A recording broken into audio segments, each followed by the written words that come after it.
Chapter 1656. The combatability of the local troops still needed to be improved. The war would not only be a matter of the field troops, but also the responsibility of the second and third line troops. Next year, the military conference will focus on the second and third line troops and the local troops. Let them give the country and the people a result. During the discussion, the highest leader said this to Lieutenant General Xia.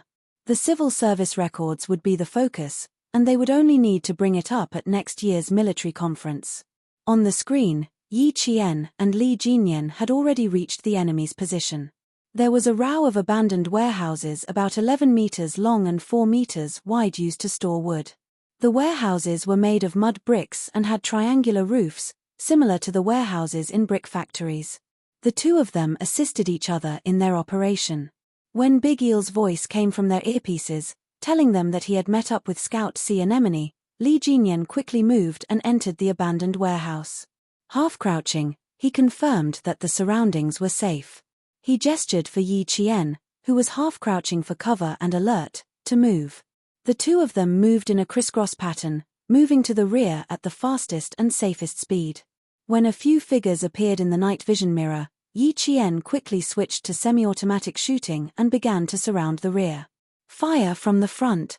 Big Eel, Sea Anemone, attack from the side. Li Jinyan fired from the rear. He was fully automatic and provided cover for Yi Qian. A few beeps came from the front. There were already soldiers dead. Fuck. They're outflanked. Support the rear. North. Ua. Before a soldier could finish, his mouth was covered and he was pulled down from the abandoned wood. He died instantly. Easy, easy. I'm already dead. Why are you dragging me down? Being pulled down from a high place, the soldier was still in a panic. Seeing the other party dragging him by the collar to the corner of the wall, he gritted his teeth in pain as his back landed heavily on a piece of wood. Big Eel chuckled and said, "Brother, help us weigh our feet. The whole wall will collapse if we step on it. Let me borrow your body." He said it shamelessly. The soldier was so angry that his mouth was crooked. "I'm already dead, and you still want to reuse trash? Yes, yes, yes. Waste, waste, waste." Not only was the Big Eel not angry, it even laughed. The soldiers of this place were quite interesting. They even called it trash. Fuck, hurry up. The unlucky soldiers had no way to resist. If they really died on the battlefield, it was not impossible for them to be used as stepping stones. Big Eel and Sea Anemone cut through the warehouse from the north, which was equivalent to cutting the entire warehouse into two. The two of them attacked from the front and back, one from the front and one from the back. As a result, the soldiers in the warehouse were not only attacked from the front and back, but also from the middle. Machine gunners, advance. Rifle team, move in a roundabout manner. Strangle them from the front and back. Inside the warehouse, Li Jinyan was giving out orders one after another. When the tracer warning came, he immediately said to Yi Qian, "Alert, reload." Tracer bullets were loaded into the magazine in advance, usually in the position of the third last bullet. In this way, as long as a tracer bullet appeared during battle, they would know that they needed to change the magazine. Yi Qian quickly went on alert, while Li Jinyan leaned against the wall and reloaded. Clear, advance.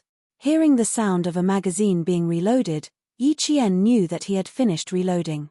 He accurately eliminated one of the enemy machine gunners, and the firepower of the deep battle was completely eliminated. Chapter 1657. Big Eel, who was fighting in the middle, said, "Complete the attack. Quick." Soon, Big Eel led the rifle team and finished shooting under the cover of Big Eel and the machine gunners. Bang, bang, bang, bang. The deafening sound of bullets never stopped. Bullet tracks streaked across the snowy night, bringing with them the beauty of a flourishing firework. It was especially beautiful in the snow, but it was also so frightening. In the warehouse, some of the 16 local soldiers were suppressed by the front line to the point that they couldn't move. Li Jinyan and Qing Neo came from behind, and their cooperation was flawless. They broke through the defense line and killed their way in. The entire battle was like an inescapable net that surrounded the entire warehouse, making it impossible for the soldiers inside to advance or retreat. They were suppressed by the firepower to the point that they couldn't even raise their heads. If they did, their heads would be blown off. Elimination complete. Elimination complete. Elimination complete. The front, back, and center were all eliminated. This meant that the entire base had been conquered. From the attack to the outflanking tactic to the complete elimination, this operation took a total of 16 minutes. Next, this place belonged to the Storm Commandos. Turning on the light on his helmet, Li Jinyan pointed at the battle map and deployed again. This is the highest point of the entire base, and it's also our final attack position. The Snowfield Brigade will cut in from the west, and will cut in from the east. Now, we'll wait here. Li Jinyan gently pointed at a coordinate with his thin lips pressed together and said coldly, Big Eel will lead 12 comrades into the final position. Qing Neo and I will complete the hunting operation. Li Jinyan was a little afraid to let Yi Qian out of his sight. Xie Jinyuan's target in the capture plan was Yi Qian. As the captain, he had to protect her. He was afraid that Yi Qian's previous mistakes would make Xie Jinyuan want to teach her a lesson. If it was as he guessed, with Xie Jinyuan's fierce fighting style, he wouldn't just send one person. It was very likely that he would personally go and teach Yi Qian a lesson. Because if it was him, he would have done the same. At this moment, Yi Qian was not as uneasy as before. She had made a mistake, so she would definitely be punished. At this moment, she was not worried about what kind of punishment she would receive. Instead, she was serious about completing the competition until the end. As the sound of gunfire faded, Xie Jinyuan, who was holding a rifle in his hand, looked up at the sky. A faint smile flashed across his thin lips, and he gestured for them to speed up. Walking at the front, he was like an arrow released from a bow, walking faster than anyone else. On the big screen in the command center, they could clearly see the movements of the members of the Snowfield Brigade. They were all gathering towards the command center. The Navy commander looked up at the command tent and said to the Major General of the Army, "Good boy, he really managed to find his way here. Our place is well hidden, but he still managed to find it. Omnipotent Soldier King. He can reach the sky and dive into the sea. He can be an eagle in the sky, a dragon in the sea, and a tiger on land. It's not surprising that he was able to find this place. It's just that." The Major General of the Army was very satisfied with his soldier's judgment. He paused for a moment and smiled. "It's just that I didn't expect him to find his way here so quickly. This speed was a bit too fast." Chapter 1658. Why did it feel like his plan was to go straight to the command center and capture the generals? Reporting, Team B has entered the perimeter of the command center. The sentries outside have been controlled. 4 Team B members have entered. Infrared sensors have been destroyed. 2 Team B members have entered. Speaking of the devil, Major Xie led 6 Snowfield Brigade members into the command center. As soon as they entered, they were blinded by the white lights and couldn't help but raise their hands to cover their eyes. The Navy commander was already laughing out loud. "Q King, you actually managed to sneak into the command center. You really got the wrong place. This is not the place for you to fight." Xie Jinyuan, who had already finished his salute, smiled and replied, "I just wanted to borrow the command center." Borrow the command center? The Navy commander was confused. He didn't know what Xie Jinyuan was up to. "What do you want?" "We don't have any weapons to lend you." The Army Major General also stood up. Although his face was serious, he couldn't hide the smile in his eyes. "Since you've already snuck in, we'll consider our position to have sunk. I'll give you 5 minutes. Once you're done, leave." "Yes, sir." Xie Jinyuan saluted again. Then, his slender legs strode over to a technical soldier operating the control panel. "Brother, I'll borrow it for 5 minutes." "Thank you." Z7, who had followed behind him, waited for the technical soldier to stand up before sitting down. The technical soldier didn't stand up immediately. Instead, he asked for instructions from the general first. After getting the general's nod, he stood up and said in a low voice, "It's a brand new control panel. Don't press it." The entire command center's instruments and equipment were extraordinarily expensive. They couldn't be picked up without at least 7 digits. The technical soldier was more attentive to them than he was to his ancestors. He was afraid that something would go wrong. Z7 Han Zheng patted the technical soldier's shoulder and said seriously, "Don't worry, brother. If anything goes wrong, you can take my head. Stop wasting time. Hurry." Xia Jinyuan pushed him to sit down. "Show me Qing Neo's position and the final battle position. K7, draw the map. T6 and V8, cut into T-Mei's wireless communications and complete the eavesdropping." G3 was in charge of security to prevent the storm commandos from sneaking in. Xia Jinyuan sat down and took off his combat gloves and placed them beside the control panel. His slender fingers typed a series of commands on the keyboard. Then, he freed his left hand on the control panel and pressed a few buttons on the control panel. Xia Jinyuan squinted his eyes slightly. This person was a scout in the Water Ghost movie. As for this person, he had to find out where he was. The technical soldiers at the side were dumbfounded when they saw these special forces soldiers in snow camouflage moving their fingers quickly and skillfully operating various instruments. The scout from the Storm Commandos, the water demon codenamed Sea Thorn, quickly found a new hiding spot. "They've been in the command center for 2 minutes. I haven't heard any sounds of fighting." "You're right, Devil. The command center isn't our final battle position."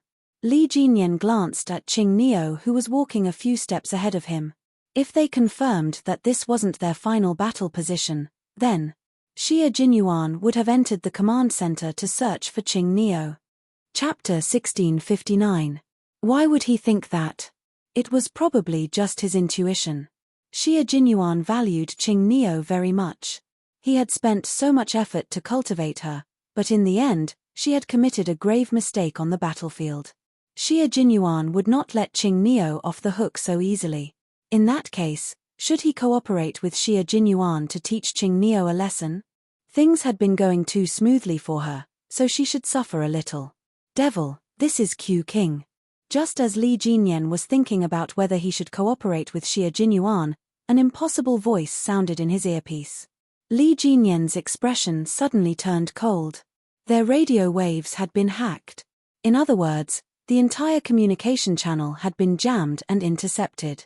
"I only have 5 minutes. It took me 2 minutes to crack your radio password. After 3 minutes, I will quit, and the command center will not be lent to me anymore." Xia Jinyuan actually spoke very fast, but he enunciated every word clearly. His words were sharp, which gave people the illusion that he was speaking very slowly. "I need the green bird, and I want to give her a very good gift for our first meeting. I know you have always kept her by your side, and you will send people to protect her. Devil, Qing Neo does not need protection. She needs everyone to be at ease. She can fight against thousands of soldiers and horses by herself, and she can wipe out a company with a sniper rifle. She does not need protection.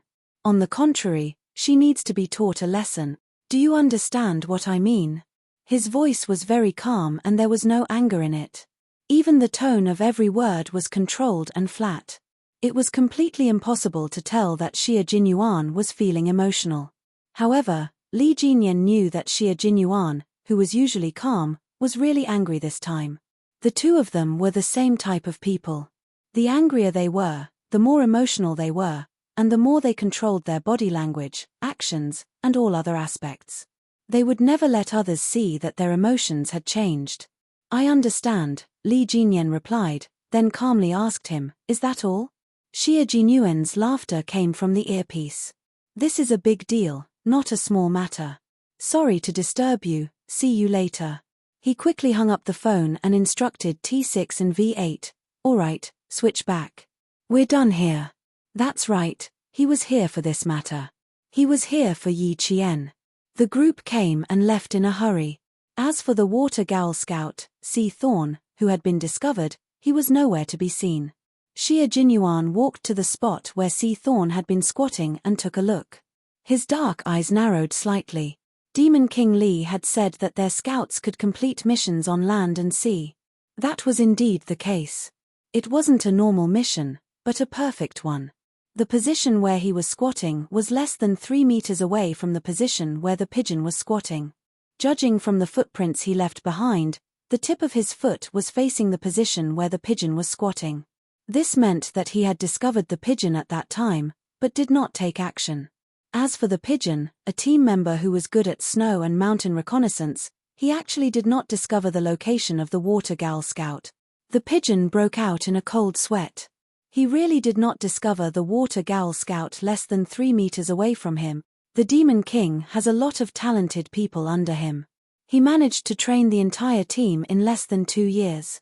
I have to ask him for some experience. Xie Jinyuan lifted his foot and covered the footprints with the snow beside him. He muttered something and turned to leave. However, Z7 and the others were sweating along with the pigeon because of what he said. The Demon King's training could only be described in one word: cruel. Chapter 1660. If that was the case, their training in the future would most likely be harsh and cruel. Just thinking about those days, ha, ha, ha, ha, ha, ha, ha. The senior generals in the command center were all confused by Xie Jinyuan's arrival. Did he make such a big fuss just to contact the team that was fighting against them? There was no conversation during the whole process. It was all about Qing Neo. Major General Lu frowned. He pondered for a moment and then said to the civilian beside him, "Check Qing Neo's whereabouts and get the electronic eye." Xie Jinyuan's words revealed too much. Qing Neo did not need protection. Of course, as a special forces soldier who could fight alone, why would she need protection? She should not be protected, but should be protecting each other with her comrades. In the last sentence, he said that Qing Neo needed to be taught a lesson. Why did Qing Neo need to be taught a lesson? She came to the command center's territory and left after finishing her work. She did not give a proper explanation and instead left them guessing and wondering why Qing Neo needed to be taught a lesson. There's no need to get the electronic eye. Contact me directly, Team B leader. Major General Lu did not want to beat around the bush. He directly asked the technical soldier to contact Xie Jinyuan. Xie Jinyuan, who had already left, did not hide anything. He reported the ins and outs of the matter to Major General Lu. After that, he added, "If we don't grind her, she won't be a useful person. She has too little experience in individual combat. We need to let her experience what kind of cruelty she will face if she fails in individual combat. As a female soldier, she will never be treated well." This was especially true if they were captured by criminals who were internationally organized, disciplined, and had their own set of rules. There was no such thing as preferential treatment of captives. Criminal groups would not abide by any of the conventions and regulations, such as not mutilating captives or subjecting them to any medical or scientific experiments, nor violence, intimidation, or humiliation of captives. Not only would they not abide by these rules, some countries would not abide by them either. Capture you and provide you with good food and drinks. Heh, what wishful thinking. Major General Lu was silent. Yi Qian had indeed made a big mistake. Then, he ordered, "Don't use your methods. Just teach her a lesson. After all, she hasn't officially joined the army yet. She's just a cadet. She hasn't received a complete systematic and professional training, as well as the various assessments of the Snowfield Brigade. You can't rush for quick results. If you make a mistake, you have to admit it. You will still be punished, but you have to know your limits. Do you understand?" Xie Jinyuan agreed, but the look in his eyes was terrifyingly cold. If his girlfriend made a mistake, he would not cover it up, let alone hide it from his superiors. His girlfriend had made a mistake, and as her boyfriend, he was responsible for making her realize her mistake and making her swallow the bitter fruit of her mistake.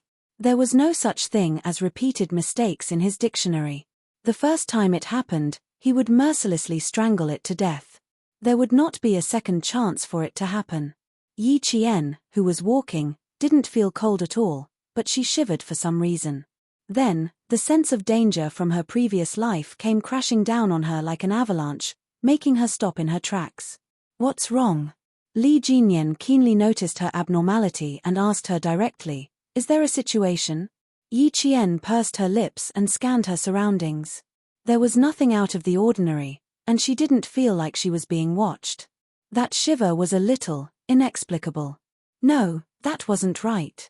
It wasn't inexplicable either. After killing Bai He like that, if Captain Xia knew, what was waiting for her? Chapter 1661. What awaited her was definitely not good news.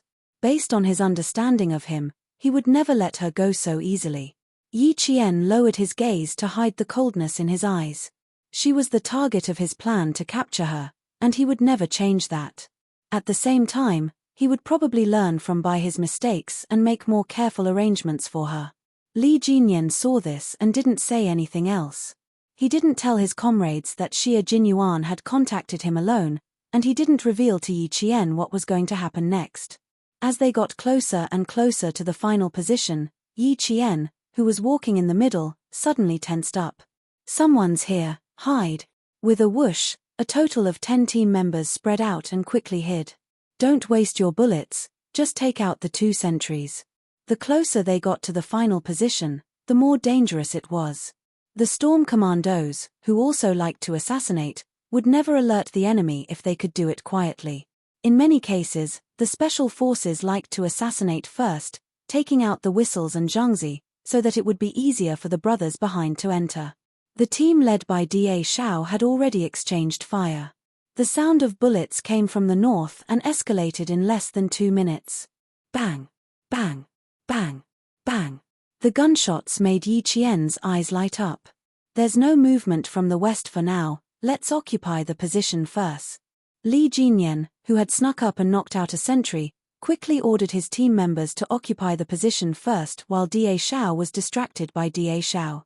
Xia Jinyuan needed to capture Qing Neo, so he wouldn't deliberately let Yi Qian fall into the enemy's hands just because he knew about it. He would only proceed according to the original plan. Xia Jinyuan was wrong about one thing.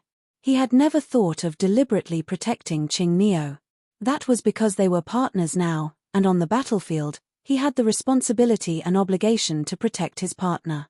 On the north side, Da Shao was suddenly attacked while moving.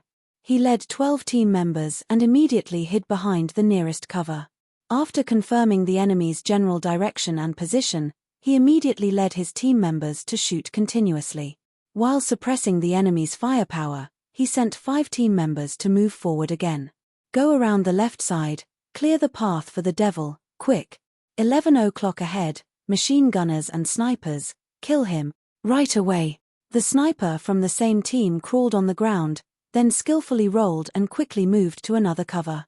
After confirming the clear target at 11 o'clock, he directly killed the enemy machine gunner. The branches in front of them swayed with a hua-hua sound. Someone cursed in a low voice as he retracted his machine gun. He was already dead. Demon King, we are still about a kilometer away from the final position, a platoon of soldiers. There are fewer obstructions ahead, and the field of vision is wide, so the probability of being ambushed is increased. Li Jinyan and the others were already quite close to the final position. There was no cover in front of them. They could either crawl forward or use direct fire to suppress their advance. Observing a slope, Li Jinyan contacted his Great Mermaid and said, "Restrain the main firepower. We are about 500 meters away from the base." The surrounding sentry posts and stakes had all been destroyed. A few rows of wooden houses were not far ahead. At this time, they could still see sentries walking back and forth. All right. Da Shao immediately ordered 5 of his teammates who had snuck up ahead of time to pull the main firepower of the wooden houses over, causing the enemy to mistakenly think that the houses were also their main firepower. Hearing the sound of bullets getting denser and denser, Li Jinyan led his team to the slope to provide cover. Chapter 1662. The closer they were to the enemy, the higher the risk of being hit. At the same time, they could also hit the enemy more accurately. The 10 figures all lowered their center of gravity as they moved, making full use of the slope terrain and the snow-covered shrubs as cover. While they were moving, a bullet suddenly shot out and hit the snow-covered shrubs with a bang. The snowflakes instantly splashed up, and Yi Qian, who was moving stealthily, took advantage of the momentum to directly lie down in the snow. Then, countless blanks were fired from the roof of the wooden house. They were discovered. Now, there was no way to move stealthily. They could only suppress the movement with firepower. Everyone lay down in the snow and used the slope to attack the wooden house. Hearing the sound of bullets coming from the north and east, Xia Jinyuan smiled slightly and said to all his comrades, "Let the storm commandos suppress them first. After 5 minutes, we will launch the attack. Leave Qing Neo to me. Pigeons and reinforcements will maintain the main firepower. Q King, don't be too cruel." J5 knew that he was going to teach Qing Neo a lesson. Although he couldn't stop him, he still reminded him. Xia Jinyuan smiled at him and crushed the snow with his combat boots. Although he didn't say anything, his actions and the look in his eyes, J5 couldn't help but pat his helmet. "Qing Neo, as a brother, I can only help you up to this point. You can't mess with anyone, but you have to provoke Q King. Sigh, just bear with it. He's doing this for your own good." J5 saw that there was no turning back, so he didn't say anything more. It was useless to say more. Qing Neo should be taught a lesson. She was young and inexperienced in individual combat. It would be good for her to be taught a lesson. With this thought, J5 was no longer worried. The Major General of the Army and the Commander of the Navy paid close attention to Xia Jinyuan's movements. When they saw him leading 3 team members step by step to Qing Neo's location, the Major General couldn't help but sit up straight. "It's 1 against 4. Qing Neo won't be able to escape." The Navy commander sighed softly. Team B had directly raided the command center for no other reason than to capture Qing Neo. It was clear that Xia Jinyuan wanted to meet Qing Neo for real. Major General Lu pursed his lips and said in a tight voice, "Qing Neo's individual combat ability is strong, but she lacks experience. Although she can fight against 4 people, she may not necessarily be captured." Once people saw each other's true abilities, they would no longer treat the match as a competition, but a real fight to the death. The potential of the special forces was limitless, and Qing Neo's potential was even more unfathomable. She might not lose if she fought against 4 people at once. "He's here." Suddenly, the Navy commander's face changed. He stared at the big screen and saw a member of the Snowfield Brigade, codenamed T6, approaching less than 3 meters away from Qing Neo. Yi Qian was covering for Li Jinyan and the others. At this time, she was in the same position as Prawn, who was in a roundabout battle. She was covering for all her comrades, including the machine gunner's reinforcement position. When she saw her comrades moving to attack the side of the wooden house, she suddenly felt like she was being targeted by a ferocious beast. As long as she turned her head, her neck would be bitten and she would die on the spot. "I'm being targeted. You guys focus on fire, don't worry about me." Yi Qian didn't move immediately. She now needed to take out a machine gun firing point. Since she had already found the target, if she moved now, it would bring destruction to her comrades in front of her. She had no choice. She had to stay where she was and take out the machine gun firing point. Using the infrared laser sight, Yi Qian aimed at a machine gun firing point on the left windowsill of the wooden house. She silently counted how many seconds it would take for the beast to attack her from behind and pulled the trigger. Chapter 1663. Amidst the sounds of gunfire, Yi Qian's single shot was not abrupt. As such, the bystanders would not be able to tell what effect her shot had. Meanwhile, Li Jinyan and the others, who were on the move, could feel that the firepower coming from the wooden house had lessened significantly. Without the suppressive fire from the machine guns, they could move quickly and fight. "Be careful, Qing Neo. Once you get captured, think of a way to escape." Li Jinyan did not change his plan, nor did he deliberately ask Yi Qian to stay behind to provide cover. Before he spoke to Xia Jinyuan, he had already made such arrangements. When Yi Qian, who was rolling in the snow, heard this, she only replied with a simple okay before cutting off the call. The T6 combatant, who had made a pouncing motion, was just waiting for himself to leap into the air and capture Yi Qian. But who could have expected such a big change to happen in just 3 seconds? Yi Qian picked up her rifle and rolled down the slope. Wasn't she afraid that she would turn into a human snowball? Nice. Amazing. The Navy commander and the Army's Major General, who were observing the entire process, applauded Yi Qian's calmness. What a wonderful dodge. If she had been 3 seconds slower just now, she would have been pinned down by the T6 combatant. Why does it feel like she knew in advance? Before she fired, Her lips seemed to have moved a little. Was she telling her comrades something? After the Navy commander finished applauding, he started to have doubts again. And he realized that every time he saw Yi Qian in action, he would always have countless questions. Actually, the Army's Major General had as many questions as the Navy commander. He also felt like Yi Qian knew that someone was targeting her, so she calculated the time. The second she fired the shot, she held her rifle and rolled away, avoiding the T6 combatant's unarmed attack. If she didn't notice, she would have paused for a few seconds after she finished firing the shot. Then she would have moved to join up with her comrades instead of rolling away from them with her rifle in her arms. The Army's Major General analyzed the situation carefully. So it's very likely that she has already noticed the danger around her and dodged after she finished firing the shot. That was the only explanation. The Navy commander grabbed the cup and drank a mouthful of tea that was close to the temperature of ice. The coldness swept through his mouth, and when the cold tea entered his stomach, it stimulated his spirit 100 times more. He said, "You really have guts. This is a courage that must be possessed." The Demon King led his troops to attack the wooden house, and as a reinforcement to cover for his comrades, even though she knew that she was in danger, she still had to complete her mission first. Furthermore, Major General Lu thought for a while before continuing. Qing Neo should have calculated the distance between the T6 combatants and how long it would take for them to attack. She should have avoided them immediately after completing the task. Not only are you courageous, but you are also very meticulous. Every time he watched her fight, he could always dig out her strong points. He even felt that watching her fight gave him a sense of invincible. Xia Jinyuan was right. It was precisely because she was outstanding that she had to be polished. As long as there was even the slightest mistake, she had to be taught a lesson immediately.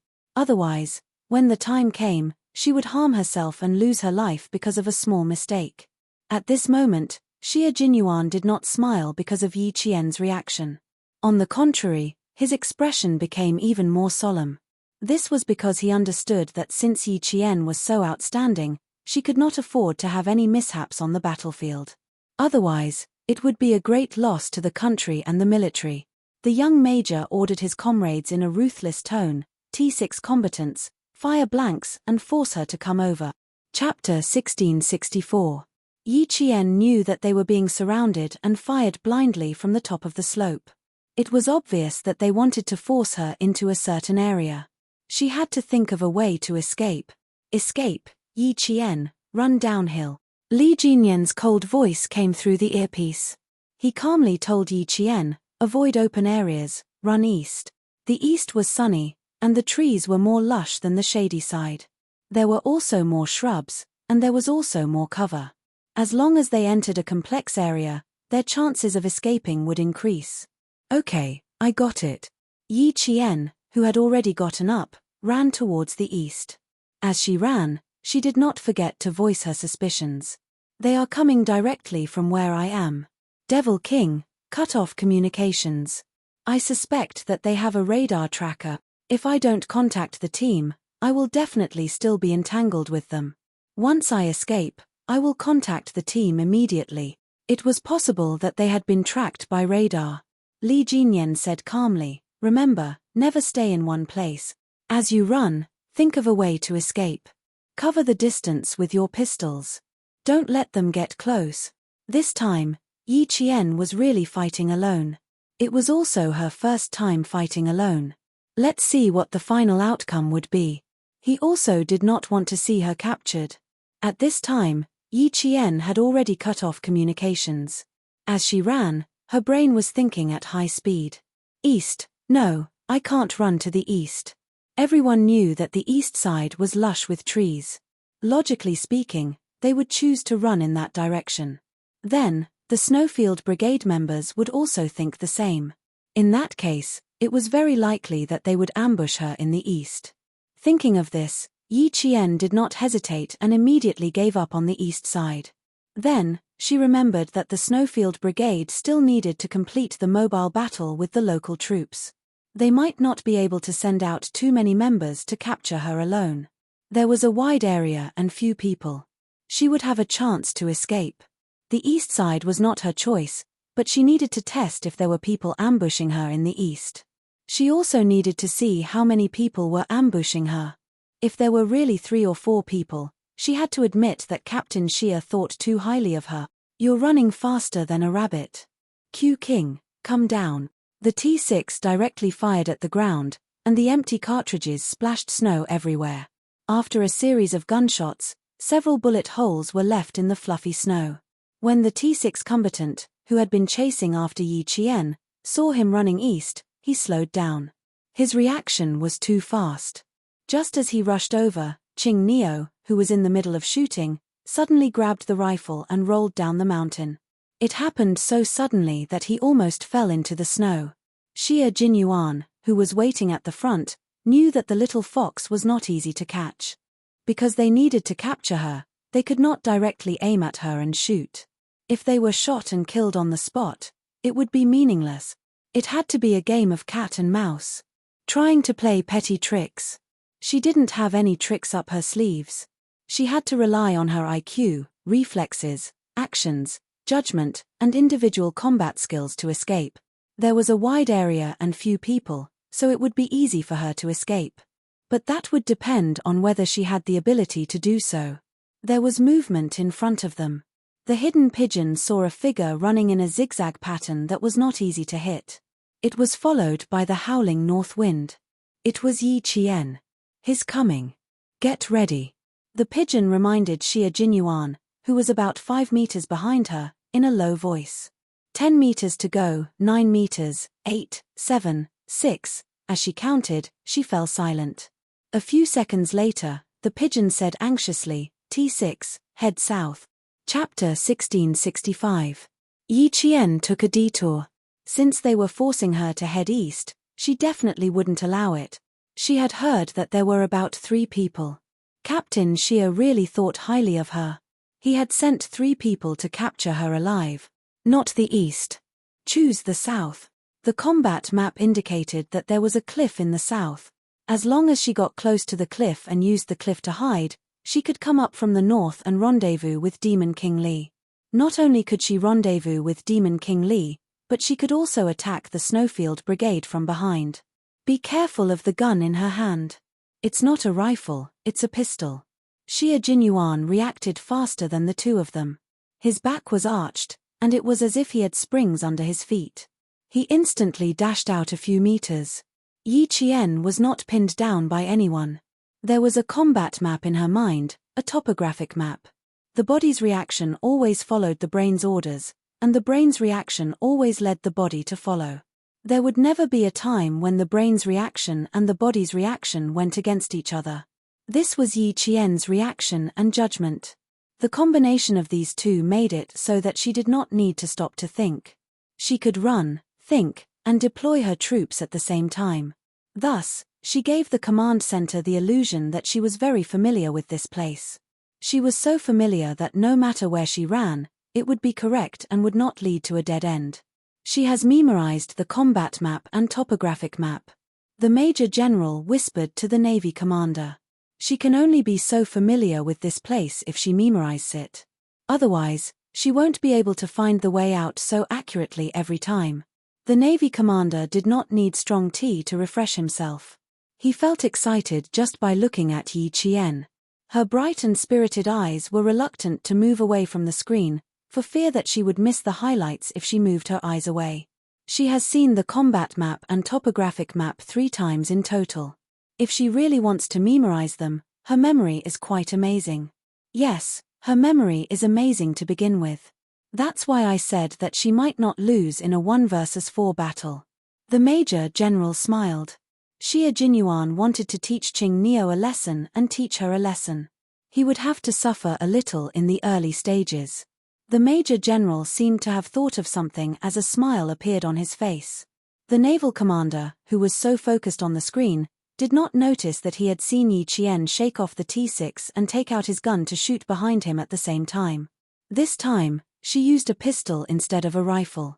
The T6 was the closest to her, and the pistol's range was shorter.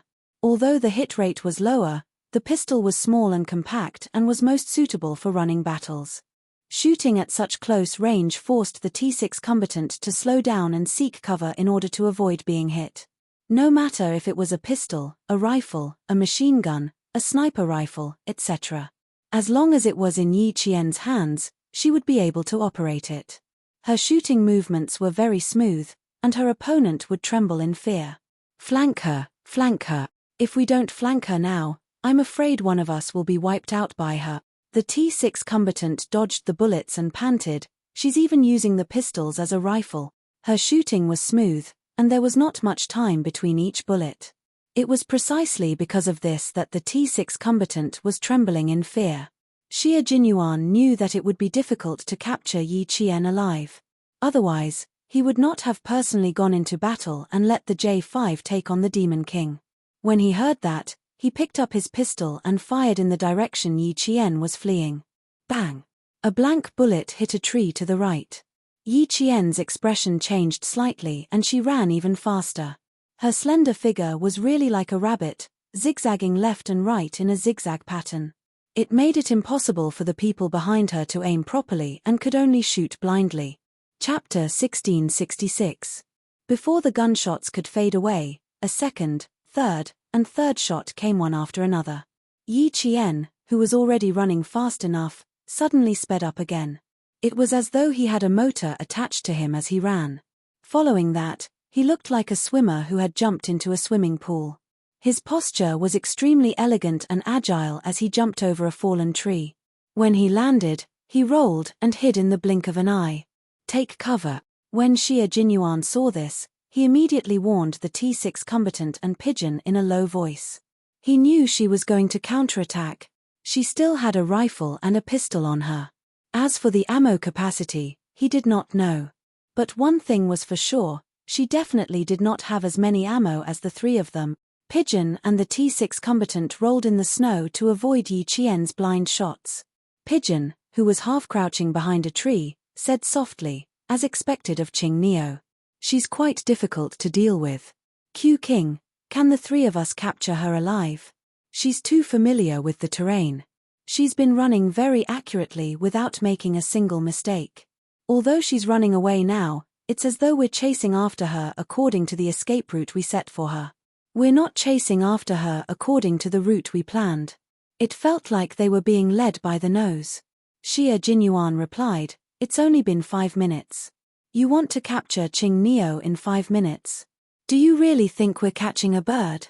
Qing Neo is the predecessor of a phoenix, do you understand? A phoenix is also a bird, the T5 combatant answered in all seriousness. I feel like we're catching a bird, but it's a little difficult. When he said that, Pigeon wanted to laugh but did not dare to. If you want to capture her, I'll give you 10 days off when we get back so you can go chase after your girlfriend. Xie Jinyuan was very generous as he threw out such bait to make the T6 combatant willingly take the bait. He said bravely through his earpiece, come on, Q King. What can I do for you? Xie Jinyuan did not stand on ceremony. Just move around and suppress her with your firepower. Pigeon and I will attack from the left and right. Don't hold back with your bullets, and don't waste them too much either. Don't end up with a tracer bullet. No problem. No problem. I still have 2 more magazines, so I have enough bullets. The T6 combatant laughed. After laughing, he raised his rifle and quickly provided cover for his comrade. Yi Qian would not fight them with bullets. The 3 of them chased after her, and only one of them opened fire. It was obvious that they wanted her to run out of bullets so that the 3 of them could capture her alive. With a cold gaze, Yi Qian pursed his lips. After firing 4 shots with his pistol, he no longer hid in the same spot. Instead, he carefully moved his body and continued to run. She was running downhill, and her feet were stuck in the snow. She couldn't stop and ran south with all her strength. She couldn't stop. If she did, she would be surrounded. She's running away again. She's not a bird but a rabbit, right? The T6 combatant was dumbfounded. If she doesn't become Q King, how long can we keep chasing her like this? J5 is up against Demon King. Let's not lose. Pigeon, who had caught up to him, replied, what we need to do now is to exhaust Qing Neo's stamina and bullets. We won't lose even if we have a captive on our hands. Xie Jinyuan did not reply. He strode forward and stepped into the snow with his combat boots. When he pulled them out, he could feel the hostility in them.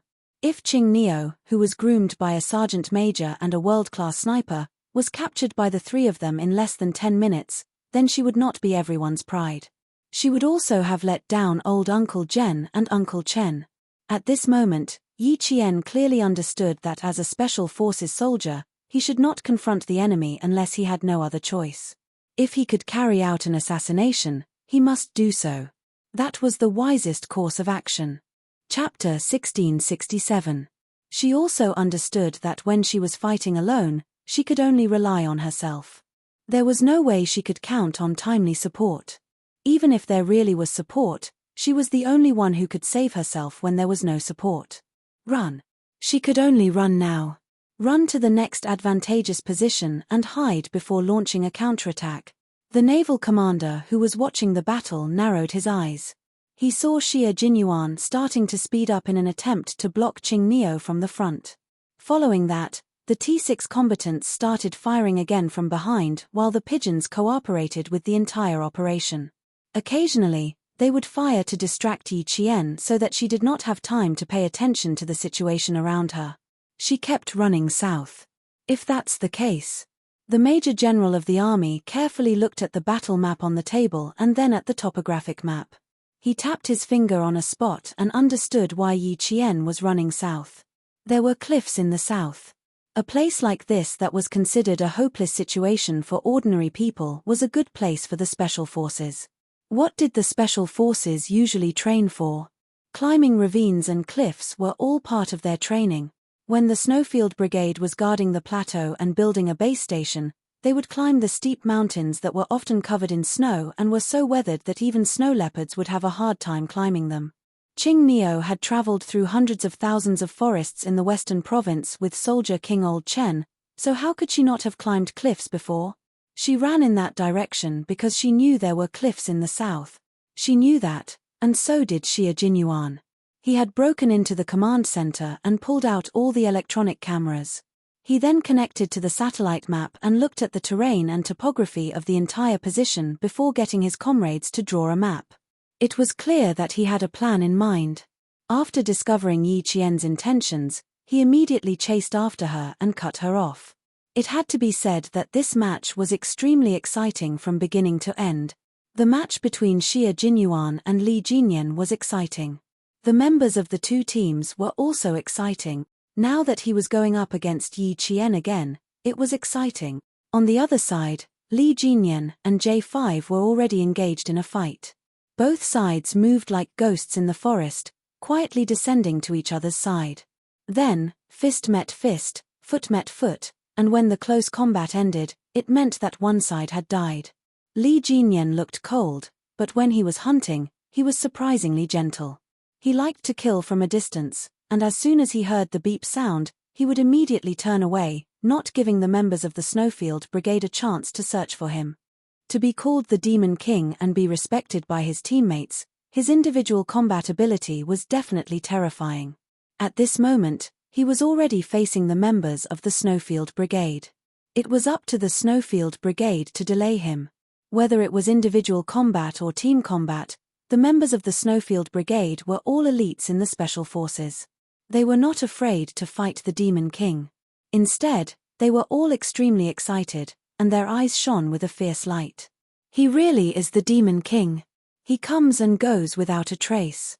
Just now, one of our brothers was killed here. He was shot in the back, which means that the Demon King's range of activity is now in this area. J5 and his 4 comrades squatted together and began to deploy. The brothers in charge of security were constantly looking around to prevent a sneak attack. We'll flank him from outside his range of activity. Sparrow Hawk, you attack, Eagle Magpie, and I will be responsible for searching the periphery. Now that the Storm Commandos have lost 4 members and 2 of our brothers are dead, we have to prevent the Demon King from attacking from behind. Chapter 1668. After arranging the 5-man teams, J5 said to all his comrades, team up in pairs. Don't stray too far away unless there are special circumstances. The water ghosts are used to fighting in the water and like to shoot people from behind. Actually, they also like to shoot people from behind. The difference was that they liked to get close to the enemy and finish them off with a dagger. Sometimes, they would press down on the enemy's head with both hands and twist it hard. The dislocation of the enemy's cervical vertebrae would be solved without bleeding. The Snowfield Brigade arranged for the hunting team. Li Jinyan and the others did the same. It seemed like only one member of the Storm Commandos was moving, but in reality, there was another person who was always in the dark, waiting for an opportunity to strike. Underwater combat was different from combat on land. In underwater combat, the water ghosts would never act alone. They had to work in pairs. At the same time, one person would be in the open and the other in the dark. Li Jinyan was now in the open, while the whale beside him was in the dark. The two of them moved back and forth, looking for a target to hunt. His communication with Yi Qian had been cut off. Yi Qian had turned off his communicator on his own accord. Now that he had not contacted him for a long time, it was clear that he still had not escaped. Q King had personally captured Qing Neo alive, and Qing Neo was afraid that she would implicate the Storm Commandos, so she had turned off her communicator. Then he had to hurry up and kill a few more members of the Snowfield Brigade. Only then would he be worthy of Qing Neo's sacrifice. What he did not know was that Yi Qian had been completely blocked off at this time. When Yi Qian saw the tall figure standing in the snow about 4 meters away from him, his pupils suddenly contracted. At the same time, there was a bright light in his dark eyes. Captain Xia, he had actually come personally to block him. When was the first time he met him? Yes, when he was 14 years old, he was training with the soldiers of Fujian town in the forest. Captain Xia had suddenly barged in, and that was when they met. So many years had passed, but Yi Qian could still remember every minute and every second of that time clearly. There's nowhere to run, Qing Neo. Xia Jinyuan coldly looked at the female soldier who had made a mistake and deserved to be taught a lesson. There was not a trace of gentleness in his dark eyes. Next, you will become a captive and experience the treatment of a captive. His voice was very, very cold, without a trace of gentleness. There was no gentleness in his voice, nor was there any gentleness in his voice. Because this was a battlefield, and the two of them were on opposite sides, enemies. Following that, he gestured to the T6 combatants and Pigeon who were flanking him. The three of them approached Yi Qian in a triangular formation. Qing Neo, there are no familiar faces on the battlefield. No matter how familiar a person is, as long as they're in different camps, they're enemies. As enemies, we will not give you preferential treatment just because you are someone we know and a female soldier. There is only one principle on the battlefield, and that is who wins and who loses, Xia Jinyuan said faintly as he walked. Every word he said was filled with coldness and indifference. As the distance between the four of them got closer and closer, Yi Qian, who was pursing his lips, couldn't help but touch his left wrist. It had been a long time since he had used his silver wire. In the final head-on confrontation, 2 of the 3 combatants threw punches and 1 kicked. They attacked Yi Qian mercilessly. From the beginning, this battle had been a battle of numbers and strength. However, Yi Qian was not a tough nut to crack. Since there was no way to escape, he would fight to the death and win himself a chance of survival. Chapter 1669. The unsharpened combat dagger quickly parried Xia Jinyuan's kick. That's right, the most ruthless of the 3 was Xia Jinyuan, who was her boyfriend. He immediately launched an attack with his leg. His move gave the T6 combatant and the Pigeon a fright. Wasn't he too ruthless? Did he really think they were enemies? After forcing Xia Jinyuan into a corner, Yi Qian quickly parried the T6 combatant's fist with his dagger. Faced with Xia Jinyuan's next kick, she raised her left leg and struck it down without hesitation.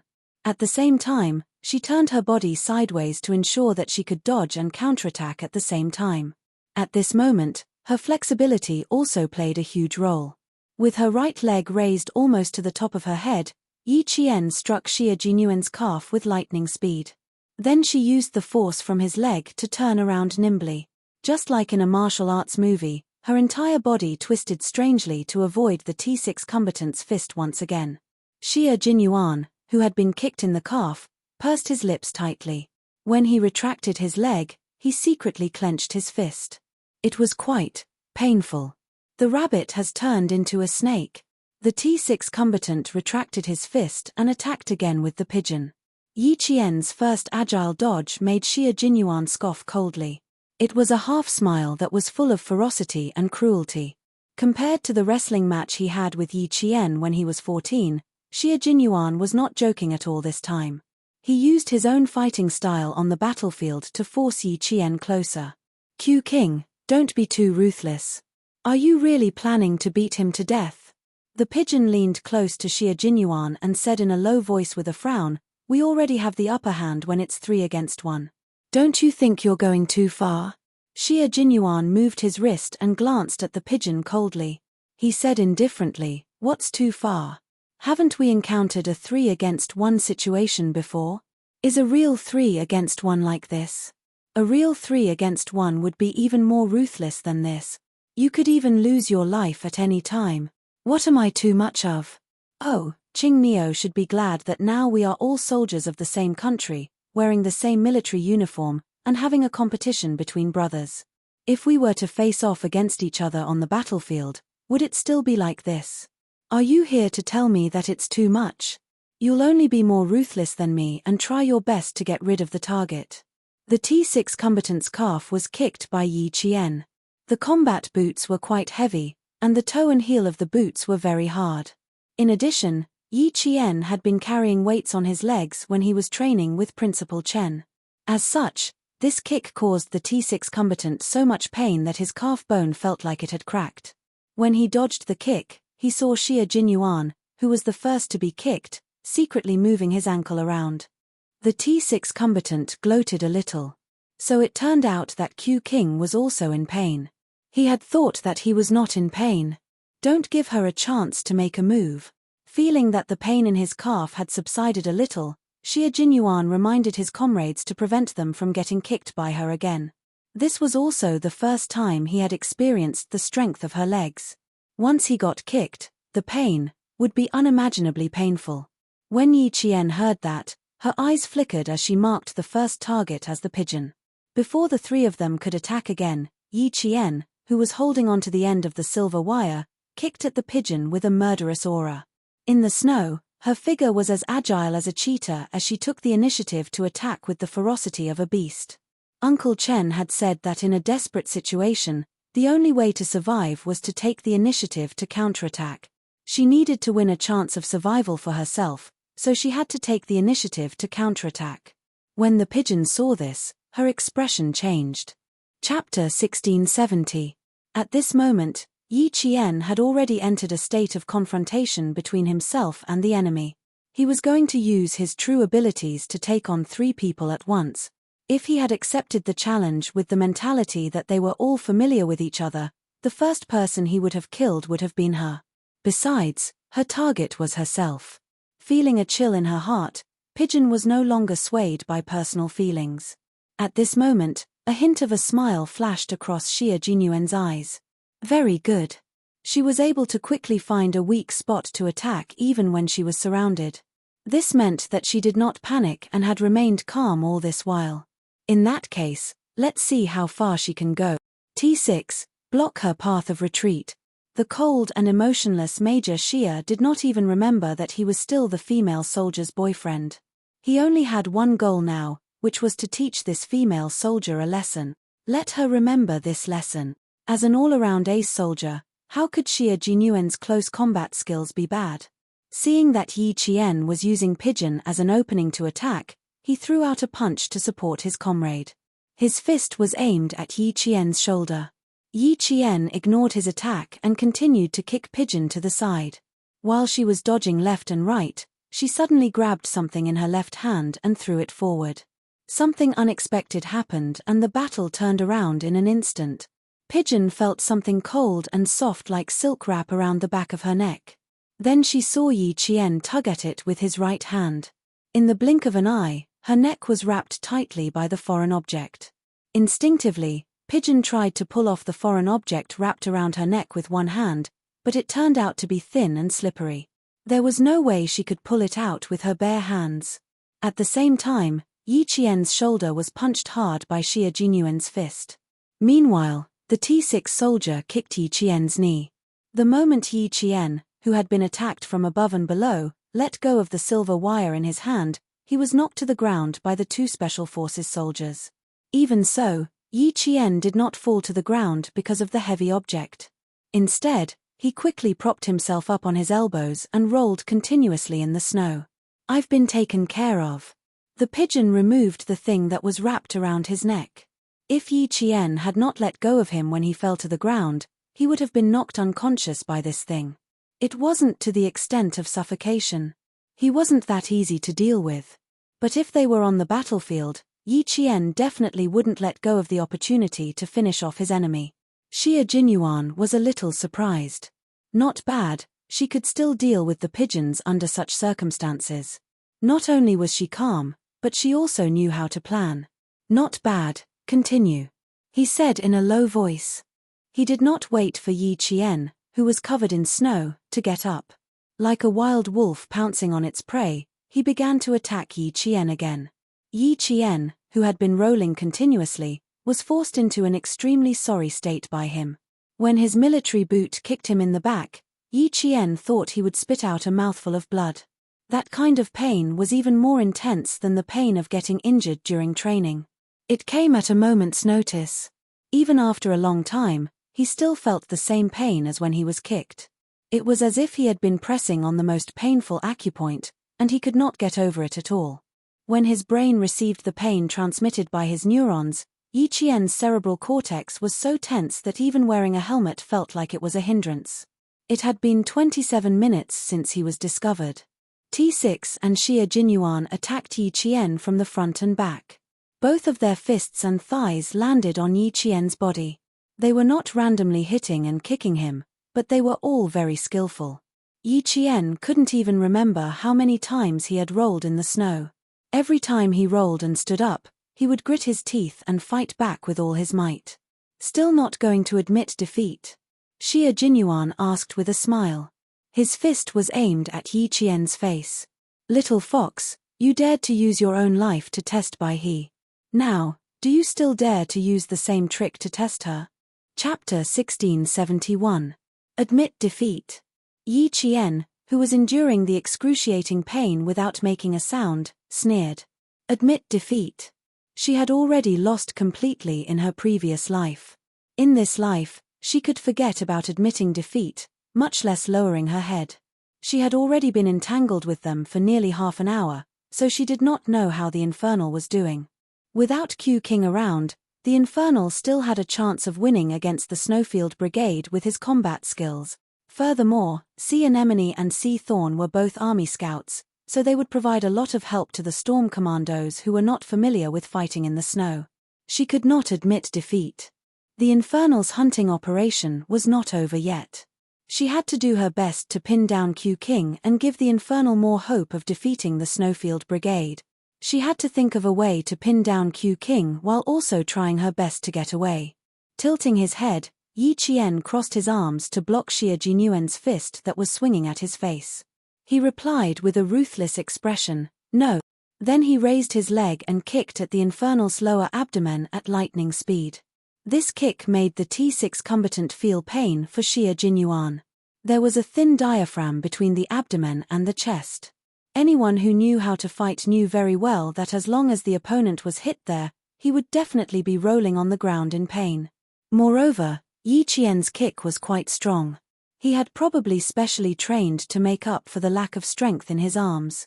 If it were not for their thick skin and thick flesh, their bones would have been fractured by this kick.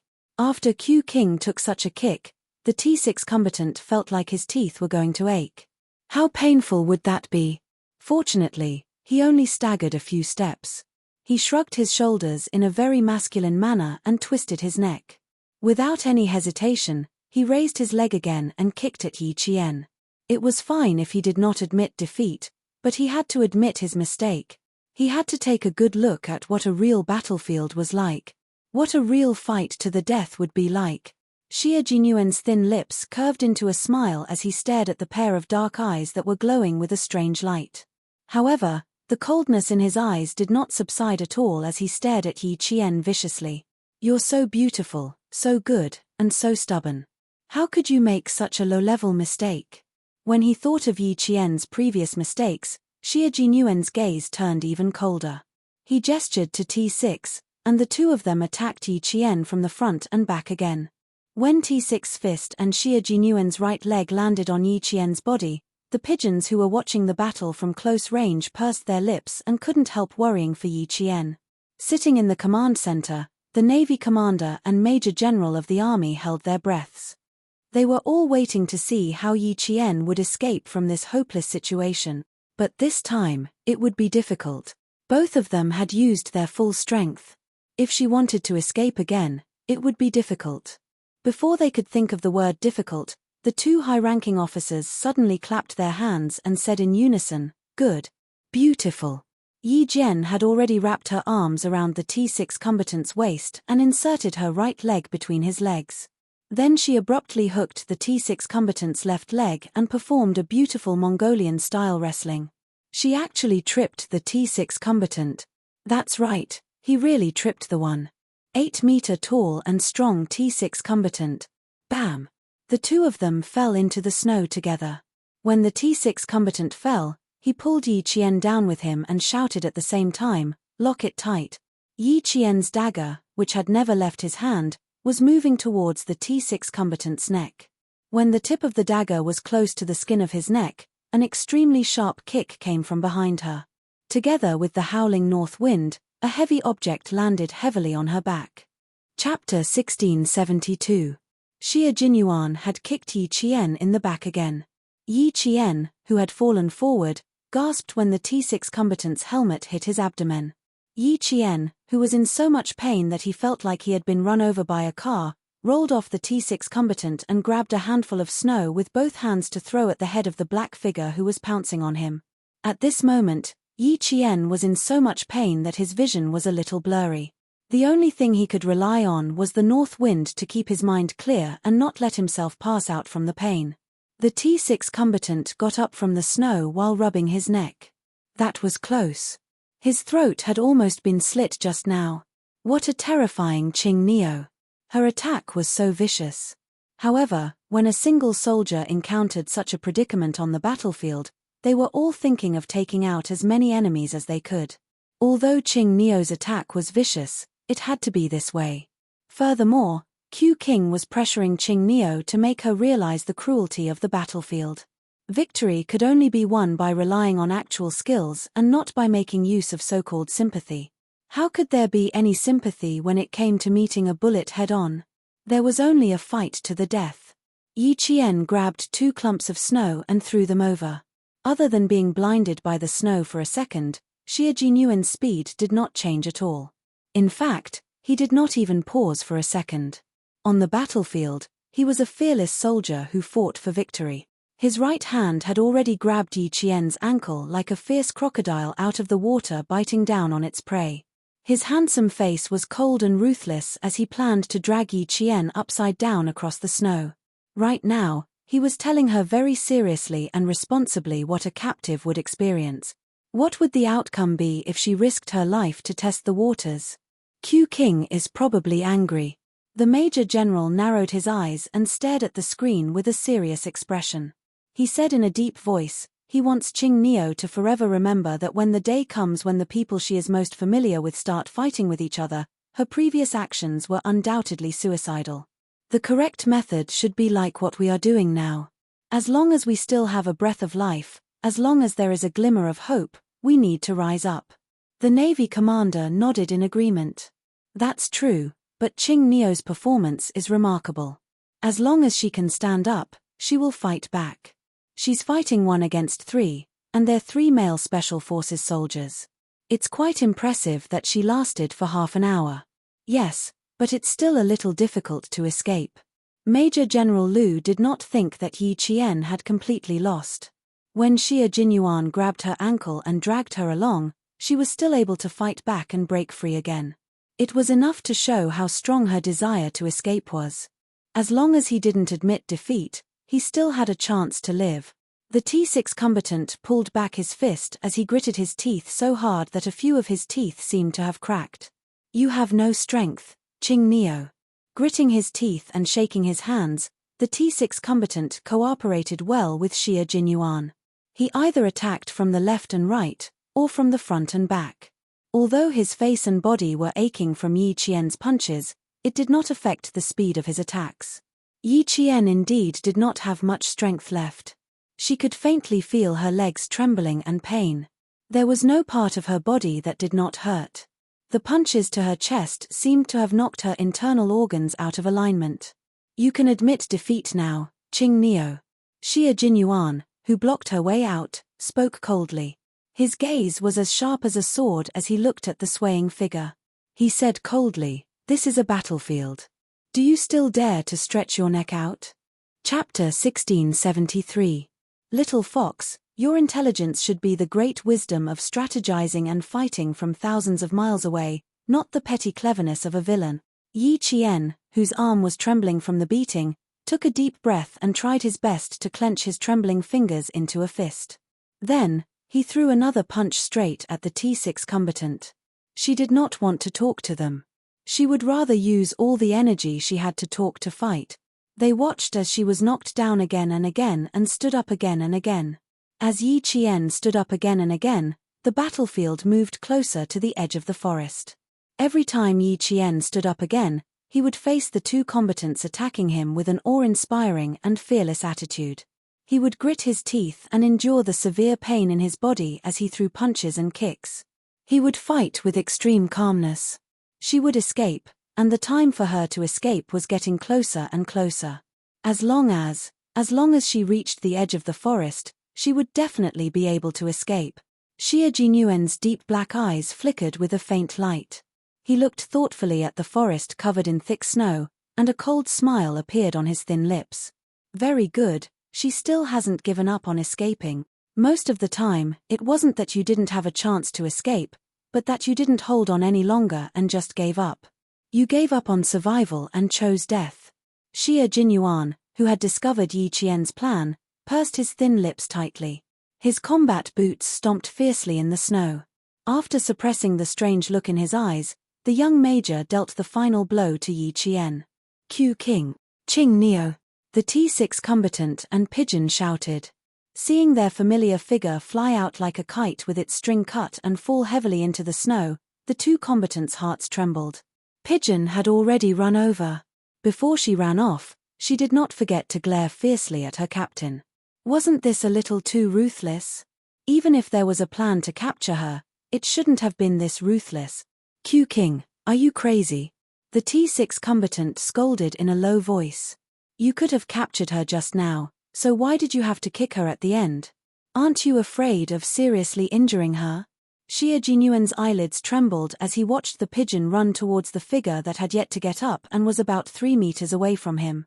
While the T6 combatant was not paying attention, he closed his eyes. When he opened them again, the last glimmer of light in his eyes had disappeared. He looked at the T6 combatant and said coldly, "It's better to be seriously injured by my kicks than to be captured and tortured by the enemy.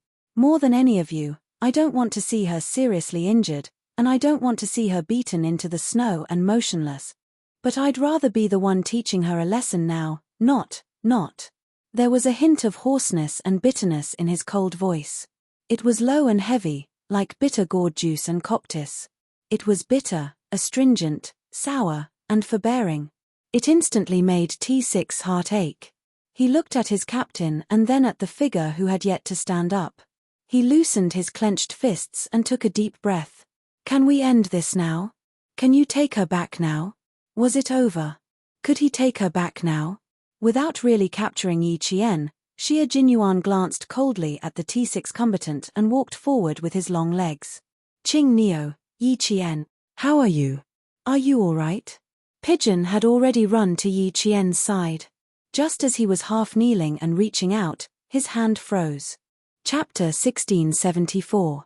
Only when he crouched down did he realize that Yi Qian was not lying in the snow. Instead, his elbow was propped up against the snow, and his right leg was slightly bent. This was a jumping motion. Ching Neo, she had not given up on running away. Pigeon, you've broken the rules. Yi Qian raised his head and smiled gently at Pigeon, who was concerned about him. As the one who died, you should be standing by the side and watching. It was not the end yet. She could still open her eyes and still had strength in her arms and legs. As long as there was a chance of survival and strength, she would not give up. As a male soldier, Pigeon's face was full of shock. She could still continue at this point. Female soldier Ching Neo, how much more do you have to earn the admiration of the male soldiers? In this second, Pigeon was completely convinced. He was truly convinced. He was convinced by this female soldier who was even more tenacious than the male soldiers. He was convinced by this female soldier who never bowed her head or admitted defeat no matter what. Pigeon watched as she rushed straight into the forest after completing her jump. From the corner of his eye, he saw a figure rushing into the forest before her. He opened his mouth and slowly closed it. It was not until Yi Qian's figure entered the forest that Pigeon said softly, "Q King is waiting for you up ahead. Ching Neo, you won't be able to escape. When it comes to female soldiers, I'm really only convinced by Ching Neo. She can still escape in such a state." The T6 combatant who was walking over also had a look of shock on his face. He turned his head and said to Pigeon, "Do you admit defeat?" The T6 combatant was already amazed by Yi Qian's tenacious resistance. If he had held off Q King for another 30 seconds, Ching Neo would have been able to escape right under their noses once she escaped into the forest. The dull sound of snow falling could be heard from the forest. Pigeon glanced at the T6 combatant who had no intention of following her in. He nodded and retreated to the side. Those who died in battle were not qualified to speak, so they could only speak silently in their hearts. Yi Qian, who had fled into the forest, clenched his fists out of habit when he saw the tall figure that suddenly appeared in front of him. Her dark eyes were brighter than the stars in the cold night, filled with coldness. She stared at Xie Jinyuan, who was determined to capture her alive. Now that he had truly encountered him, what were his chances of winning? Yi Qian couldn't answer herself. She only knew that she didn't want to become a captive. She didn't want to fall into his hands. Too slow. You should be like me. In the face of Yi Qian's slow attack, Xie Jinyuan's leg was still as fast as lightning, aiming for Yi Qian's chest. Do you know what it feels like to be surrounded by a single soldier? Just like this, he wanted to escape, but there was nowhere to run. The military boot kicked Yi Qian's blocking arm. Yi Qian, whose arm was about to break, gritted his teeth and stabbed the blocking dagger that had never left his hand. Do you know what will happen to female soldiers if they become captives? Your body will be violated, your mind will be suppressed, and your will be destroyed. They will even make you suspect that you were born a mistake. Xie Jinyuan nimbly avoided the dagger. He wanted to knock the dagger out of Yi Qian's hand, but the dagger brushed past his chin. His skin hurt a little. Although the dagger wasn't edged and wasn't sharp enough, the person who held it used all his strength and used it as a weapon that could hurt people, so it could still hurt people. Xie Jinyuan touched his chin. It was probably bleeding, so it hurt a little. But his chin had been punched a few times by her, so it was fine to let it bleed a little. Ching Neo, how much longer can you hold on? You've used up all your strength. You can't hold on much longer. He was like a cat toying with a mouse, patiently teasing Yi Qian, but his fist was still as fast as ever. It landed heavily on Yi Qian's shoulder. Chapter 1675. Major Xie, the all-round soldier king, took advantage of Yi Jian's staggering steps to grab her shoulder with one hand and lift his long leg. His hands and feet cooperated perfectly, and all of a sudden, Yi Jian fell into the snow again.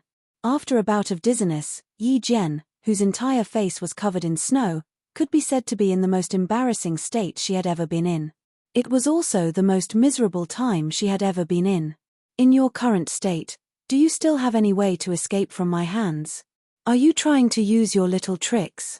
Xie Jinyuan, who had thrown Yi Jian into the snow, looked at her coldly. He pursed his thin lips into a straight line and said, "On the battlefield of life and death, do you think your little tricks will work?"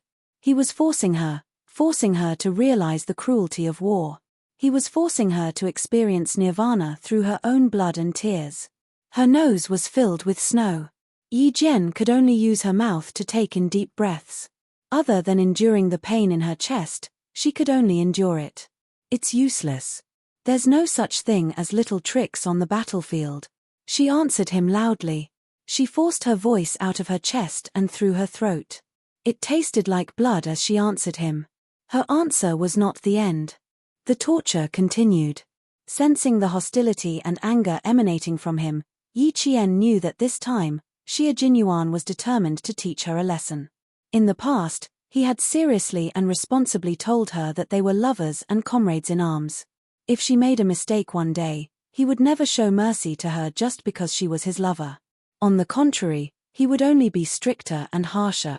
If you want to become a real special forces soldier, you have to put in more sweat and tears than you can imagine.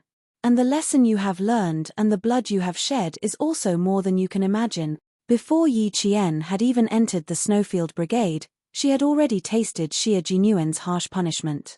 You knowingly committed a crime. That's an even bigger crime.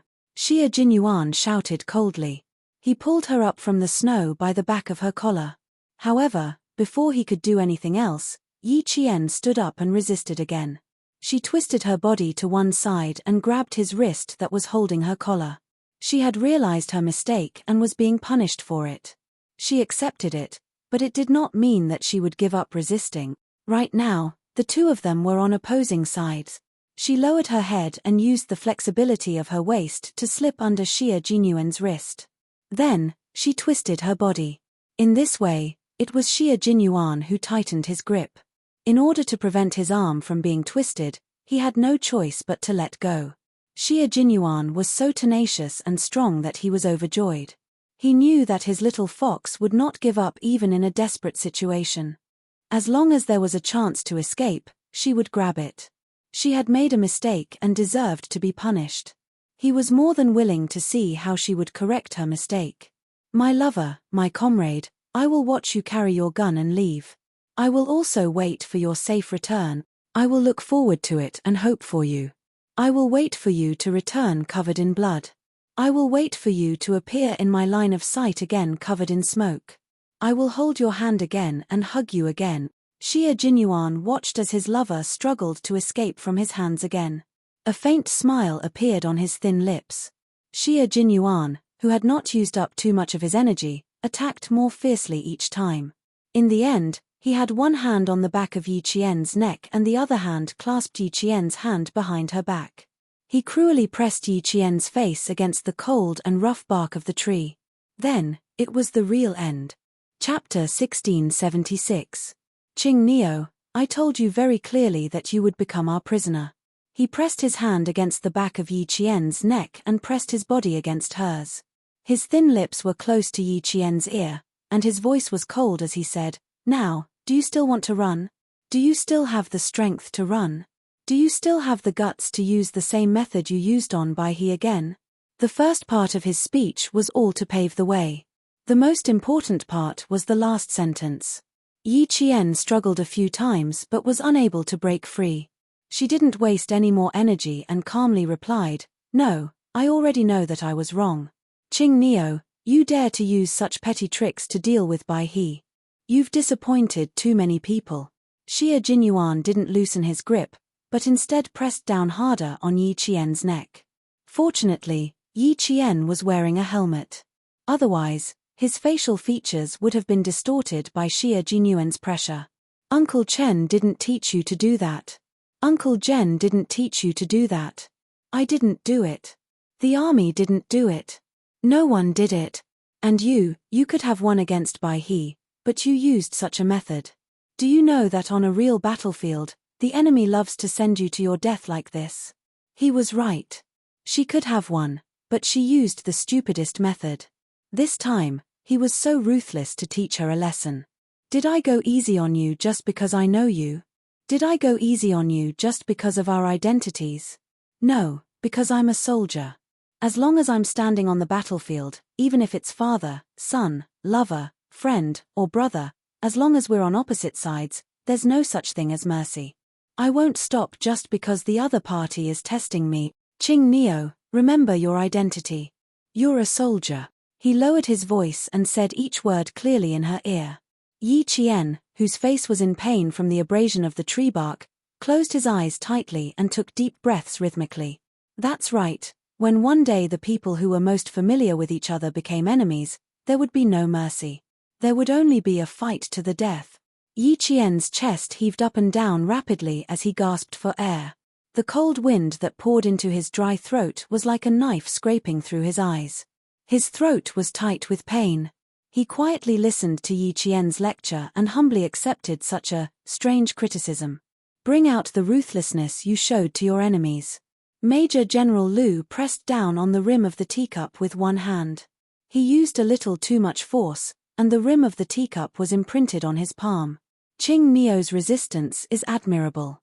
She persevered in spite of all setbacks, which is what a soldier should have. At this time, even the technical staff's gaze fell on the tenacious and unyielding slender figure. Really, good job.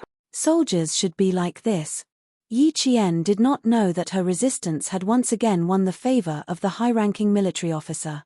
She was calculating the time quickly in her mind. Her body was captured, but that did not mean her brain was captured. It had been 38 minutes since she was discovered. The devil should be progressing smoothly. Unfortunately, she could not delay any longer. There was still some time before the end of the competition, and her physical strength was basically exhausted. For the time being, there was no way she could escape from Q King. If she did not want to become a captive, she could only rest and observe the situation. If there was a chance to escape, she would definitely seize it. You're now a captive, Qing Neo. Enjoy the treatment of being a captive. After he finished lecturing, Xie Jinyuan used a rope to tie Yi Qian's hands from her shoulders to her wrists. He then tied a dead knot to prevent her from removing the rope and leaving. After he finished, he deliberately walked in front of her and turned on the searchlight on his helmet. Looking at the palm-sized face with bruises on the corners of her mouth, his slender fingers secretly clenched. Chapter 1677. Yi Qian also saw the man standing in front of him clearly. His face was also bruised. The corner of his mouth was bleeding from her attack, and the corners of his eyes were also bruised. Seeing him in this state, there was no doubt that he was in the same state. Q King, are you planning to wait here for the higher-ups to finish? Yi Qian looked at him and calmly reminded him. There's not much time left before the battle ends. Fortunately, he was still in good spirits after being beaten up like this. Xie Jinyuan slowly loosened his clenched fists. Then, his thin lips curved slightly into a ferocious smile as he pushed Yi Qian out. His face was already so bruised and swollen. His body was probably even worse. Especially since he had not held back at all when he kicked him. Not only was his face bruised and swollen, it was definitely purple. His heart ached. Of course it ached, but he had no other choice. She dared to risk her life. How could she be so reckless? She was so reckless. Training hard was not just for you to go into battle and kill the enemy. You had to come back safely. When the T6 combatant saw that Q King's aura was so low that it was almost at the point of explosion, he could not help but mutter in his heart. He had already caught him, so why was he still so low? He carefully went up to him. Can we go back now? The T6 combatant quickly glanced at the tied-up Qing Neo out of the corner of his eye and felt a little pain in his eyes. Qing Neo was so good at running. Qing Neo was so good at running. Qing Neo was so good at fighting. Something serious had almost happened just now. Fortunately, Q King had noticed it in advance. What do you think? Xie Jinyuan glanced at the T6 combatant fiercely. You've been out for 35 minutes. If you still don't come back, are you going to let the Devil King annihilate all of us? The original plan was to finish off Yi Qian within 30 minutes and then go back to support his teammates. But now, Xie Jinyuan narrowed his eyes slightly and glanced at Yi Qian. His handsome face was cold. Major Xie could not help but purse his lips again. This time, she wasn't angry because of Yi Qian's mistake. It was time to feel sorry for him. The Snowfield Brigade's wonderful captive plan ended. The Navy commander took off his hat, touched his head several times, and sighed, "It's already very good. It's already very good to be able to hold on for 35 minutes. Fighting 1 against 3 and lasting for 35 minutes was the best a male soldier could do. That's right. There's still time before it's over. Although Ching Neo has been captured, she won't admit defeat. As long as she has the chance, she will definitely think of a way to escape." After the Major General finished speaking, he instructed his secretary, "Ask the accompanying military doctor to get ready. Once we're done, we'll immediately examine Ching Neo's body." Xie Jinyuan had never been merciful when teaching his soldiers a lesson. Now that Yi Qian had made such a serious mistake, he was even more merciless. The last few kicks were ruthless. Yi Qian's injuries were probably a little serious. The hunting operation was still ongoing. Li Jinyan looked at the time. 45 minutes had already passed. If Yi Qian had escaped, then Q King should have already returned. However, he hadn't returned yet. This meant that she had been captured. Contact them and exchange the captives. Li Jinyan pursed his thin lips and looked at the captured Snowfield Brigade member codenamed Z7. His eyes were cold as he said calmly, "1 for 1. They had already lost contact with Ching Neo for 45 minutes. Q King had already taught her a lesson. Now that Ching Neo was his, how could he let her fall into Q King's hands? 1 for 1.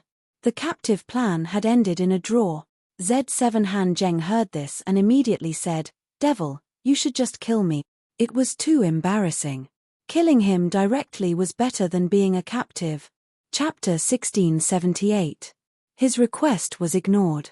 Li Jinyan gestured for his team members to tie him up tightly and wait until the end of the hunting operation before carrying out the captive exchange.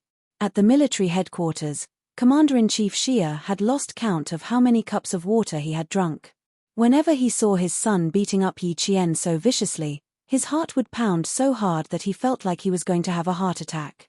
Ruthless, ruthless, too ruthless. With such a lesson, wasn't he afraid of scaring his wife away? The captive plan only required them to capture the target, not beat them up. Was this brat's head kicked by a donkey? Why was he so stupid? Commander-in-Chief Xia still did not know that Yi Qian had made a mistake. So when he saw Xie Jinyuan not only ganging up on Yi Qian, but also personally taking part in the fight with his fists and legs, he really wanted to pull out his gun and shoot him on behalf of his future daughter-in-law. This brat. Commander-in-Chief Xia cursed under his breath every time he took a sip of the strong tea. Since the country's top leader was still present, no matter how much he cursed in his heart, Commander-in-Chief Xia's expression remained stern and dignified on the surface. When the country's top leader saw how ruthless the male soldiers were and how tenacious the female soldiers were, he said to Commander-in-Chief Xia after the battle, "I'm very happy to have them in our troops. With such female soldiers in our troops, I can see hope for tomorrow. I'm afraid that the female soldier is injured. When the time comes, the military will have to call her and comfort her. Don't let her be traumatized. When the battle ends, the military will definitely send their condolences," Commander-in-Chief Xia replied with a serious expression. This was a must. That was his family Xia's future daughter-in-law. After being beaten up to this extent, he had to personally call her and comfort her.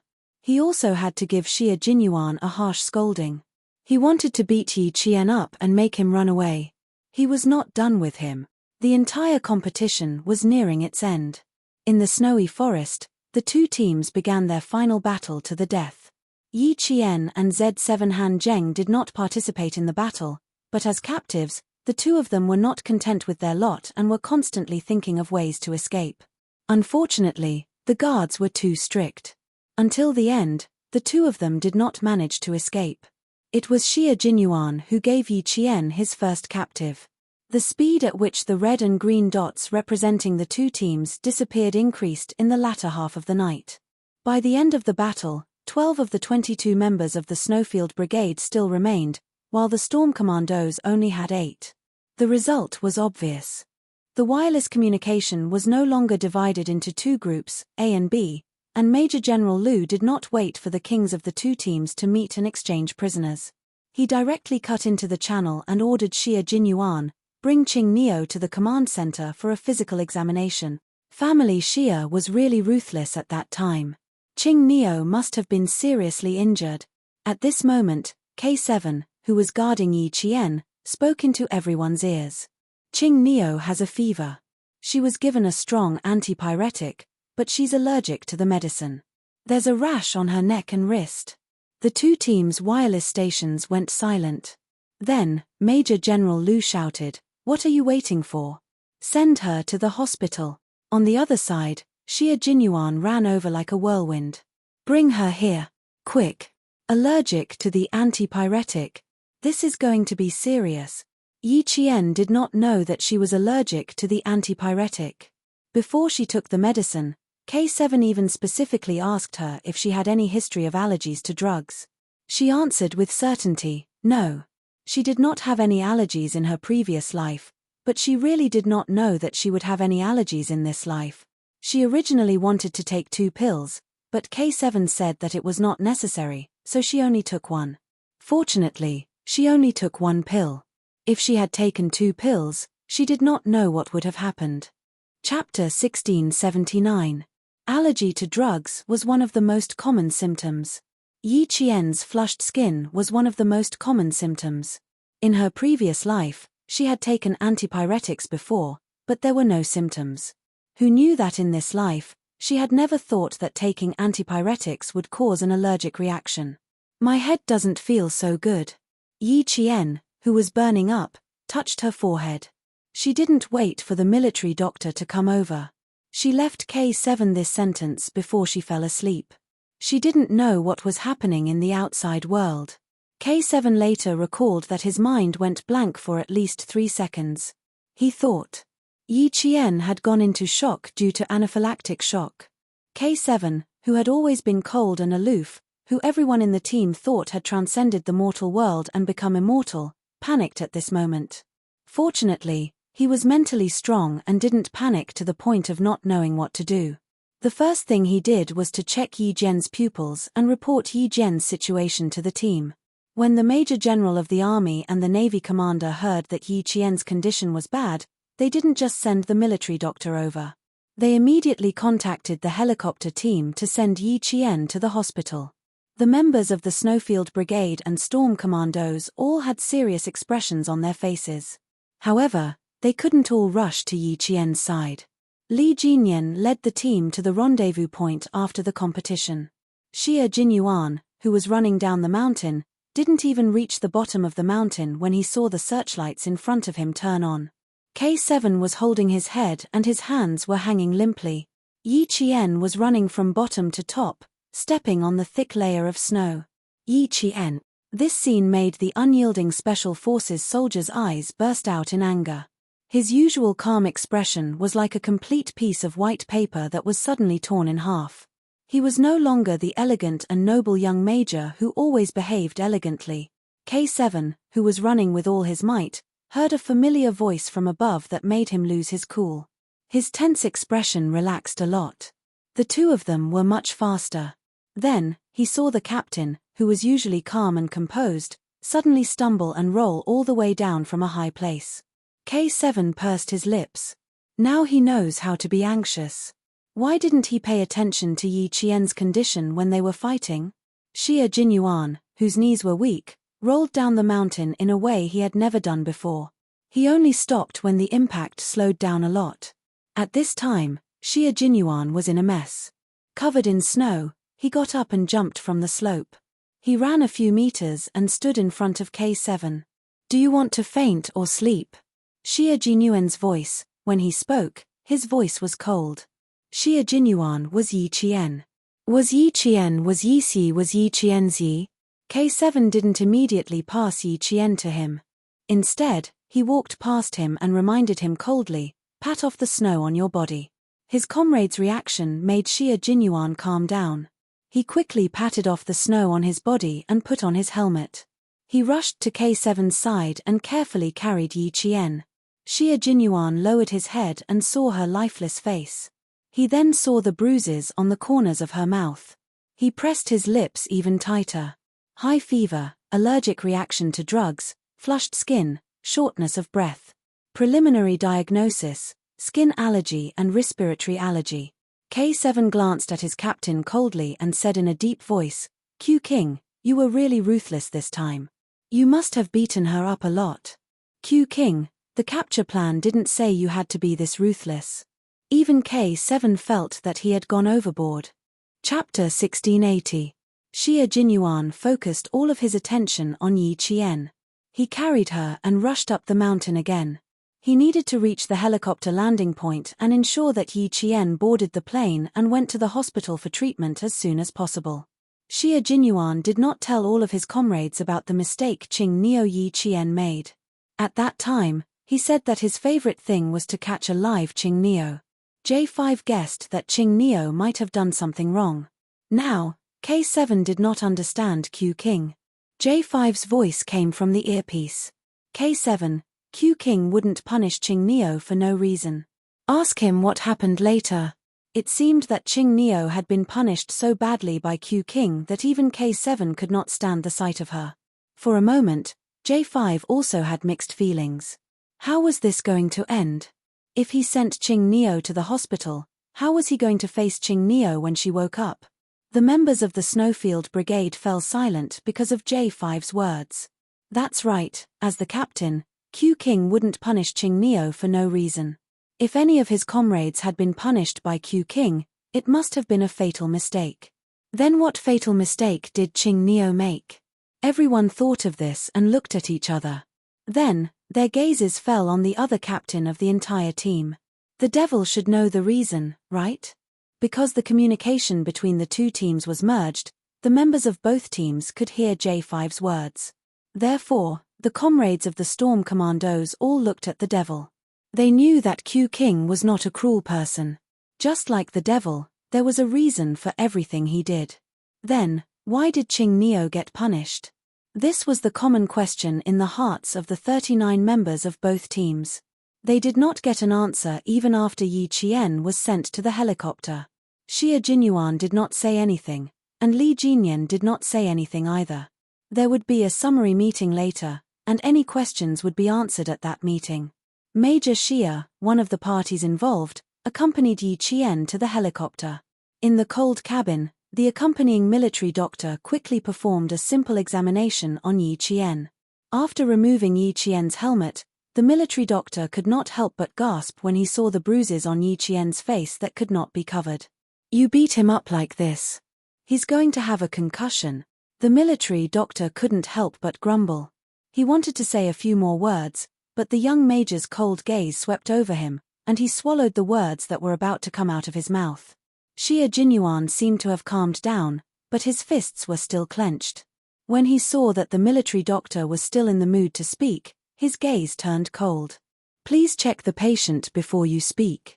They were soldiers who walked on the edge of life and death. They always understood when and what was the most important thing. Yi Qian was already in trouble. What he wanted was for the military doctor to take effective measures as soon as possible, not for him to be merciful. His fingers had been pressing on Yi Jian's carotid artery. His fingertips felt the pulse that represented life under the blood vessels, which made him feel at ease. K7 walked over and saw that Xia Jinyuan's eyes were red, and his hands. K7 frowned. He took out a first aid kit from his combat vest. He took out anti-inflammatory medicine, hemostatic powder, and disinfectant gauze. He said to Xia Jinyuan, I'll hold her. You take care of your hands. Xia Jinyuan stared at the unconscious Yi Qian without even turning his head. No need. Chapter 1681. K7 was right. If he had been more careful, he would have noticed that something was wrong with Yi Qian, but he didn't. He didn't even think about the possibility of her being sick. From the beginning to the end, he had never thought about it. He should have thought about it. She was still on her period. A woman's body would be much weaker during her period. Plus, she was rolling around in the snow with a male soldier. She fought and ran. In the end, she was even surrounded by him. How could she have survived? At that moment, Xia Jinyuan didn't regret teaching Yi Qian a lesson. He just blamed himself for not being more careful. K7 saw that he was so stubborn and didn't try to persuade him anymore. His hand was injured when he carried Yi Qian on his back. He didn't wear combat gloves when he was boarding the plane. He was in a hurry and his palm was badly injured. It was fine if he didn't want to treat it. This kind of injury was nothing to them. The military doctor listened to Yi Qian's heartbeat and pupils. Then, he removed Yi Qian's combat vest, unbuttoned his combat uniform, and unbuttoned his windproof thermal jacket. He pulled the jacket up to his belly button and checked his back. Although there was a large area of redness, his breathing and heartbeat were still okay. His life was not in danger for the time being. His condition is still okay, the military doctor told Xie Jinyuan after the examination. But we can't rule out any unforeseen events. Xie Jinyuan looked at K7. He nodded slightly when he saw his comrade. Before he said anything, K7 said in a deep voice, "Skin allergic reaction can cause neurovascular edema. In serious cases, it can cause exfoliative dermatitis. She's still in a critical condition," K7 said in a deep voice. The military doctor couldn't help but look over. The military doctor was right. But why did it sound like he was trying to scare the young major? His breathing is a bit rapid.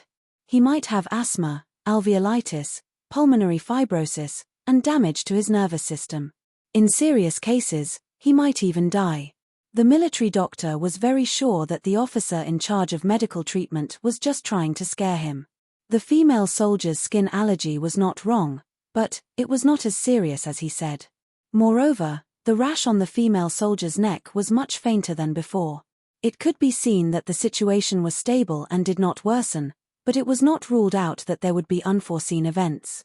He said that just now to scare the young major, because he felt that he was the one who had beaten the female soldier to such a state. After hearing what K7 said, Xie Jinyuan's heart felt like it was being hammered by an iron nail, so much so that his heart stopped beating. The temperature of his blood was still dropping. With the rumbling sound of the helicopter, it finally dropped to the freezing point. If something were to happen to his lover, his little fox, and his comrade, he would lose his life. Because Yi Qian was his life. The helicopter arrived at the tertiary hospital in the nearest city at the fastest speed. The hospital did not have a helipad, so Xie Jinyuan carried Yi Qian on his back again and tied him up with a rope. He carried the feverish Yi Qian down the swaying rope ladder step by step. The doctors in the hospital were already on standby. They placed the unconscious Yi Qian on a stretcher. Xie Jinyuan, who was running with the doctors, did not have any intention of stopping. He almost rushed into the emergency room along with the hospital. The nurse quickly blocked him. "You can't go in. You can only wait outside." Xie Jinyuan, who was braking, watched the emergency room door close. He stood there as if his feet were rooted to the ground. He could not move even half a step. Chapter 1682. K7 caught up from behind and saw the figure that was usually as tall as a mountain and the lighthouse in the hearts of all his comrades. Now, he was standing so straight that a few nurses who passed by had to take a detour with a nervous look on their faces. "The resuscitation will take some time. Sit down for a while." K7 walked over and stood beside him. He looked at the red light above the resuscitation room and reminded him again, "Your hands were injured twice. If you don't treat them now, do you plan on touching Yi Qian's face with your blood again?" Xie Jinyuan raised his hand, looked at his palm, and finally moved. When he sat down on the cold plastic chair, he looked at K7 weakly. Under the light, his clear forehead was covered in sweat. He asked, "Are there any sequelae after the resuscitation?" "There are plenty." K7 kept his words short and simple as usual. He handed over the medical items in his hand. "Bandage them yourself." Let him worry a little more. Why did he hit her so hard? If he knew this would happen, why did he do it in the first place? Xie Jinyuan could tell that his comrade was not in a good mood. Coincidentally, he was the same. He took the medical items and did not ask any more questions. He was not even in the mood to talk. It did not matter if there were sequelae. He just wanted her to live well. He just wanted his life to live well. "Why did you beat her up?" K7 could not hold it in. He asked her angrily, "She was beaten up by you. What were you thinking?" What was he thinking? What was he thinking at that time? He thought of his comrades who had sacrificed themselves. He thought of his comrades who had never come back. He thought of his comrades whose bodies had not been found. That was what he was thinking. Do you still remember R2? Xia Jinyuan's injured right hand was wrapped around his injured left hand. He looked down and said bitterly, "She followed in R2's footsteps. That's why I'm scared." R2's footsteps. K7's body trembled. His fingertips were already trembling slightly. In order to hide his attitude, K7 took the bandage from Xia Jinyuan's right hand and wrapped it around his left hand. He did not say another word. R2 was their comrade who had sacrificed himself overseas 2 years ago. He was not the one who had gone on that mission. He had requested to go. He said that the man used to be his best friend, and he wanted to personally take care of his best friend to give the country an explanation. He had died in the hands of a brother who used to be so close that he could trust each other with his back. News came back from the front line that before he sacrificed himself, he asked his best brother if he could turn back from the cliff and turn himself in if he died by his gun. The man said, if he's dead, he'll definitely turn himself in. R2 tested his former brother and used his own life to test him. In the end, it was gone. He really lost his life in the test. The members of the Snowfield Brigade, who came up from the side door of the hospital and then took the fire escape stairs, immediately sensed the strange atmosphere. Xia Jinyuan, whose hands were bandaged, rested his head against the cold wall and expressionlessly closed his eyes. K7, who was sitting on the plastic chair opposite him, had his head lowered. Chen Ji had no idea what he was thinking. The two of them didn't communicate, but the atmosphere between them was heavy and oppressive. What was going on? Could it be that he was Qing Neo? Everyone's heart skipped a beat. They quickened their steps and walked over with a cold aura. J5's expression was heavy. He asked in a low voice, "How's the situation?" Chapter 1683. The sound of approaching footsteps made the two people who were sitting in a daze move their bodies. Xia Jinyuan, who was still leaning his head against the wall, turned his head and saw his comrades, who had changed into jungle combat uniforms and combat boots, appearing in front of him one by one. They didn't bring their combat backpacks and rifles, but instead changed into jungle combat uniforms and combat boots. "They're here," he said with a hoarse voice. He turned his head and continued to wait without moving. Only 10 minutes had passed, but these 10 minutes were so long that 1 second felt like an hour. After a long and silent wait, Xia Jinyuan looked at the closed door of the resuscitation room and gently closed his eyes. Waiting on the battlefield and waiting in the hospital were two completely different moods. On the battlefield, he could be calm and collected, waiting for the right moment to arrive. But waiting in the hospital was so long, and he felt that life was so fragile. The smell of disinfectant was like the smell of death. It was everywhere and there was no way to escape. This kind of waiting was filled with helplessness, but it was also filled with hope. At the same time, it was also filled with panic. Xia Jinyuan thought that he would never like a place like the hospital in his life. If he stayed in the hospital for too long, it would torture a normal person into a psychopath. The red light was still on. Even if he stretched his neck, he still couldn't see what was going on inside. His beloved, his life, was still lying inside and had not come out. Xia Jinyuan chose to ignore the gazes of his comrades. He didn't want to say anything. His heart and mind were only filled with his lover. Major Xia, who was emitting a hostile aura, made his comrades take a few more glances at him. Then, they shifted their gaze to K7, who was standing up. "Let's talk on the rooftop." K7 put his helmet under his armpit and walked towards the fire escape stairs with his long legs. It was already dawn. K7, who was standing on the rooftop, took in a deep breath of the cold wind. Facing his comrades who were all concerned about how they came back, his usually cold and thin face had a hint of coldness. His gaze swept across his comrades' faces, which were still covered in paint. Just when everyone thought that he needed to think for a while, K7 suddenly opened his mouth. As soon as he opened his mouth, it was as if he threw 2 grenades. One was a killer grenade, and the other was a chemical grenade. First, everyone was stunned. Then, they were all stunned. Qing Neo took the same path as R2, K7 said. That was what K7 told them. With just a few words, everyone's eyes sharpened, and they pressed their lips together. Because of their change, the north wind that blew over seemed to be filled with lead. It was heavy and full of pressure. The rooftop was cold and windy. It was a day where there was no sun and no snow. The only thing that could be seen was the gloomy sky. The figures standing on the rooftop were like white poplars facing the wind and snow. No matter how strong the wind was, it couldn't bring down their tall figures and straight backs. This was a group of soldiers who fought on the front line and used their lives to protect their country. They were a group of soldiers who were loyal to their country. They had shed too much blood and suffered too many injuries. Some of them even almost died in foreign countries. The road they took was too difficult and too hard. Each of them was a brave warrior who walked on the tip of a knife. They cut through all obstacles and sang a long song while bathed in blood. It was so hard, so difficult, but they didn't shed a single tear. At this moment, there were already tears in the corners of some of their eyes. The unyielding Special Forces soldiers secretly wiped away their tears and gritted their teeth, forcefully suppressing their surging emotions in an incomparably savage manner. Chapter 1684. So, that's how it is. J5 nodded lightly. His voice was dry, probably because he had been exposed to the cold wind for a long time. Ching Neo has indeed committed a grave mistake this time. After he finished speaking, he rubbed his face and scrubbed the paint on his face into a ball. Only his sharp eyes were shining with a dim light.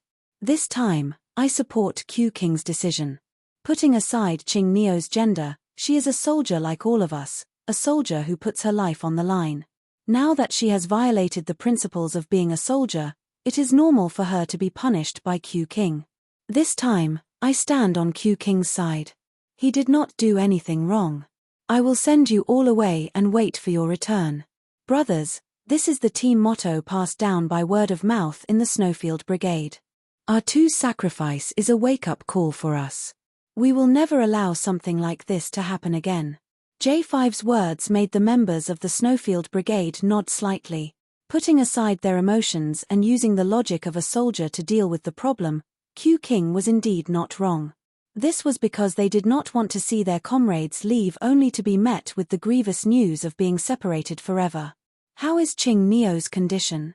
Did the doctor come out and say anything? Pigeon asked in a low voice.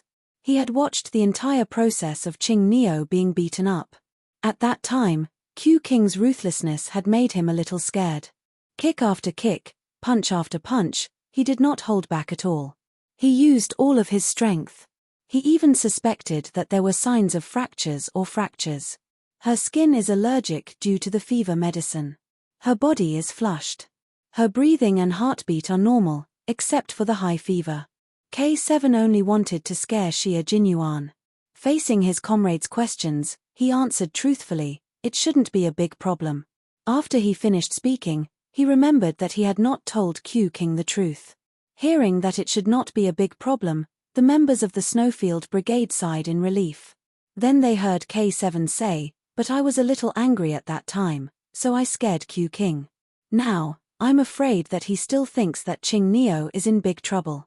After a few seconds of silence, his comrades in jungle combat suits gave K7 a thumbs up. Good job, brother. Well done. We're very angry too. Since you scared Q King, you've helped us vent our anger. The T6 combatant had just expressed his agreement when he remembered that he would also be part of the team that would deal with Ching Neo. He suddenly felt his vision darken. It's over. It's over. He had yet to win in Jusin's heart, but in the end, he had beaten up her best friend. This matter had to be kept a secret. For a moment, T6 felt like he was in an abyss of suffering. He was worried that something would happen to Yi Qian, but he was also worried that the girl he was chasing would ignore him because of this. T6 felt tormented standing in the cold wind. Another team member was also worried. Han Zheng from Z7 sighed softly as he looked at his comrade who was relieved to know that Ching Neo was fine. After Ching Neo made a mistake and was taught a lesson by Q King, his comrades all expressed their understanding and agreement. But, brothers, don't you know that the two of them are now in a relationship? As her boyfriend, Q King had beaten up his girlfriend until she was hospitalized. What if his girlfriend woke up and wanted to break up with him? What should he do? What should he do? What should he do? Commander-in-Chief Xia was also very worried about this problem. After listening to his report from the Snowfield Brigade, Commander-in-Chief Xia finally understood why his son had been so ruthless in dealing with his future daughter-in-law.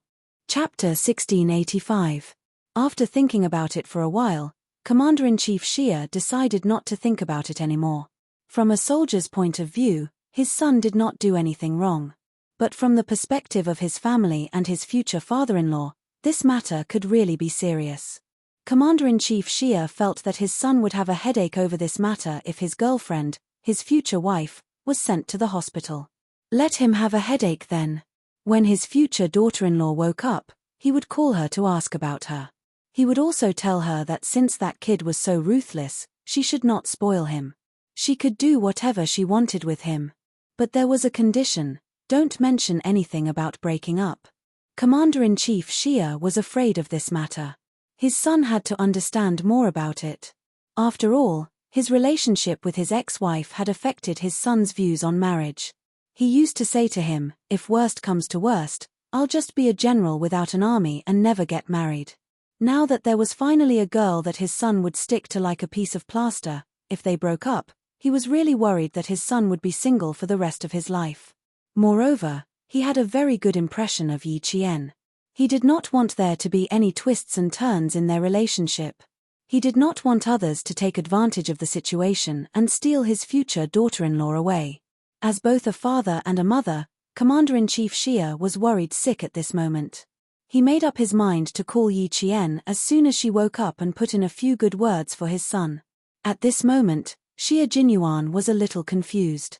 His gaze swept back and forth between his four comrades, T6, K7, G3, and Z7.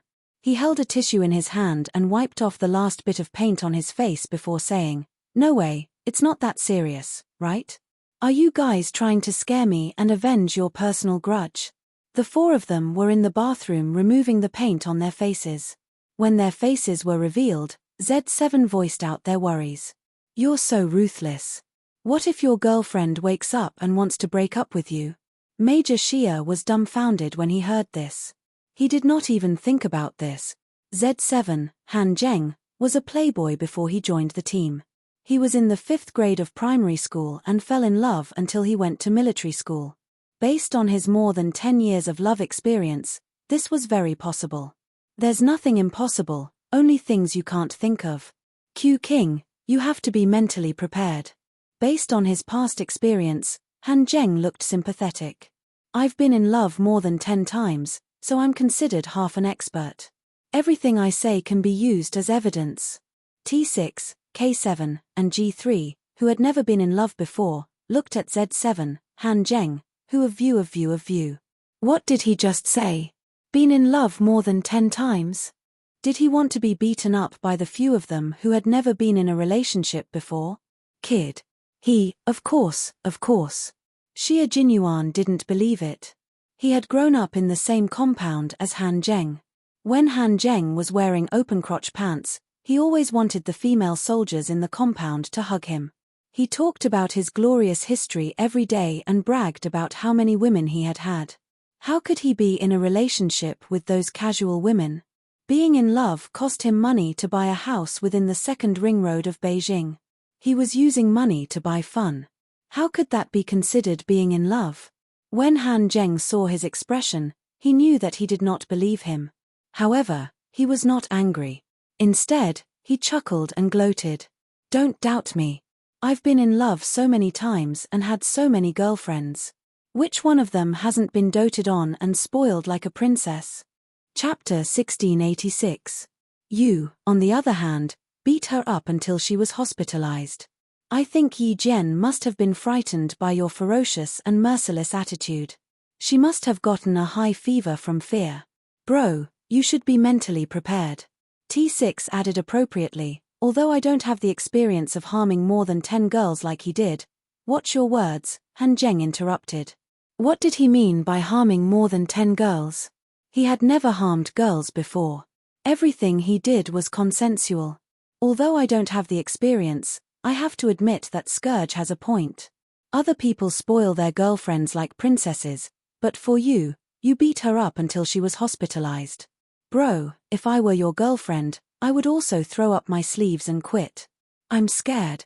When Han Zheng heard that he had been called Scourge again, the corners of his mouth twitched. Forget it. What was there to be calculative about with a group of virgins who had never been in a relationship before? It was purely personal jealousy. K7 and G3, who were shooting daggers out of their eyes, only retracted their gazes when they saw that Han Zheng had become obedient. Wasn't he Scourge? More than 10 brothers combined might not have as much experience in love as he did. Xie Jinyuan, whose heart trembled, turned his gaze to his 2 comrades who knew about his relationship with Little Fox but had yet to express their opinions. What about you two? What do you think? Major Xie Jinyuan, who had only kissed 1 girl and had 0 experience in love, was also a little flustered at this moment. I don't have any experience either, but I agree with what Scourge said.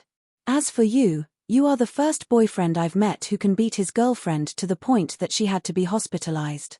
G3's words were pertinent. This matter was not going to be resolved so easily. We heard from K7 the reason why you taught Qing Neo a lesson.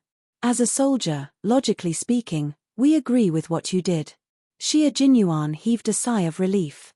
He nodded with a cold expression and said, as her comrade-in-arms, I have to make her remember that it is stupid to use her own life to test the enemy on the battlefield. Yes, if it were us, we would definitely do that, but... G3's gaze was sympathetic and his tone took a 180-degree turn. But you're still her boyfriend. If you really want to teach her a lesson, you should let us do it instead of doing it yourself. That's your mistake, K7 concluded calmly. Major Xie, who was used to having a strong heart, felt that he could not stand the words of his comrades. In short, if she wants to break up, I'll think that it's normal. As his comrade, the T6 combatant continued to stab him. Since he had already stabbed him so many times, it did not matter if he stabbed him 1 more time. Stabbing him in advance was equivalent to injecting him with a tranquilizer in advance. Faced with his comrades stabbing him left and right, Major Xie took a deep breath of the ammonia gas that every bathroom must have. He suppressed the panic in his heart and said calmly, You're right. It's indeed my mistake. I shouldn't have done it myself. You guys should have done it instead. At that time, he only thought that since she dared to do this, he would let her have a taste of her own medicine and make her pay a certain price for her foolish actions. He was happy that she came, so how could he bear to see her leave? He brought her step by step to the path he was on, hoping to advance and retreat hand in hand with her. How could he bear to see her leave in advance? If he had to choose again, he would still choose to teach her a lesson. Chapter 1687. He wanted her to always remember that petty tricks and thinking too highly of herself were taboo on the battlefield. The slightest carelessness would result in nothing left. However, he did not expect that she would end up in the hospital because of him. He did not regret teaching her a lesson. He had once said that they would not only be lovers in the future, but also comrades. As the team leader, he had the duty and responsibility to make sure that his comrades suffered the consequences of her mistake. Although I was successfully intimidated by you guys, I still believe that Qing Neo won't break up with you. Major Xie, who was a little flustered, would not be defeated so easily. He turned on the tap and washed his face with cold water. After changing into his jungle combat uniform, he stood in front of his comrades and looked into their deep, cold eyes. His gaze was as cold as an unsheathed ancient sword. He said calmly, although I believe that Qing Neo won't break up with me, as her boyfriend, I still have to apologize first. The corners of G3's mouth twitched. Looking at his expression just now, he thought that he would never apologize to Yi Qian and say that he regretted teaching her a lesson. The next second, the all-round soldier king bent over for love. The comrades guarding outside saw their team leader walk over with his head held high. Although the corners of his mouth were swollen, he looked very calm as he walked over. There's no need for all of you to stay in the hospital. Go back and reorganize. Captain Li will lead you to the second training base. The hospital was not the army. It was already 7 in the morning, and there would be more and more people in the hospital. It would be too eye-catching for a group of people to wear their combat uniforms. They would become the target of everyone's attention, so they had to leave immediately. When Yi Qian wakes up, I'll let you know immediately. I'll also convey your concern to her. Everyone, stand at attention. A minute later, the team left. Han Zheng walked forward and patted his good friend and comrade on the shoulder. He said earnestly, "Lower your head and apologize properly. At times like this, you have to pretend to be a coward. Don't be stubborn. Be careful that you don't lose your girlfriend and let your brothers take advantage of you." Looking at how Qing Neo was acting, if she was not his brother's girlfriend, he would have pursued her. T6 was even more devastated. Jiaxin is her good friend. My heart is bleeding right now. Why did I agree to go with you to hunt down Qing Neo back then? Am I stupid or not? At the very least, Q King was in a relationship and had even held hands and kissed her before. But as for himself, he had not succeeded in his revolution and was still working hard. Whenever he thought of this, the T6 combatant felt his heart bleed. Seeing this, Xie Jinyuan kindly comforted her, "Don't worry. If you don't get it, you won't lose it. Why are you hurting my heart? Scram as far as you can. Stop trying to scare him. He wasn't that easily frightened." Yi Jian did not know that Major Xia's heart was churning violently at this moment. She, who had fainted from the fever, gradually regained her clarity. The second she felt as if something was about to touch her, she, who was lying in the emergency room, suddenly opened her eyes. At the same time, her right hand gripped the nurse's wrist tightly. Ah! The nurse who was about to insert the needle into Yi Qian was so shocked that she almost dropped the syringe in her hand. She subconsciously looked up and was once again shocked by the coldness in Yi Qian's eyes. The trembling syringe in her hand did not escape the fate of dropping and fell to the floor with a thud. When the doctor heard the commotion, he turned around and saw that the patient had regained consciousness. He did not even have time to take off his sterile mask and walked over to the bed. He smiled at the female patient and said, "You're awake so soon? Do you feel better?" Chapter 1688. Her skin allergy wasn't serious, but she had a high fever and fainted. After a series of examinations, a skin test, and a normal anti-allergic fever medicine, the patient woke up in less than 3 minutes. He was indeed a soldier with a strong physique. Yi Qian blinked her eyes in a daze. Her long eyelashes fluttered, and she seemed to confirm where she was. She gently closed her eyes and let go of her hand at the same time. She fell into a deep sleep again. The frightened nurse patted her chest and picked up the syringe. She had to refill the medicine. The lights in the emergency room turned from red to green. Xie Jinyuan rushed over immediately. Yi Qian was lying on the hospital bed and being wheeled out by the nurse and doctor. All he could see was Yi Qian. He saw that his beloved lover's lips were abnormally red. It was the color of lips that only appeared when the fever had not completely subsided. There was a shocking bruise at the corner of her mouth, and there were small scratches on the left side of her face. These injuries were all caused by him.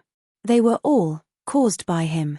Her pale face, bright red blood, and snow-white quilt. The bright colors made Yi Qian look as fragile as a porcelain doll that would break at the slightest touch. His heart felt as if it had been gouged out. It was so empty that it made him panic. When he saw the 4 drip and the doctor's expression, Xie Jinyuan felt as if he had really come back to life. The doctor and nurse looked at the young soldier in front of them. Their gazes swept past the wound at the corner of his mouth. How did he get injured like this? The female soldier lying on the bed was examined. There were more than 10 bruises on her body, especially the first 2 bruises on her back. These 2 bruises were the most obvious. The subcutaneous tissue was severely congested and had turned black. Fortunately, the bruises had avoided important areas such as the back and did not hurt any vital parts. The male soldier also had bruises on his face. He guessed that his body was not much better. Xie Jinyuan asked in a low voice, "Doctor, how is the patient? Is she out of danger?" He was not in a hurry and spoke very slowly. However, the doctor could hear the urgency in his voice. It was as if he did not allow him to speak nonsense. "It's not a big problem. Her condition is very good. The patient has a strong will. She woke up groggily 2 minutes ago. She will be fine after she wakes up naturally. The doctor condensed a few sentences into one sentence. He picked what the other party wanted to hear and did not beat around the bush. He said that he still needed to observe and did not rule out the possibility of changes. Xia Jinyuan's professional intuition told him that if he really said that, the soldier would not have the patience to ask him. With the hospital's words, Xia Jinyuan felt that his cold blood was finally warming up. He said thank you politely and pushed the bed into the ward that had been arranged earlier. The doctor followed Xia Jinyuan all the way to the ward. He said to Xia Jinyuan, "Contact him if anything happens." Then he left with the nurse. This was a special ward. After the hospital received the call, several doctors were on standby. Fortunately, the situation caused by the drug allergy was not serious. She only needed to reduce the fever. Now that the flush on the patient's body had subsided, her condition was stable. After the door closed, the room was so quiet that only the sound of breathing could be heard. Xia Jinyuan sat by the bed. His hands were clenched tightly. His gaze was fixed on Yi Qian. She was lying quietly on the bed with her eyes closed. Her face was particularly pale because of her poor complexion. Chapter 1689. He gently touched the wound at the corner of her mouth with his hand wrapped in gauze. The young major's eyes were no longer as cold as they were during the competition. Instead, they were as gentle as water. "I'm sorry, little fox." He got up and slowly bent down to gently touch her lips with his similarly injured lips. He didn't dare to use too much force as he was afraid that he would hurt the corner of her mouth. He only kissed her lightly and then left. He carefully adjusted the corner of the blanket before sitting back down. Xia Jinyuan quietly looked at her sleeping face under the influence of the medicine. He couldn't help but purse his lips slightly. He quietly watched, guarded, and accompanied her. There was no one to disturb him or make any noise. It was so quiet that he could hear their breathing intertwining. Only then could he feel at ease. After an unknown amount of time, the phone in his pocket rang and broke the silence. Xia Jinyuan frowned and immediately took it out and quickly picked it up. At the same time, he got up and walked to the balcony of the single ward. The sliding door gently closed. He stood outside the glass door and stared intently at Yi Qian on the hospital bed. He said, "Dad, speak slowly. Don't lose your breath. You're quite capable. You beat up your girlfriend and sent her to the hospital. Aren't you usually quite shrewd? What's wrong? Did you get kicked in the head by a donkey and become an idiot?" Commander-in-Chief Xia on the other side of the phone mocked his son. He was definitely a father and wasn't afraid of Xia Jinyuan hanging up the phone. "I think it's a compliment to call you an idiot. Yi Qian should be punished for what he did, but you can't beat up your girlfriend and send her to the hospital. Now, his girlfriend is in the hospital. I have a feeling that this future daughter-in-law, who has already passed the family Xia gate, is going to withdraw her foot and prepare to run away. Xia Jinyuan, if you scare your daughter-in-law away, go back and explain it to old madam and old master. I'm not going to scold him with you. I'll give you 2 words, serves you right. Why did Comrade Little Xia and Comrade Old Xia not see eye to eye? That was the root cause. When Shirley's son committed a crime outside, he would never comfort him. His words were always the same. It had never changed from the past until now. Comrade Little Xia was already used to it. He had already accepted such a unique fatherly love. Was it so difficult to say a few words of concern? Do I have to mock and ridicule you to feel better? What was there to be comfortable about? The more he spoke, the angrier he got. Xia Jinyuan rubbed his temples and said, "Dad, I'm thinking about how to make my girlfriend change her mind. What a coincidence that you called. Xiao Yi really wants to break up." Commander-in-Chief Xia's voice seemed to be a little higher, but she didn't sound worried. "That's right. You beat someone up and sent them to the hospital. Any normal girl would think so. You should apologize properly. You didn't make Xiao Yi change her mind. Don't go home this year. Spend the new year alone outside." He was definitely his biological father. He actually heard a hint of schadenfreude in his voice. Xia Jinyuan snorted. Don't laugh too early. Ha, I'm not laughing too early. You should think about this matter carefully. Daughter-in-law, I only acknowledge Xiao Yi as my daughter-in-law. You can't change it to someone else. Commander-in-Chief Xia could tell that his son didn't give up because of this. He was determined to stick to the basic path and continue to cling on to Xiao Yi. He immediately felt relieved. Commander-in-Chief Xia, who was relieved, hung up the phone very quickly. He didn't give Xia Jinyuan any time to mentally prepare himself. Xia Jinyuan could only sigh about this phone call. He sat down by the bed again and held Yi Qian's hand. He whispered, "Little fox, you mustn't break up with me. If there's anything, we can talk about it calmly. Just don't say anything that will hurt our relationship." Chapter 1690. My dad is panicking. I heard that he told Old Master and Old Madam about it. He even said that I'm going to make you disappear and that I can't even go home. Major Xia started racking his brains to think of a way to apologize. This was the first time he had to apologize after punishing his comrade. He had no experience at all. No matter, he would explain the whole story to his usually reasonable little fox first, then apologize properly. Remember, he definitely could not say things like "I hit you for your own good." He also had to remember that when his little fox woke up, he would obediently do whatever she told him to do. G3 said that if a woman was willing to follow them in their line of work, it was definitely because he had done good deeds in his previous life that he was able to find a good girl in this life. His girl, his little fox, was one of a kind in the world. He had chased after her for so long, so how could he give up now? It was undeniable that his comrade's words had affected his mood, but if he had to choose again, his little fox, he would still choose the same. Any training in the army was to prepare for war. It was tense, serious, and filled with danger. Once they were divided into factions, it meant that they were in the middle of a battle. Your every move will be the key to whether you can survive or not. He brought her all the way here not to see her sacrifice herself for his mistake one day, but because he wanted the two of them to walk side by side and live well together. He wanted the two of them to live well. When Yi Jian woke up, there was no more drip. Someone was lying quietly on the right side of her. His bent back was like a cheetah hiding in a tree. As long as there was a slight movement, he would immediately wake up and show his sharp claws and teeth. His hand moved slightly, and the highly vigilant man suddenly raised his head. At the same time, his gaze locked onto Yi Qian's face. 3 hours later, his little fox finally woke up. She had slept very soundly, and there was color on her face.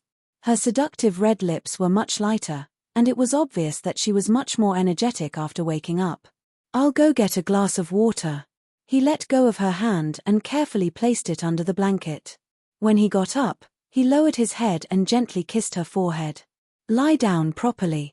Drink some water before we talk." Yi Qian blinked and watched as he poured her a glass of water, tested the temperature of the water, and waited for her to come back with the glass. He served her like a baby, and even held her from behind to feed her water. Yi Jian's throat was indeed dry from the fever. After enjoying his meticulous service, she stared at him with her dark and obvious eyes without blinking. She immediately informed the nurse and the doctor. After that, she sat down again and said softly, "Lie down properly and wait for the doctor to come and examine you." "Captain Xia, you seem a little strange." Yi Jian was keenly aware of his cautiousness.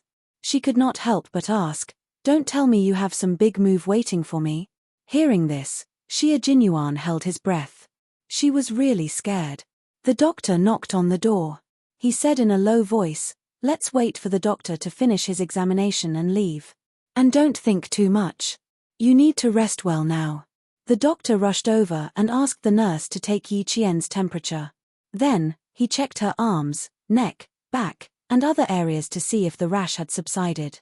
After the examination, he smiled and said, "The rash on your body is gone, and your temperature has dropped. It seems like you only need to rest for a day." Chapter 1691. While the doctor spoke to Xia Jinyuan, the nurse helped Yi Qian straighten his clothes and said softly, "There are many ruptured capillaries in the subcutaneous tissue.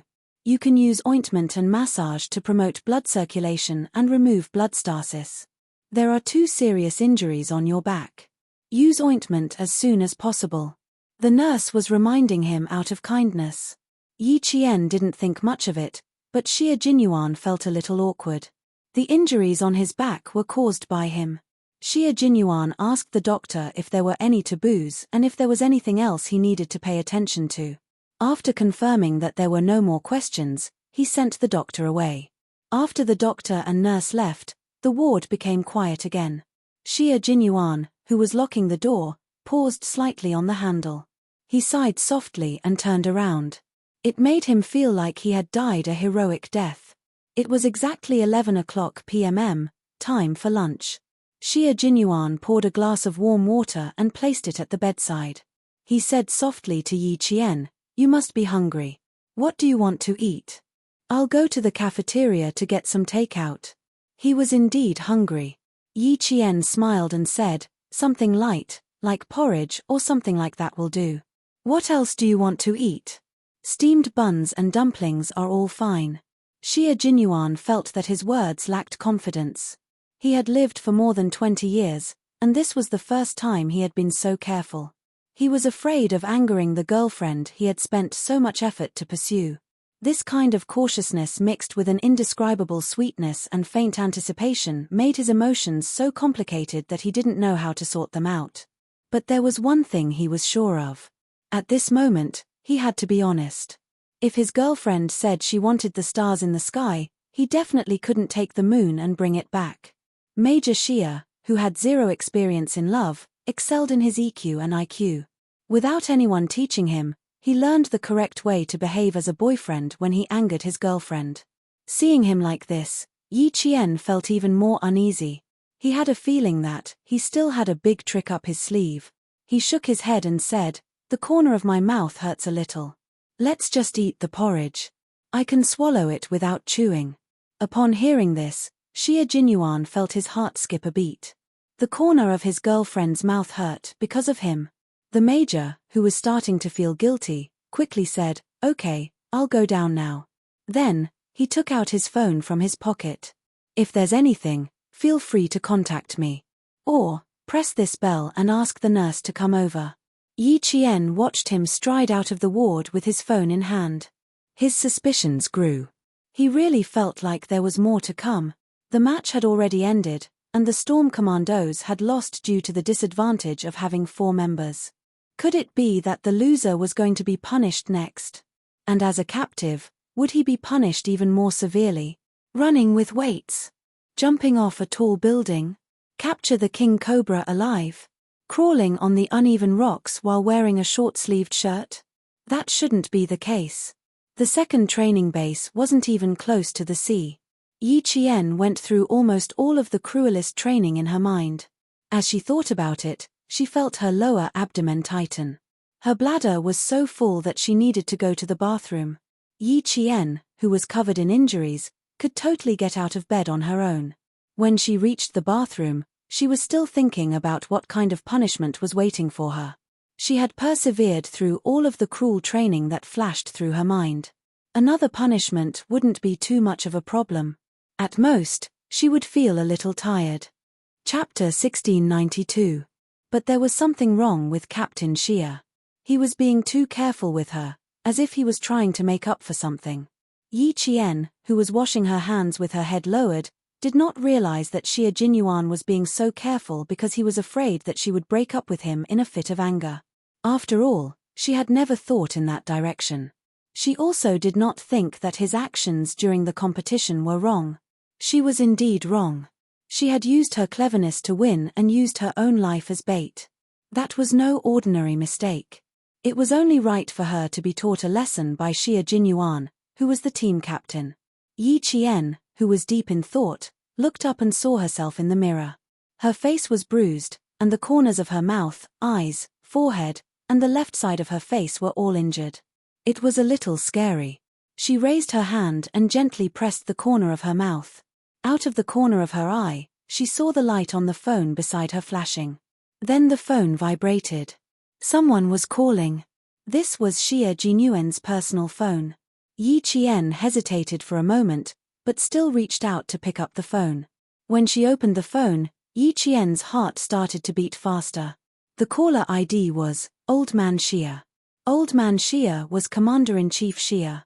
Commander-in-Chief Shia was calling. Should she pick it up or not? She really wanted to not pick it up, but wouldn't it be bad if she did? After a moment of hesitation, the call ended. Yi Qian, who was inexplicably relieved, had not put down the phone when it flashed again. The caller ID was still Old Man Shia. Hello, Commander-in-Chief Shia, this is Yi Qian. In the end, Yi Qian still picked it up. She stood upright in the bathroom and answered the call as if she was being inspected. Commander-in-Chief Shia heard the voice and the name. He quickly looked at the number he had dialed. That's right, it was his son's number, and he did not have Xiao Yi's phone number. Commander-in-Chief Shia moved the phone away from his face, turned around, and cleared his throat. Only then did he speak to his future daughter-in-law. Xiao Yi, are you feeling better? Where do you feel uncomfortable? Is Xia Jinyuan with you? With so many questions at once, Yi Qian quickly composed himself and answered seriously, Thank you for your concern, Commander-in-Chief. There are no more problems. Captain Xia went downstairs 3 minutes ago to get the Chinese food for me. When he comes back, I'll ask him to call you immediately. Yi Qian really wanted to hang up. She did not know why, but when she took Captain Xia's phone and answered the call from the Commander-in-Chief, she felt extremely guilty. Commander-in-Chief Xia did not hear what Yi Qian was thinking. Since his son was not around, it was easier for him to talk. It's okay. I just wanted to ask him about your situation. Now that you're talking to me directly, I don't need to ask him anymore. Since the person who answered the phone was himself, Commander-in-Chief Xia had to criticize him. His tone suddenly became serious as he said in a deep voice, I already know what happened to you. This time, as a soldier, you made such a big mistake, which really shocked us. Whether it's me, the Army Major General, or the Navy Commander, we can't accept your low-level but extremely serious mistake. Yi Qian stood upright and accepted the criticism from the military leader. Her expression was cold and she did not resist at all. Even though her body hurt all over, she still stood upright and accepted the criticism seriously. Sacrifice has always been something that we try to avoid as much as possible. We all know that there will be sacrifices in battle. But knowing and accepting is the biggest difference between reason and emotion. As your comrades, they are already prepared to sacrifice themselves for each other. But one day, when they find out that their comrades have sacrificed themselves because of their own misjudgment, Yi Qian, do you know what kind of impact this will have on your comrades and the battle commander? Chapter 1693. It's self-blame that you'll feel day after day, perhaps even for your entire life. Your comrades will blame themselves for not discovering it earlier, and your commanders will blame themselves for not strengthening your training. You sacrificed yourself, but you left behind more pain for your comrades. Is this what you want to see? Yi Qian clenched her teeth and took a few deep breaths to suppress her emotions. She kept her voice steady as she replied, No, this is what I don't want to see the most. Yi Qian was completely shaken, and the corners of her eyes were red. How could she be willing to do this? Very well, remember what I said, and remember who you are. You're a soldier who will carry a gun and fight against death at all times. Commander-in-Chief Xia did not fly into a rage. He believed that with her intelligence, she would be able to understand. After he finished criticizing her, Commander-in-Chief Xia's voice suddenly softened. The first part was a conversation between a military leader and a soldier who made a mistake, and the next part was a conversation with his future daughter-in-law. In an instant, even his voice became much gentler. Then let's talk about you and Xia Jinyuan. About her and Captain Xia? Even though the Commander-in-Chief's voice had become much gentler, Yi Qian did not relax at all. Go ahead. After a few words, Commander-in-Chief Xia could tell that his future daughter-in-law was a little uncomfortable talking to him. He sighed and said, Xiao Yi, putting aside my position in the military, I'm actually your elder. You have to admit that, right? You have to admit that, right? His change in status was too sudden. Yi Qian was so shocked that she almost dropped her phone into the sink. Admit it, to admit it. Don't be too restrained. Just treat me as your father. A father is talking to his daughter properly. Commander-in-Chief Xia not only heard Yi Jian's uneasiness, but also heard her faint estrangement. The Commander-in-Chief, who knew her background like the back of his hand, did not get angry because of this. Instead, he was very considerate and comforted her very carefully. In the future, if you have any grievances, just call me. This is my private phone number. Remember it in your heart. Yi Qian. She seemed to know why Captain Xia was sometimes a little unreasonable. It was probably hereditary. Commander-in-Chief Xia had become a father without her noticing. On the other end of the phone, Captain Xia continued kindly, I don't have a daughter, only that brat Xia Jinyuan. I'm very strict with him because he's a man, and as a man, he has to take responsibility and be responsible. And you're a girl. Which girl wouldn't dote on you? But you're also a soldier.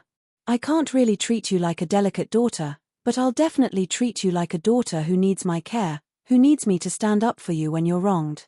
Yi Jian, who was originally in a state of panic, heard this and her eyes turned red. Dad. She hadn't called him Dad in a long, long time. Hearing Commander-in-Chief Xia's kind voice, Yi Qian could only bite her lower lip to stop herself from crying. She didn't have any family love in her previous life, but in this life, God seemed to want to make it up to her. She was so lucky in this life. Xiao Yi, Xia Jinyuan was ruthless this time. I hope you don't blame him. Your identities are destined to be different. The path you walk, the hardships you suffer, and the sufferings you suffer are also destined to be different. As a Special Forces soldier, you need to be agile, resolute, brave, hardworking, and have self-discipline. Chapter 1694. The crime you committed this time can be said to be a big mistake, and it's a big taboo for a Special Forces soldier on the battlefield. Xia Jinyuan did not do anything wrong as a captain and a soldier. Xiao Yi, do you understand his painstaking efforts? After Commander-in-Chief Xia finished speaking, he quietly waited for Yi Qian's answer. He knew that no one would feel good if something like this happened to her. She was beaten to the point of being hospitalized by her boyfriend. Sigh. Only his son could do something like that. The two young people were both soldiers and Special Forces soldiers. Even if they were on the battlefield, they could still fight side by side. Such a marriage was really one in a million. As a father, although he usually ridiculed his son, how could he sit back and do nothing when it concerned his lifelong happiness? Besides, he really admired Yi Qian. For a female soldier to be able to come this far, she was one of the best in the army. He could not bear to let such a good girl fall into his family. He could only communicate with her in advance and let her understand Xia Jinyuan's actions. Only then could they continue to be together. Yi Qian patted the corners of her eyes with cold water. After taking a deep breath, she replied softly, Commander-in-Chief, I don't blame Captain Xia, and I understand his painstaking efforts. I made a mistake on my side, so I should be punished. It was just a coincidence that I was hospitalized. I had a fever, and I was allergic to drugs. I couldn't take it, so I was admitted. It has nothing to do with Captain Xia. Commander-in-Chief Xia was relieved by her words. He felt more and more that Yi Qian was an honest and open-minded girl. With a smile on his face, he sighed and said, You have too many restrictions and too many helplessness. You are both comrades and lovers. You can be more casual in life, but when you are in the army and on the battlefield, you have to be careful. The slightest carelessness will lead to big mistakes. So, I hope you can understand his actions. Yi Qian listened carefully and accepted the criticism. Even through the radio, she could feel Commander-in-Chief Xia's concern and a father's hope for his daughter's happiness. Therefore, she answered more sincerely and did not try to pander because of the Commander-in-Chief's identity. You're right. Captain Xia did make a move this time because I made a big mistake. If he didn't remind me, I might not have realized my mistake so deeply. Understanding each other, the two of you can live a good life. Then, Commander-in-Chief Xia, who had changed his identity to father, showed concern for Yi Qian's health. He also asked how badly she was beaten. He also heard that she had injuries on her face. He said kindly to Yi Qian, Don't worry, remember this debt. Commander-in-Chief Xia added, Now that the two of you are in the hospital, you should order him around. Don't give in to him, and don't tell him that you don't blame him. This kid is taking advantage of the situation. Listen to me. Show some authority and put down his arrogance. Order him around as much as you can. Let him do all the laundry and feed. Let him learn his lesson. Yi Qian was no longer surprised by the commander-in-chief's behavior. She had seen it before. She listened to the commander-in-chief's advice very seriously. However, she first needed to know what kind of punishment she would have to receive. As for the commander-in-chief's words, she could indeed consider them. Chapter 1695. Xie Jinyuan took 2 bowls of porridge and saw that Yi Jian was not lying on the bed. He put the porridge on the table and opened the bathroom door. He saw his girlfriend looking at the wound on her face in the mirror. Her eyes were slightly red. This scene shocked him so much that he sucked in a breath of cold air. A few words flashed through his mind. I'll settle the score later. Something big is going to happen. He quickly thought of what else he needed to do. He had to do it perfectly. He had to show his little fox how sincere he was when he apologized. He had to make her forget that he was the one who caused the wound on her body. Yi Qian saw him in the mirror and saw the wound on his face. He looked at himself in the mirror again and thought of Commander-in-Chief Xia's words. He could not help but lower his head and smile secretly. Commander-in-Chief Xia only cared about how badly she was injured, but he never asked about Captain Xia's injuries from the beginning to the end. She disfigured her boyfriend's handsome face, especially the bridge of his nose, which was swollen. It was rare to have a girlfriend as fierce as her. She seemed to have hit him with the handle of a dagger. Now that he thought about it, he regretted it. What if she hit his eyes? Yi Jian held the mentality of I'll be stabbed no matter what. When the major sitting next to her spooned porridge to feed her again, Yi Jian raised her hand to block it and asked decisively, Captain Xia, what punishment is waiting for me next? Just tell me directly. Xie Jinyuan felt his knees go weak. Finish the porridge first, then we'll talk about other things. Punishment. He did not dare. He was afraid that she would punish him. Seeing this, Yi Qian, who liked to cut the Gordian knot, took the bowl of porridge from his hand, tilted his head back, and drank it all like drinking water. She handed the bowl back to him. Okay, you can talk now. Major Xia wanted to cry but had no tears. He wanted to feed her the porridge and take the opportunity to apologize, but his girlfriend did not give him the chance. She did not even need to feed him and directly finished the porridge. He lost another chance to perform well. Major Xia, who had always handled things calmly and gracefully, put down the empty bowl in his hand. Let's start. He had to finish it early so that he would not feel uneasy. There is no punishment, little fox. The competition is over and the plan to capture you has also come to an end. You have also paid the price for your actions and received punishment. I believe that after this lesson, you will remember that even if you meet an acquaintance on the battlefield, as long as they are enemies, you must not test them. His voice was low and very serious. Yi Qian listened carefully and did not miss a single word. He had done a lot for her, and she remembered it all. He was a man who was responsible for his personal life and had the tenderness of a soldier. I learned a lot this lesson. I won't forget it for the rest of my life. Yi Qian laughed. As she spoke, she raised her eyebrows slightly and joked, I don't want to be beaten up by my boyfriend again and have to lie in the hospital. It's enough for me to go through this once. The corners of Xie Jinyuan's eyes twitched as he secretly heaved a sigh of relief. His dark eyes were full of affection as he gently held Yi Jian's hand with both hands. He lowered his eyes and kissed the back of her hand with his thin lips. Then, he slowly raised his head and gazed at Yi Jian affectionately again.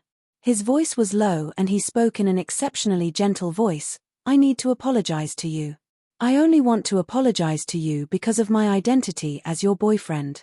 I didn't take good care of you and didn't protect you. This is my fault. I shouldn't have done that. Chapter 1696. The more he spoke, the smoother he became.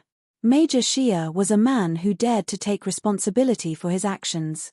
Since he was going to apologize, he had to do it properly. He couldn't just brush it off. Whatever he wanted to say in his heart, his mouth said whatever he wanted to say. He didn't even need to draft his words as he continued to speak naturally. As a man, I should take good care of my girlfriend. I should support the sky for you, shelter you from the wind and rain, and not let you get hurt at all. I'm sorry, little fox. This time, I didn't fulfill my responsibilities as a boyfriend. It's my fault. If you're unhappy with anything, feel free to vent. I promise to accept it all. Yi Qian instantly understood why Xie Jinyuan was so careful. It turned out that he had hit him and was afraid that she would be unhappy with him. Looking at Xie Jinyuan, who was so careful and anxious, Yi Qian didn't feel proud. Instead, he felt a little heartache. For her, such a high and mighty man had lowered himself and apologized so carefully just to not make her angry. Yi Qian, oh Yi Qian, you're lucky to have met him. How could you bear to scold him? Yi Qian sighed softly, his heart aching. He had his own position and responsibilities. As the team leader, he was the commander of the entire team on the battlefield. He led his comrades on the battlefield, used the correct strategy and techniques to achieve victory and successfully completed the mission assigned by the country. At the same time, he had to ensure the safety of every comrade and minimize unnecessary sacrifices. How to ensure the safety of every comrade didn't mean that he had to keep an eye on them all the time on the battlefield. Instead, he had to be serious and strictly supervised during training. He also had to lead by example and train together with his comrades. As the team leader, Captain Xie had to work harder than his teammates. He had to work harder than his teammates. He had no choice. He was the brain and core of the Snowfield Brigade and played a decisive role in battle. During training, he had to restrain himself and manage his comrades. He had to know everything accurately, and know everything quickly. In this way, as long as he found out that someone had made a mistake, as the commander, he had no choice but to punish that person to ensure that he could bring his comrades back safely during battle. Captain Xie apologized to her so carefully. Yi Jian knew that she really felt sorry for him. She felt very sorry for him. Hearing her sigh, Xie Jinyuan mistakenly thought that she was considering whether to forgive him. Feeling a little nervous, he tightened his grip on Yi Qian's hand. There was still something he wanted to say, but he had to say it all. As your boyfriend, I didn't fulfill my responsibility to protect you. But little fox, as a soldier, I have to treat your mistakes seriously and severely. This is punishment, and it's also the punishment you deserve. As your comrade and your captain, I must be strict with you. Once you find out that you've made a mistake, you must not show mercy to me just because I'm your boyfriend. Yesterday, they said that my biggest mistake was to teach you a lesson with my own hands. After thinking about it, I'd rather do it myself than let someone else do it. We're comrades in arms and lovers for life. How can I let someone else teach you a lesson? I want the two of us to be together for a long time. We can support each other for the rest of our lives. I don't want either of us to let go of the other person's hand halfway and let the other person continue on alone. Chapter 1697. And the same mistake has already happened once, and we were taught a lesson by the Grim Reaper. Yi Qian, you made the same mistake this time, and I have to punish you severely because I can't accept the fact that you died one day when I send you away. His grip on her hand slowly tightened, and she could feel his muscles gradually tightening as he spoke. Yi Qian looked deeply at the man who was shouldering the responsibility of his country. She looked at the iron-blooded soldier who was respected the most as long as he was on the battlefield. She looked into his dark eyes and asked softly, in the past, who else made the same mistake as me? R2, a Special Forces soldier in the Snowfield Brigade. He was only 28 years old when he died. He had a beautiful and kind wife at home who was about to give birth. If there were no accidents, he would have gone home on leave after completing his mission to accompany his wife until she gave birth. At the mention of his fallen comrade, Xie Jinyuan's voice even dropped a few pitches. It was low and heavy, and there was a sadness that could not be erased. No one could accept it. Even though 2 years have passed, we still can't accept it. Xie Jinyuan's lips were pressed tightly together, and there was a hint of viciousness in them. His expression instantly made Yi Qian's heartstrings tense, and his voice became colder and colder. In the end, it was filled with thick hostility. Later, the person who R2 thought was his brother sent an email from abroad to R2's private email. He knew that we would organize R2's email, and the email was full of provocation. He mocked R2 for his foolish probing behavior and told him to kill his enemy effortlessly. His former acquaintance turned into his current enemy. Even the criminals knew this, but R2 didn't recognize it. For this, he paid the price with his life. It also became a pain in the hearts of all our comrades in the Snowfield Brigade. They couldn't accept it, but they had no choice but to accept it. Yi Qian completely understood why he was so cruel to himself last night. He was so cruel that even the T6 and pigeons couldn't stand it, but he still insisted on teaching him a lesson. It turned out that there was such a sad story. I'll remember this, Captain Xia. From now on, I'll never do it again, she said slowly and solemnly. I will never make such a low-level mistake that could cost me my life at any time. She didn't blame him at all, nor did she fear him or reject him because of this. She was still as kind as before, showing him a gentle smile with her bright eyes. The corner of his mouth was also swollen. It must be very painful. Xia Jinyuan replied softly. He lowered his head and kissed her hand. Hiding the ruthlessness in his eyes, he gazed at her lovingly. As your boyfriend, I apologize. But as your comrade, I'm sorry, little fox. I can't apologize to you. But now, I accept all the punishments you've given me. It's because I didn't take good care of you. I will perform well and strive to make you forgive me for neglecting my duties as your boyfriend. It was only right for a man to be at his girlfriend's beck and call. She wasn't angry at all when she was surrounded and beaten up by him. Now that she understood so much, it was even more impossible for her to be angry. However, looking at Captain Xia now, she couldn't help but want to tease him. Who asked him to like teasing her in the past? Chapter 1698. Yi Qian's eyes flickered. He smiled calmly and said, "Do you think I'm that easy to order around? Could it be that during the training, he would take revenge on him? After all, you're the captain of this training. I don't dare to offend you. It's a pleasure to serve my girlfriend." Xia Jinyuan said sternly and took out a tube of medicinal oil from his pocket. When I came up, I went to the pharmacy to get a tube of medicinal oil for promoting blood circulation and dispelling blood stasis. Lie on your stomach and I'll use the medicinal oil to rub your wounds. I'll start with your body. When the doctor checked her back, he saw the 2 large bruises that were so deep that the tissue beneath her skin was covered with dark purple bloodstains. He couldn't bear to take another look at it. Yi Qian grabbed the medicinal oil. He raised his eyebrows and said with a faint smile, "As a soldier, I'll definitely forgive you for what you did back then. But as your girlfriend, Captain Xia, I'm not that easy to coax. It's here, it's here. The more you're afraid of something, the more likely it will happen." Major Xia, who had already gotten over the initial apprehension, looked at Yi Qian lovingly and sighed. "Come on, what do I have to do to make you forgive me?" Yi Qian thought of the kneeling on the keyboard and kneeling on the durian in the future. Her eyes flickered and she said mischievously, "Verbal apologies are nothing new. I don't see sincerity. Why don't we try something else?" Major Xia, who had always been sensitive to such matters, suddenly had a bad feeling. He sat up straight and said, "Try something else? Captain Xia, why don't you try kneeling on the bullet? Point the bullet downwards and the flat end upwards. Captain Xia, kneel on the bullet for 10 minutes. How about that?" Yi Qian blinked his bright eyes and looked at him seriously. "I think we can see Captain Xia's sincerity through this." It was a very original suggestion. Xia Jinyuan, who was opening the packaging of the medicinal oil, paused. He then stood up and began to unbuckle his belt. Yi Qian was dumbfounded. "Xia Jinyuan, why are you taking off your pants?" He couldn't keep up with him at all, nor could he figure out what he was going to do next. The young major's mouth curled up slightly. Although his handsome face was destroyed, his temperament was still there.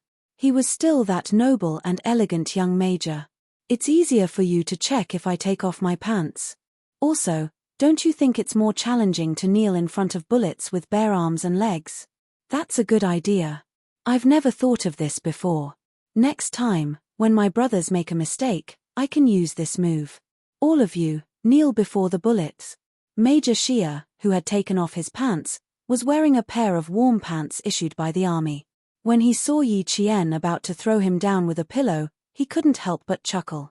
I'll pay attention to my image in the hospital. I won't do anything impolite. He pulled up the combat pants that he had taken off and said, my pants are tucked in. It's easier for you to see the wound on my calf if I take it off. Little fox, after you kicked me a few times, the T6 combatant asked me if my bones were fractured. At that time, I stubbornly said that I was fine. So now I'm here to see if I'm all right. Oh. When Yi Qian saw that he was still wearing a pair of pants, he calmed down. Then he raised his eyebrows and said with a half-smile, Captain Xia, are you saying that you want me, your girlfriend, to apologize? Something was wrong. He needed to take immediate emergency measures to quickly stop what he was doing at this moment. Xia Jinyuan, who felt a sense of crisis, quickly put on his combat pants as if he was on an emergency mission. He unbuckled his belt and pulled on his jacket. His clothes were neat and tidy, and he looked dignified. Absolutely not. It's just that I felt a little hot after running all the way here, so I wanted to get some steam off. Chapter 1699. He had almost angered his girlfriend again. Fortunately, he had reacted quickly enough. Otherwise, not only would he not have been able to clean up the mess, but he would have also ruined the current atmosphere. No, he had to be more careful. He absolutely could not anger his girlfriend. Come, lie down on your stomach. I'll rub your back. It might hurt a little, but bear with it. With a quick-witted and smart girlfriend, the boyfriend would be treading on thin ice if he angered her. Major Xia's conclusion was, when your girlfriend is angry, you have to follow her wishes no matter what you say or do. Yi Qian held back her laughter and said, boyfriend, take good care of her. When it's over, remember to prepare all the bullets. I've never seen anyone kneel before bullets. Let's see if you can kneel before them. This is also an experiment. When you succeed, we can promote it to the team, right? Yes, Little Fox has a point. When it's over, I'll definitely gather all the bullets. Do you have any other instructions? Feel free to tell me. I sincerely want to atone for my mistakes. Yi Qian felt that even chatting with him was full of joy. There was a visible smile on her face. Even if the corner of her mouth hurt, it could not stop her from wanting to laugh. They were soldiers. They were responsible for the sacred duty of protecting the country. They were comrades. They needed to help each other, rely on each other, and improve each other. They were lovers. They held each other's hands and gave each other their hearts. They were like this, and they were like this. Yi Qian, whose lips were slightly curved, looked at the major who was accompanying her. The smile in her eyes deepened. Captain Xia, I'll remember this. We're not in a hurry. There's plenty of time to settle the score. Okay. I'll be waiting. As long as there was no mention of breaking up, there was nothing to be afraid of. As long as the person was still his, he was willing to settle the score. Who was his girlfriend?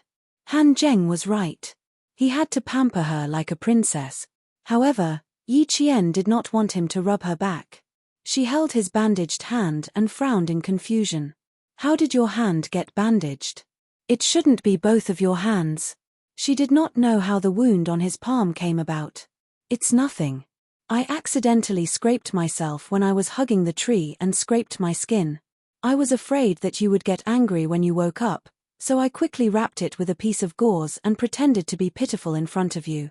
He said shamelessly and even clapped his hands to show that his palm was fine. Yi Qian believed him when he saw this. She said, I almost believed you. I'll give you a massage later. I know I kicked you a few times. Then she lay on the bed and waited for him to massage her. She wasn't used to having others push her around.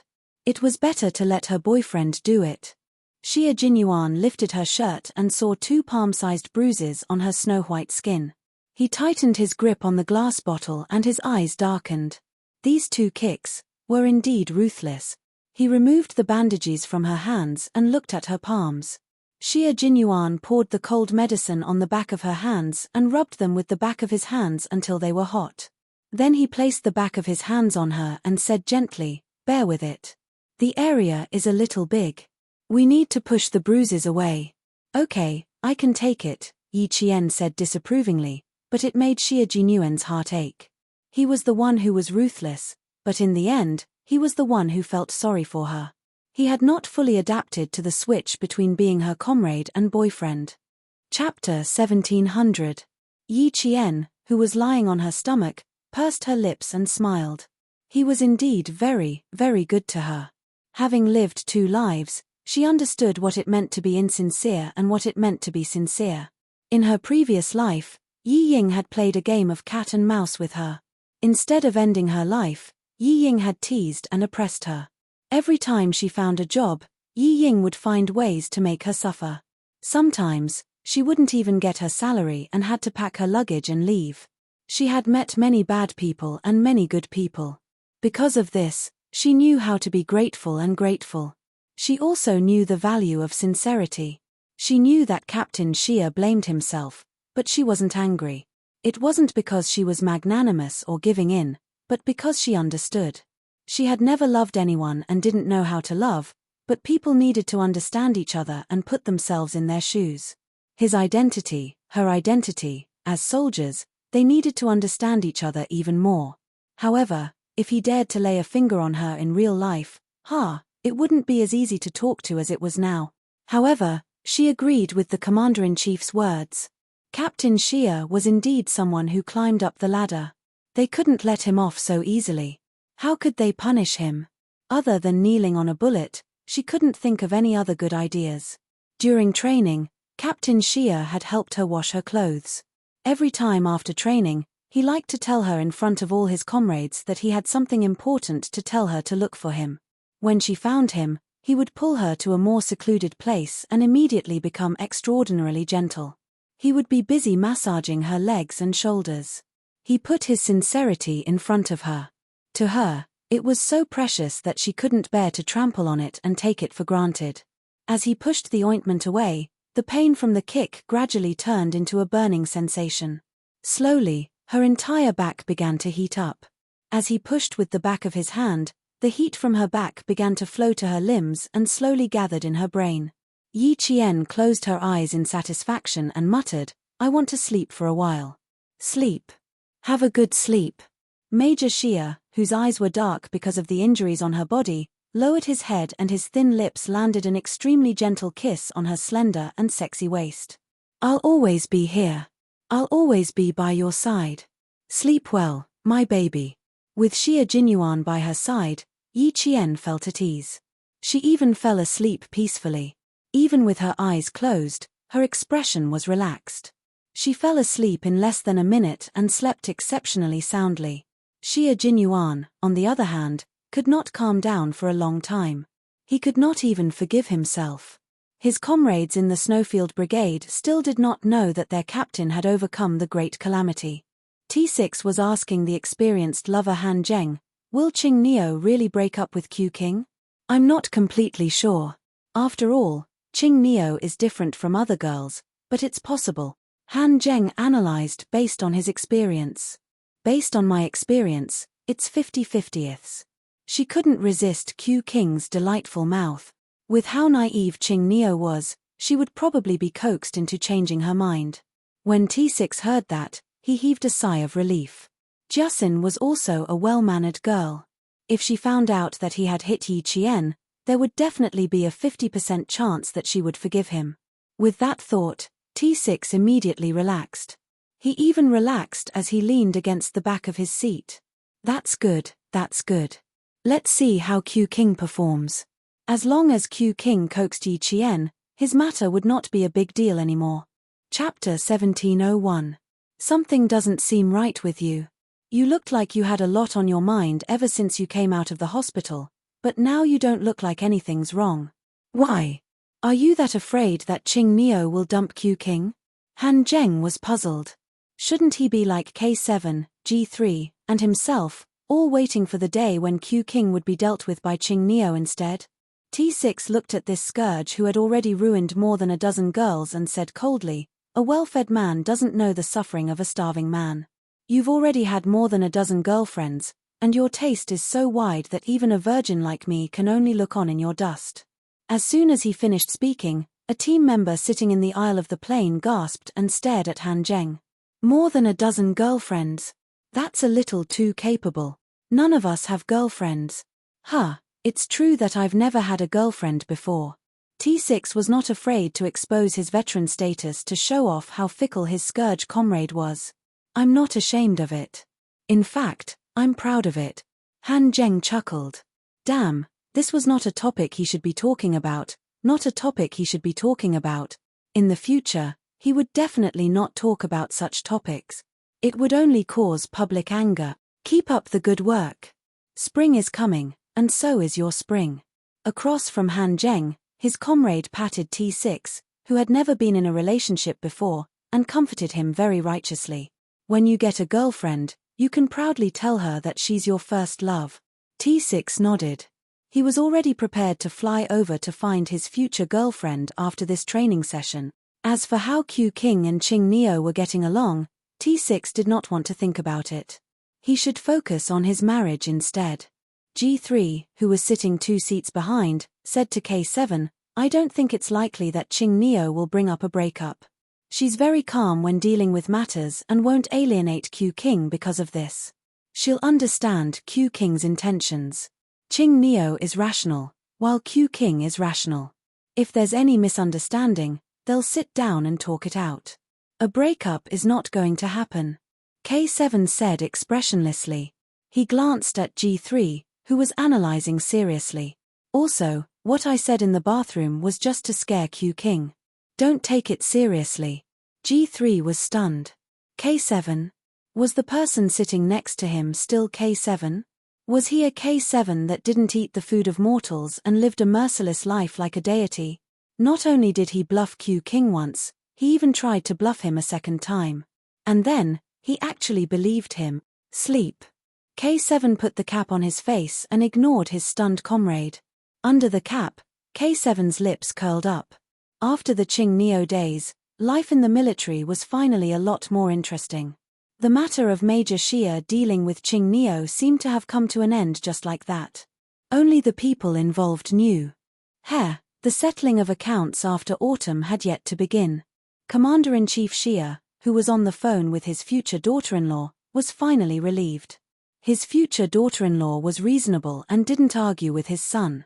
He wasn't worried that his future daughter-in-law would run away. There was still a month of training left. With his son's intelligence, he would probably make up for his mistakes and perform well. He wouldn't give up such a good girl. Commander-in-Chief Xia was relieved that his daughter-in-law didn't run away. Commander-in-Chief Xia couldn't be blamed for being worried. It was mainly because Major General Lu mentioned that the Navy commander wanted to be a matchmaker and introduce Yi Qian to Li Jinyan. He even said that the two were a match made in heaven. This old Dong really knew how to poach people. He even tried to poach his own family Xia, Li Jinyan, the captain of the Storm Amphibious Frogman Assault Team. He was young, promising, talented, and capable. He was calm and strategic. He was a young major with the potential to be a general. If he really became Xia Jinyuan's love rival, he would be a formidable opponent. Chapter 1702. A girl like Xiao Yi was extremely rare. If he didn't seize the opportunity, she would be snatched away by someone else. He had no choice. For the sake of his family Xia and his son, he could only thicken his skin and become the father of his future daughter-in-law. Fortunately, Xiao Yi didn't reject him. Otherwise, he would have personally run over and tied Xia Jinyuan up with a rope and forced him to apologize to Xiao Yi. Commander-in-Chief Xia didn't even think about whether his son had been taught a lesson by Yi Qian. To him, Xia Jinyuan was thick-skinned. Even if Yi Qian hit him, he wouldn't be hurt too badly. It had to be said that the commander-in-chief had foresight and made preparations in advance.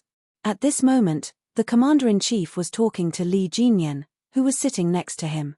Xia Jinyuan beat Xiao Yi until she was hospitalized. Jinyan, your chance is here. You have to seize it, okay? Xiao Yi is such a good female soldier. She's so capable and likable. She has a good personality and is a good person.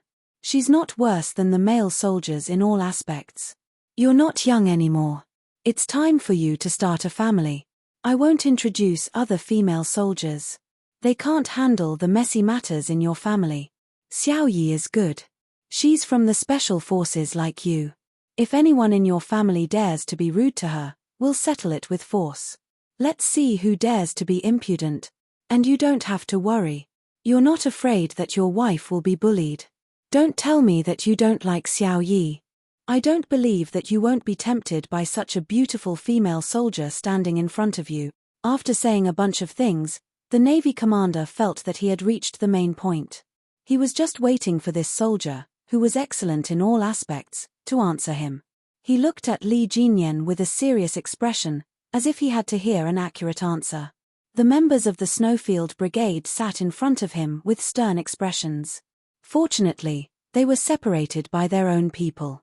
Otherwise, with the Snowfield Brigade's hearing, they would have heard the Commander-in-Chief's words clearly. They wouldn't talk to him in front of him, but they would tell Xie Jinyuan about it. Stealing someone else's girlfriend was a big deal. Xie Jinyuan regarded Li Jinyan as his brother, a brother who would risk his life for him. For the sake of his brother, he would not do such a thing. Another important reason was that he really admired Yi Qian. His feelings for her were also very subtle. Sometimes, when he saw her smile, he felt happy in his heart. It was as if the more she smiled, the happier he would feel. This feeling. Li Jinyan, who was deep in thought, couldn't help but frown. Then, a faint smile flashed across his eyes. If she really did have a good impression of Yi Qian, then with Xie Jinyuan's appearance, that impression of him that she couldn't grab hold of had disappeared without her noticing. That night, when Yi Qian arrived on the island with the supplies, he saw the secret interaction between her and Xie Jinyuan. Xie Jinyuan, who had always been calm, even specially went into the sea to welcome her. At that time, he thought he was seeing things. Now that he thought about it, he was very sure that Xie Jinyuan really did kiss Yi Qian at that time. Later, when the two sat together, even though there was a certain distance between them, the atmosphere between them was obviously not something that outsiders could interfere with. Later, Xie Jinyuan even came to find him at midnight that night and said, "I want to repay you for your efforts in training Yi Qian." Now that he thought about it, this sentence was actually a declaration of sovereignty, and at the same time, it also told him about their relationship. Yi Qian was sent by the military to train with the Storm Commandos. What did it have to do with Xie Jinyuan? As long as he thought about it carefully, he would know why he said that. Chapter 1703. Because Yi Qian was Xie Jinyuan's girlfriend, he was thankful that he had trained Yi Qian strictly and did not treat her carelessly just because she was a female soldier. Now that he had confirmed their relationship, even if he really had any thoughts about Yi Qian, he had to give up. He could not bully his friend's wife. This was the bottom line of being a person. As a soldier, how could he touch it? Moreover, when he found out that they were lovers, he was not sad at all. Instead, he felt that their relationship was normal. Now, he was very sure that he really only admired Yi Qian and did not have any other thoughts. Even the slight feeling of seeing her smile made him happy was definitely not because he had feelings for her. It was not that he had never been in a relationship before, and it was not that he had never had feelings for someone. How could he treat the admiration between comrades as feelings between a man and a woman? It was just that he did not understand why he liked to see Yi Qian's smile so much that it made him feel happy. This was his own private matter, and he did not want to talk about it. Now, he had to talk to the commander. How should he say it? He had to think about it for a while, string some words together, and make it clear to the commander all at once. Li Jinyan did not like to talk much. His personality was as cold as the expression on his face. In addition, he was usually a man of few words. During training, there was no need to talk much nonsense. He was not used to talking a lot. If he could, he really only wanted to tell the commander, "You're thinking too much." But he could not. If he did not say a few more words this time, he was afraid that he would not be able to dispel the commander's thoughts. If he directly talked to Xie Jinyuan and said that he wanted to introduce Yi Qian to him as his girlfriend, then it would really be a big problem. Thinking of this possibility, Li Jinyan felt that he had to, immediately, now, and immediately clarify this matter with the commander. He was still thinking about it when the commander of the Navy became anxious. "Li Jinyan, are you still a man? How can you be so hesitant? Is it that hard to give me a definite answer? Or are you too embarrassed to tell me?" Do you want to be alone? The cabin was very quiet. The Navy commander raised his voice slightly, and the comrades of the Storm Commandos in the front rows could hear him clearly. They were all shocked by the commander's words. Li Jinyan, are you still a man? Whether or not the Demon King was a man, they knew best. It was definitely a man. He was a very, very impressive and majestic man. Commander, what are you talking about with the Devil King? Why does it sound so awkward? I don't know. They even talked about whether or not the Demon King is a man. Cough, I can prove that the Demon King is definitely a man. Listen, what do you want to hear? I think it's quite interesting. The comrades in the front row remained motionless, but there was no obstacle in their communication. One by one, they were speculating with great interest. Sitting in the row in front of Li Jinyan were Prawn and Whale. Sitting across the aisle were the scouts in the team. Their hearing was excellent, so they could hear it even if they didn't want to. Only the three of them knew what the commander and the Demon King were talking about. Pursuing Qing Neo Yi Qian was something that they would definitely support. The two of them cooperated well in battle. It was not at all obvious that this was their first battle. The two of them stood together very well. Qing Neo was tall and slender, and the Demon King was tall and straight. In addition, they were both very good-looking. If they really were to be together, it would indeed be a joyous occasion. Chapter 1704. Li Jinyan, who was prepared to give a long speech, first swept his gaze over the scouts sitting side by side. When they received his gaze, which was as cold as a knife, the three scouts moved in unison. They twisted their necks and turned their heads in unison toward the window.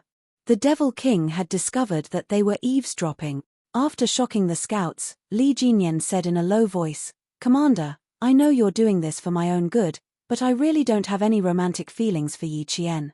I admire her very much, because a female soldier like her is a rare existence in the army. Every male soldier who sees her will be amazed by her ability and appearance. I'm a man, the most normal man. I can't avoid this. I also have to admit that Yi Qian is definitely a very suitable girlfriend for us soldiers. Because she wears the same military uniform as us, carries a gun, and fights for the country, the people, and her family. She's so outstanding. Once she enters the army, she's like a fairy descending to the mortal world. It's inevitable that the male soldiers will be tempted. Even the Great Mermaids tease that if Yi Qian had entered the army a few years earlier, he would also be tempted to write her a love letter. You know, even the Great Mermaid's children are a few years old. When the commander heard this, he still felt that there was hope. He pulled a long face and said, "Since you can't avoid this, then it's fine. As long as you get along well, you'll eventually develop feelings for each other. Just like my generation, what did we rely on to get married? It was all about matchmakers." The matchmaker came to talk about the situation of both parties' families. The parents' opinions were not bad. They didn't even ask for our opinions and directly decided. You still don't know what the person you're marrying looks like. When you get married and get together, all feelings will come after a long time. At least you've met each other and understand each other. Furthermore, you admire Yi Qian. You have all the conditions, so why are you still dawdling? When it's time to make a move, you have to make a move. If you miss this village, there won't be another shop. When the time comes, where will you go to find a girlfriend as good as Yi Qian? Li Jinyan had intended to say everything in one breath. Now that he was interrupted by the commander, who thought that he and Yi Qian could develop, why was it getting more and more confusing? Li Jinyan raised his hand and rubbed his temples. He reorganized his words and decided to make it short. I'll tell you this. I don't have any romantic feelings for Yi Qian. Similarly, Yi Qian has no romantic feelings for me. After talking for so long, she was still talking about feelings with him. Talk my ass. If he didn't have feelings for her now, wouldn't he have feelings for her after they got married? Why didn't he understand what he meant? The Marine commander only felt that his heart was suffocating. I told you to pursue her first, and then slowly cultivate your feelings. Did you not understand, or are you deliberately playing dumb with me? Commander, by the commander. Your era is different from ours, so there's no way to woo someone first before talking about feelings. Li Jinyan was also helpless. He had clearly told the commander that he had no romantic feelings for Yi Qian. Why didn't the commander believe him? Li Jinyan suddenly felt a chill in his heart. Could it be that he had done something to make the commander misunderstand and think that he had romantic feelings for Yi Qian? Or did he say something that made the commander misunderstand? If he did, wouldn't Xie Jinyuan also misunderstand? He quickly went through everything in his mind, recalling some of the things that he and Yi Jian needed to talk about during their training. After going through everything, Li Jinyan was very sure that he really didn't do anything that would cause a misunderstanding, nor did he say anything that would cause a misunderstanding. Chapter 1705. After confirming that he had not done or said anything that could be misunderstood, Li Jinyan lowered his voice and said, "Commander, Yi Qian and I can be comrades in arms, but friends can't be lovers. Are you trying to make me so angry that I want to jump off the plane?" When the Navy commander thought about how the two of them looked so compatible, and how Yi Qian was able to deal with the Li family, he wanted to set them up even more. "Why can't you two be lovers? Don't tell me you don't like Yi Qian." Li Jinyan sneered. "Commander, why don't you think about it? Maybe Yi Qian doesn't like me. There are millions of men in the world, and there are many who are better than me. She has the ability and education. She can definitely find a better boyfriend. What do I have? I don't have anything right now. Why would she want me? Commander, you can't just ask me to pursue her. You have to get Yi Qian's approval. Moreover, I really only admire her. It has nothing to do with romance. I don't have the time to talk about romance either. You've already made a military pledge to the military to train our storm commandos into the strongest naval special forces. We'll be able to compete with the naval special forces of the Western countries. You also gave me an order to hold me accountable if we don't achieve results. Commander, the important task now is not to find a girlfriend, but to lead our team to become a Marine Special Forces team that can reassure the country." This time, Li Jinyan finished speaking in one breath and did not give the Navy commander a chance to interrupt. "Stop thinking about it and don't mention it again. It's impossible for Yi Qian and I to be together. There's no chance." He could not tell the Navy commander that Yi Qian already had Xie Jinyuan by his side. It was obvious that their relationship was still confidential. Even if he knew, he could not casually say it out loud. He could only tell his Navy commander this. The Navy commander frowned at his resolute and unnegotiable tone. He looked at him with sharp and dignified eyes. "You really don't want to pursue Yi Qian? Really? If there's a girl I like one day, I'll definitely make a move and I'll definitely tell you. Please don't tell me. I only admire female soldiers like Yi Qian." The Navy commander waved his hand disheartenedly. He instantly lost interest in the personal feelings of his beloved general. After a slight pause, he said, "I just wanted to keep Yi Qian in our Navy openly. In the end, you didn't want to do it, so there was one less possibility.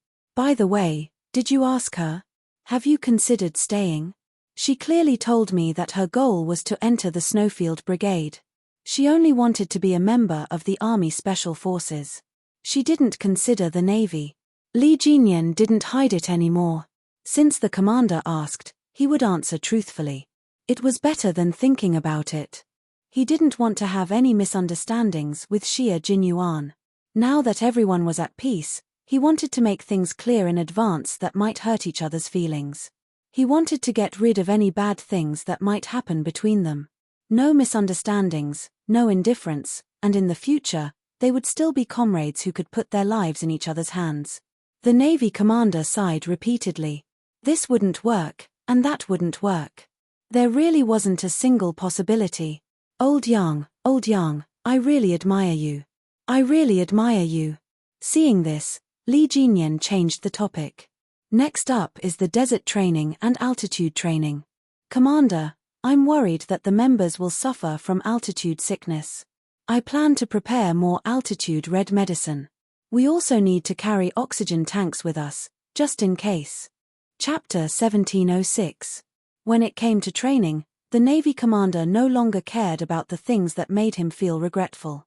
Instead, he discussed with Li Jinyan the detailed arrangements for the upcoming training. Xie Jinyuan, who was accompanying Yi Qian, was also making detailed arrangements. Training in the desert was actually more dangerous than training in the high altitude. The biggest problem was the scarcity of the source of life, water. As for the lack of a compass, Xie Jinyuan didn't think it was a big deal. There wasn't much water, and the only food that filled the stomach was a few packets of pickled vegetables, some compressed biscuits, and some red pepper. There was already a serious shortage of water, and the supplies that were given actually had to be swallowed by large gulps of water. Needless to say, this was a deliberate arrangement by the military. Cold, heat, thirst, these were all necessary training for a special forces soldier. Xie Jinyuan had no objections to this, and he had no right to raise any objections. In the quiet ward, there was no other noise except for the occasional sound of paper being flipped. Yi Qian was still sleeping.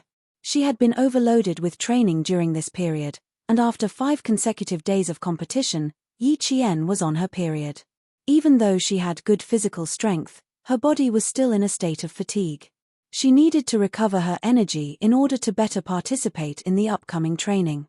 She slept from noon until 5 in the afternoon. When she woke up, the sky was already dark and night had begun to fall.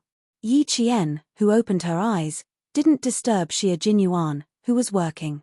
He was so focused that he didn't notice that she had woken up. He kept his head down and held a pen to write and draw on a piece of paper. He was making careful and detailed arrangements for the upcoming training, including the route of every place, the campsite, the tasks to be completed every day, the distance to be traveled, what to pay attention to, and so on. All of these needed to be arranged and deployed in advance. This was the responsibility of a commander. The entire team was under his control, and the team members listened to him and obeyed him. Then, as the commander, he had to shoulder the responsibility of the entire person. There could not be the slightest mishap. Modern warfare had already begun. From the era of cold weapons to the era of information technology, war had also become a science.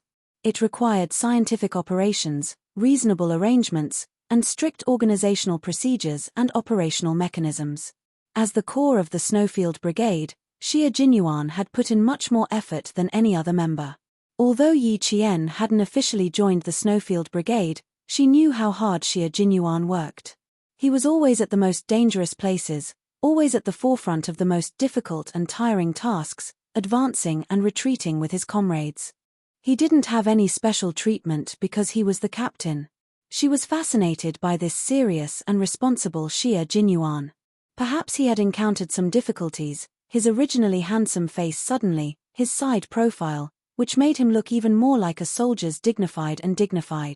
The heater was turned on in the ward. He had taken off his combat uniform jacket and was only wearing a close-fitting long-sleeved shirt. The hem of his shirt was tucked into his waistpants, and the tight leather belt outlined his beautiful and sexy waist. From her side profile, she could see the beautiful texture of his strong chest muscles. Just by looking at them, she felt that it must be very safe to lean on such a chest. Yi Qian, whose face was a little hot, couldn't help but let his imagination run wild.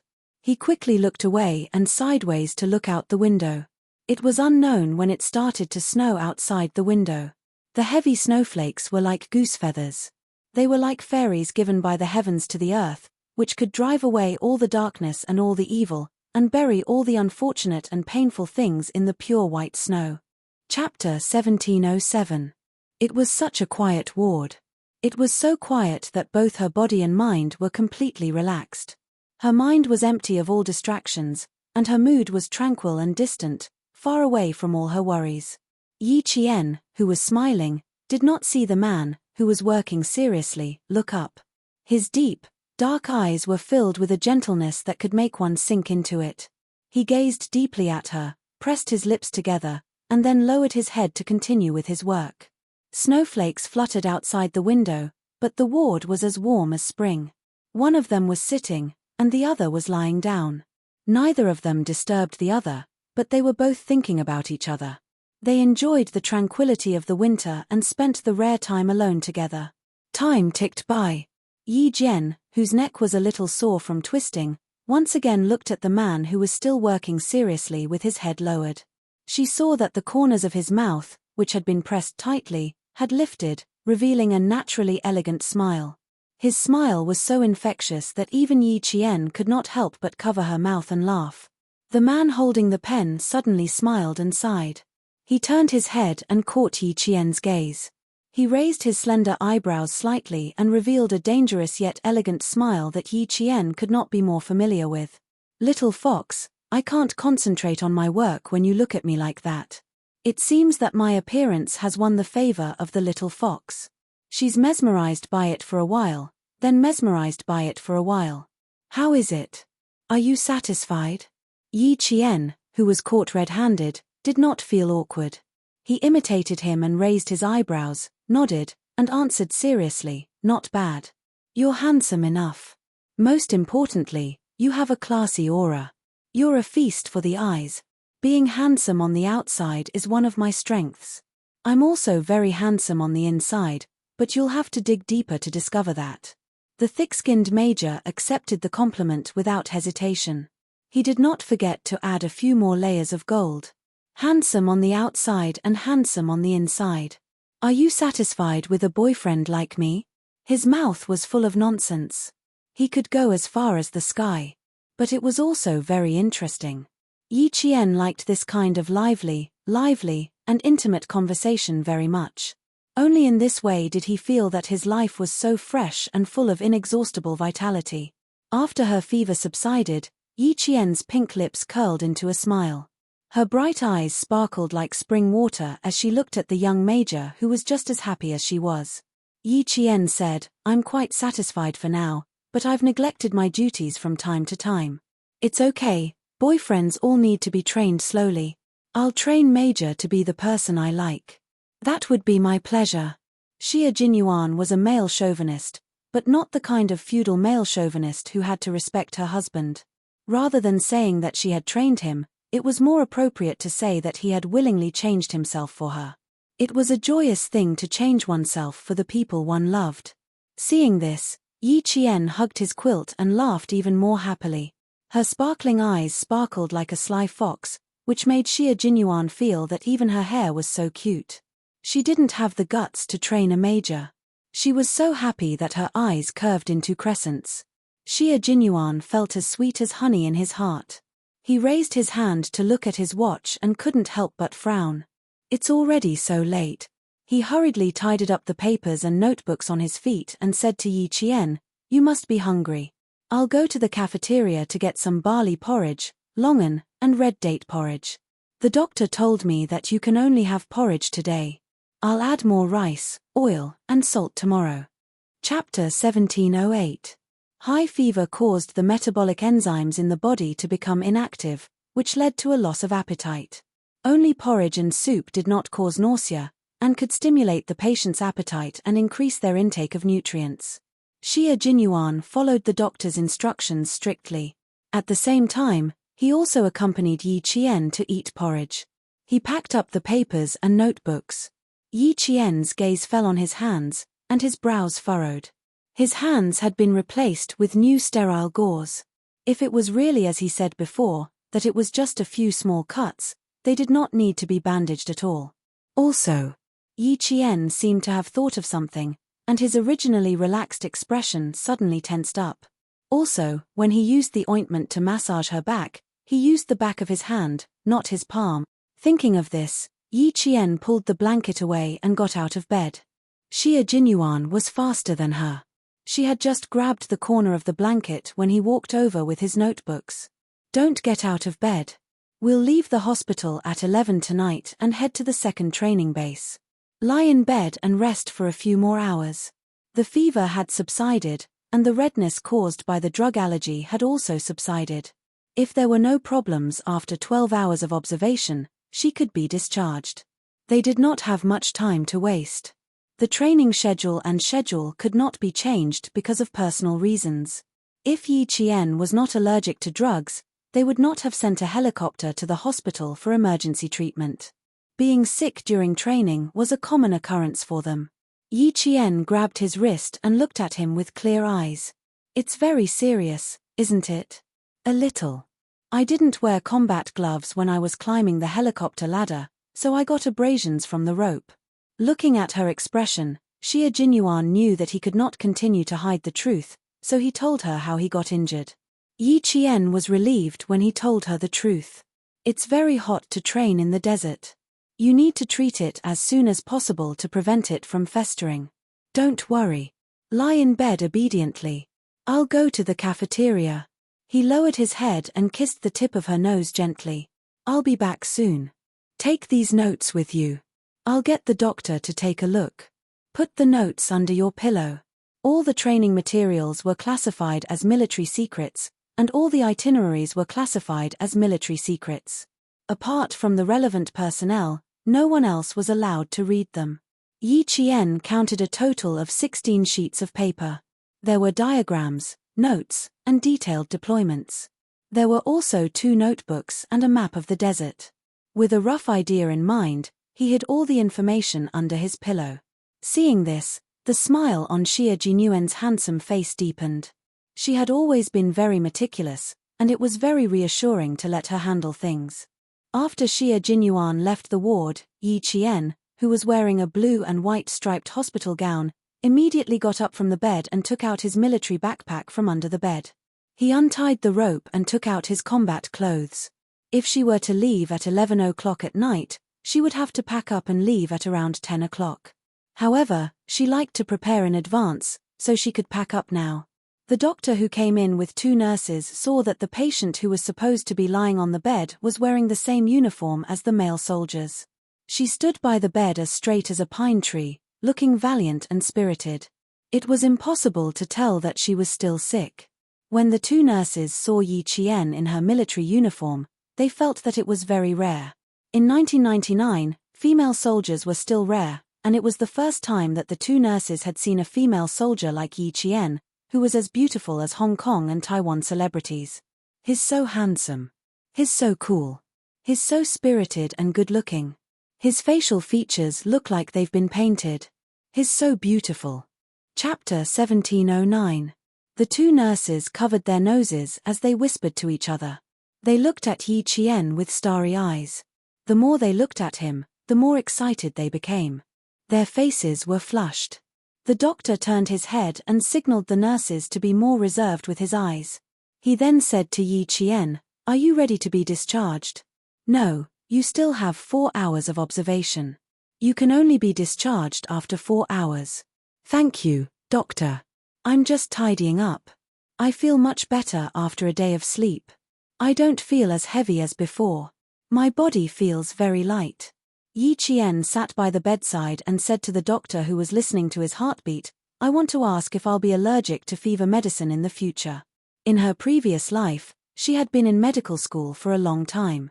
She was on par with medical students in her specialization courses, so she more or less knew about drug allergies. Usually, if a person was allergic to drugs, the body's reaction to the allergic substance would not change. Once the body was allergic to the substance, it would stay with the body for life. But she found it unbelievable that he was allergic to fever medicine. After a simple examination and seeing that the rash on his body had subsided, the doctor couldn't help but smile. "You're recovering well. Your physique is better than normal people's. Your fever is more than 39 degrees. A normal person would need at least 2 days to gradually recover. You've recovered in less than 12 hours. Your physique is very good. As for your allergy to fever medicine, your comrades said that you've all taken strong fever medicine. You haven't taken it before, have you?" Yi Jian was about to answer when one of the nurses put the medical tray with cotton swabs, alcohol box, and thermometer on the bedside table.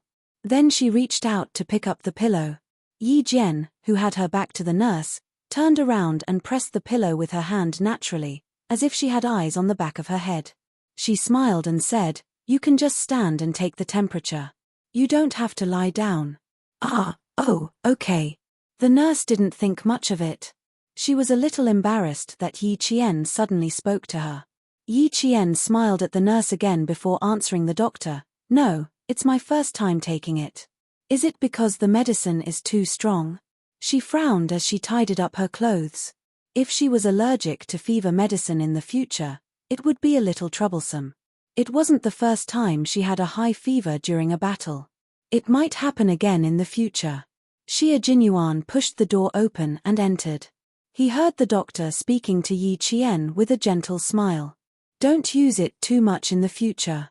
You don't have to use strong drugs. Traditional Chinese medicine will do.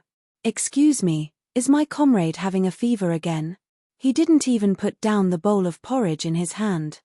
He walked directly to Yi Qian's side and stood there like a guardian angel. His brows were furrowed, and there was a hint of worry in his expression. Even as a doctor, he could not handle talking to two soldiers with strong auras all of a sudden. He quickly said, I'm still taking his temperature. Yi Qian said, I'm asking if I can still take fever medicine in the future. The doctor suggested that I could drink Chinese medicine to reduce my fever. Think of something good. You don't have to take medicine randomly. Xie Jinyuan gently knocked on her head and said politely to the doctor, Thank you for your hard work today. You're welcome. It's what we should do. The doctor also said politely. He took the thermometer from the nurse and glanced at it. His temperature is normal. He can be discharged in 4 hours. Yi Qian didn't like hospitals, and neither did Xie Jinyuan. After receiving the doctor's confirmation, they looked at each other and smiled. Even if they couldn't be discharged tonight, they would still be discharged. Chapter 17:10. After eating porridge for dinner, Xie Jinyuan took out the documents he had hidden under his pillow and said to Yi Qian, Come, little fox, take a look at the upcoming desert training. You went to the desert with Uncle Chen for sniper training. This time, it's going to be a little more difficult. Understand the entire training plan first. As for the difficult parts, you have to persevere even if it's difficult. There's no way to change it. Yi Qian had already skimmed through it. He took out a document and asked, Anti-war, anti-annihilation, anti-ambush, and breakout. These 4 are all team training. I've already discovered my weaknesses. I can do individual combat, but I can't find my place in team combat. I always want to rush up and solve the problem alone. It was the same every time. Just like when she was working with the devil, she also wanted to rush up and solve the problem alone. In short, she was not used to team combat. Maybe it was because she was used to being alone in her previous life. Although she had changed a lot in this life, every time she felt a sense of crisis, she wanted to face it alone and solve it alone. But she did not intend to tell anyone about these reasons, not even Captain Xie. Xie Jinyuan said, It's normal because you haven't received any systematic training. All these years, your training has been focused on individual training. You're not used to being in a team, so your subjective thinking is more serious. As an individual, all of us are like that. The military is a furnace that can correct your shortcomings one by one. It will allow you to be reborn and become a real soldier. He had discovered this problem earlier than Yi Qian. Otherwise, he would not have suggested for her to major in command. Not only did he want to solve this problem, but he also wanted to cultivate Yi Qian's leadership skills and lay a good foundation for her future development. Hearing this, Yi Qian felt that what he said made sense. She had indeed not received any systematic and professional team training. Whether it was training with Grandpa Zhen or Uncle Chen, she had only trained as a single soldier. Anti-war, anti-annihilation, anti-enemy ambush, and breaking out of an encirclement. These 4 aspects can improve your team awareness. Also, you can see how the Infernal King leads and deploys his troops, and how he arranges every soldier to the correct position. Seeing, thinking, and observing will greatly improve your combat skills and team coordination. More importantly, these are things that the school cannot teach you. That was indeed the case. Therefore, when she found out in school that she had to go overseas for pre-match training, her heart was filled with anticipation. The desert we're entering this time requires us to pass through the border, and there's also the Gobi Desert combat training. We'll have to cross a total of 8 provinces. Once we enter the border, we'll start moving. We'll walk and train along the way. You should pay attention to your body and report back if there's anything wrong. Once they entered the desert, they couldn't let anything happen to their bodies. If something did happen, it would be quite troublesome. We don't have a compass, and we don't have many supplies, so we have to take care of our bodies. Xie Jinyuan reminded him again. Then, he took out the list of supplies and pointed at one of them with a smile. The good news is that with the exoskeleton power equipment this time, even if we enter the Gobi Desert, we will be able to move as fast as flying. This was a type of equipment with a modular design. Each module could be stacked in a standard individual protective kit. The height could be adjusted, and it was suitable for individual soldiers of different heights. It was convenient to wear, and it didn't even take 30 seconds to put it on and off. Chapter 17:11. Yi Qian had never heard of it before. She couldn't help but ask, "What's the difference between this and our current combat backpack?" She had never seen or heard of it before. She didn't understand it at all, nor did she have a basic understanding of it. When Xie Jinyuan saw this, he picked up a pencil and began to draw on a piece of paper. Our current combat backpack has a large capacity, so the load is also large. This time, we're carrying 25 kilograms of combat equipment. I'm sure you'll have a hard time. But this exoskeleton power device is different. This is a human equipment fusion device. Its booster device has the function of combining biological, mechanical, and artificial intelligence. It can withstand a load of more than 100 kilograms. The average speed of marching is no less than 300 meters per minute, with a maximum speed of 400 meters per minute. Its self-contained energy can last for no less than 24 hours. At the same time, it detects the individual soldier's muscle activity through sensors distributed at the shoulder, waist, knee, calf, and other parts of the body. It generates force, movement, and other parameters and outputs them to the control system. When she heard this, Yi Qian was dumbfounded. This kind of equipment was like alien equipment to her. It had sensors and could detect. Just listening to it made her feel like there was a high level of science and technology involved. Seeing her shocked expression, Xie Jinyuan couldn't help but raise his hand and affectionately scratch the tip of her nose.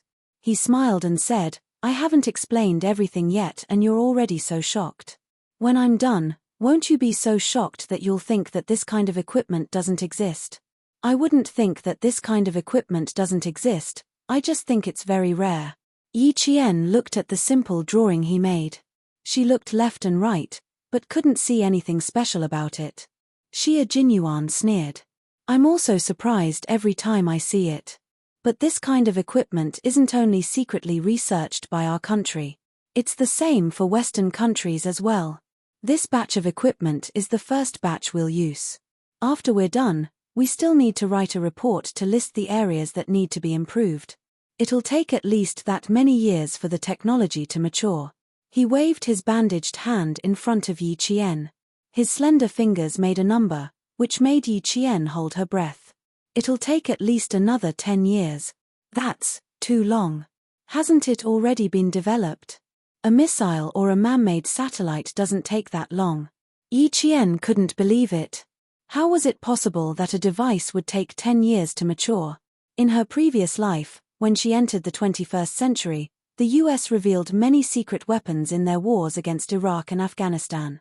It would take at least 10 years for a piece of equipment to mature. Xie Jinyuan, who was tapping the paper with the tip of his pen, smiled and sighed. For a long time, the development of infantry has been based on improving the individual combat ability through mobility, defense, and attack. But now, it's no longer possible. We need to add information power.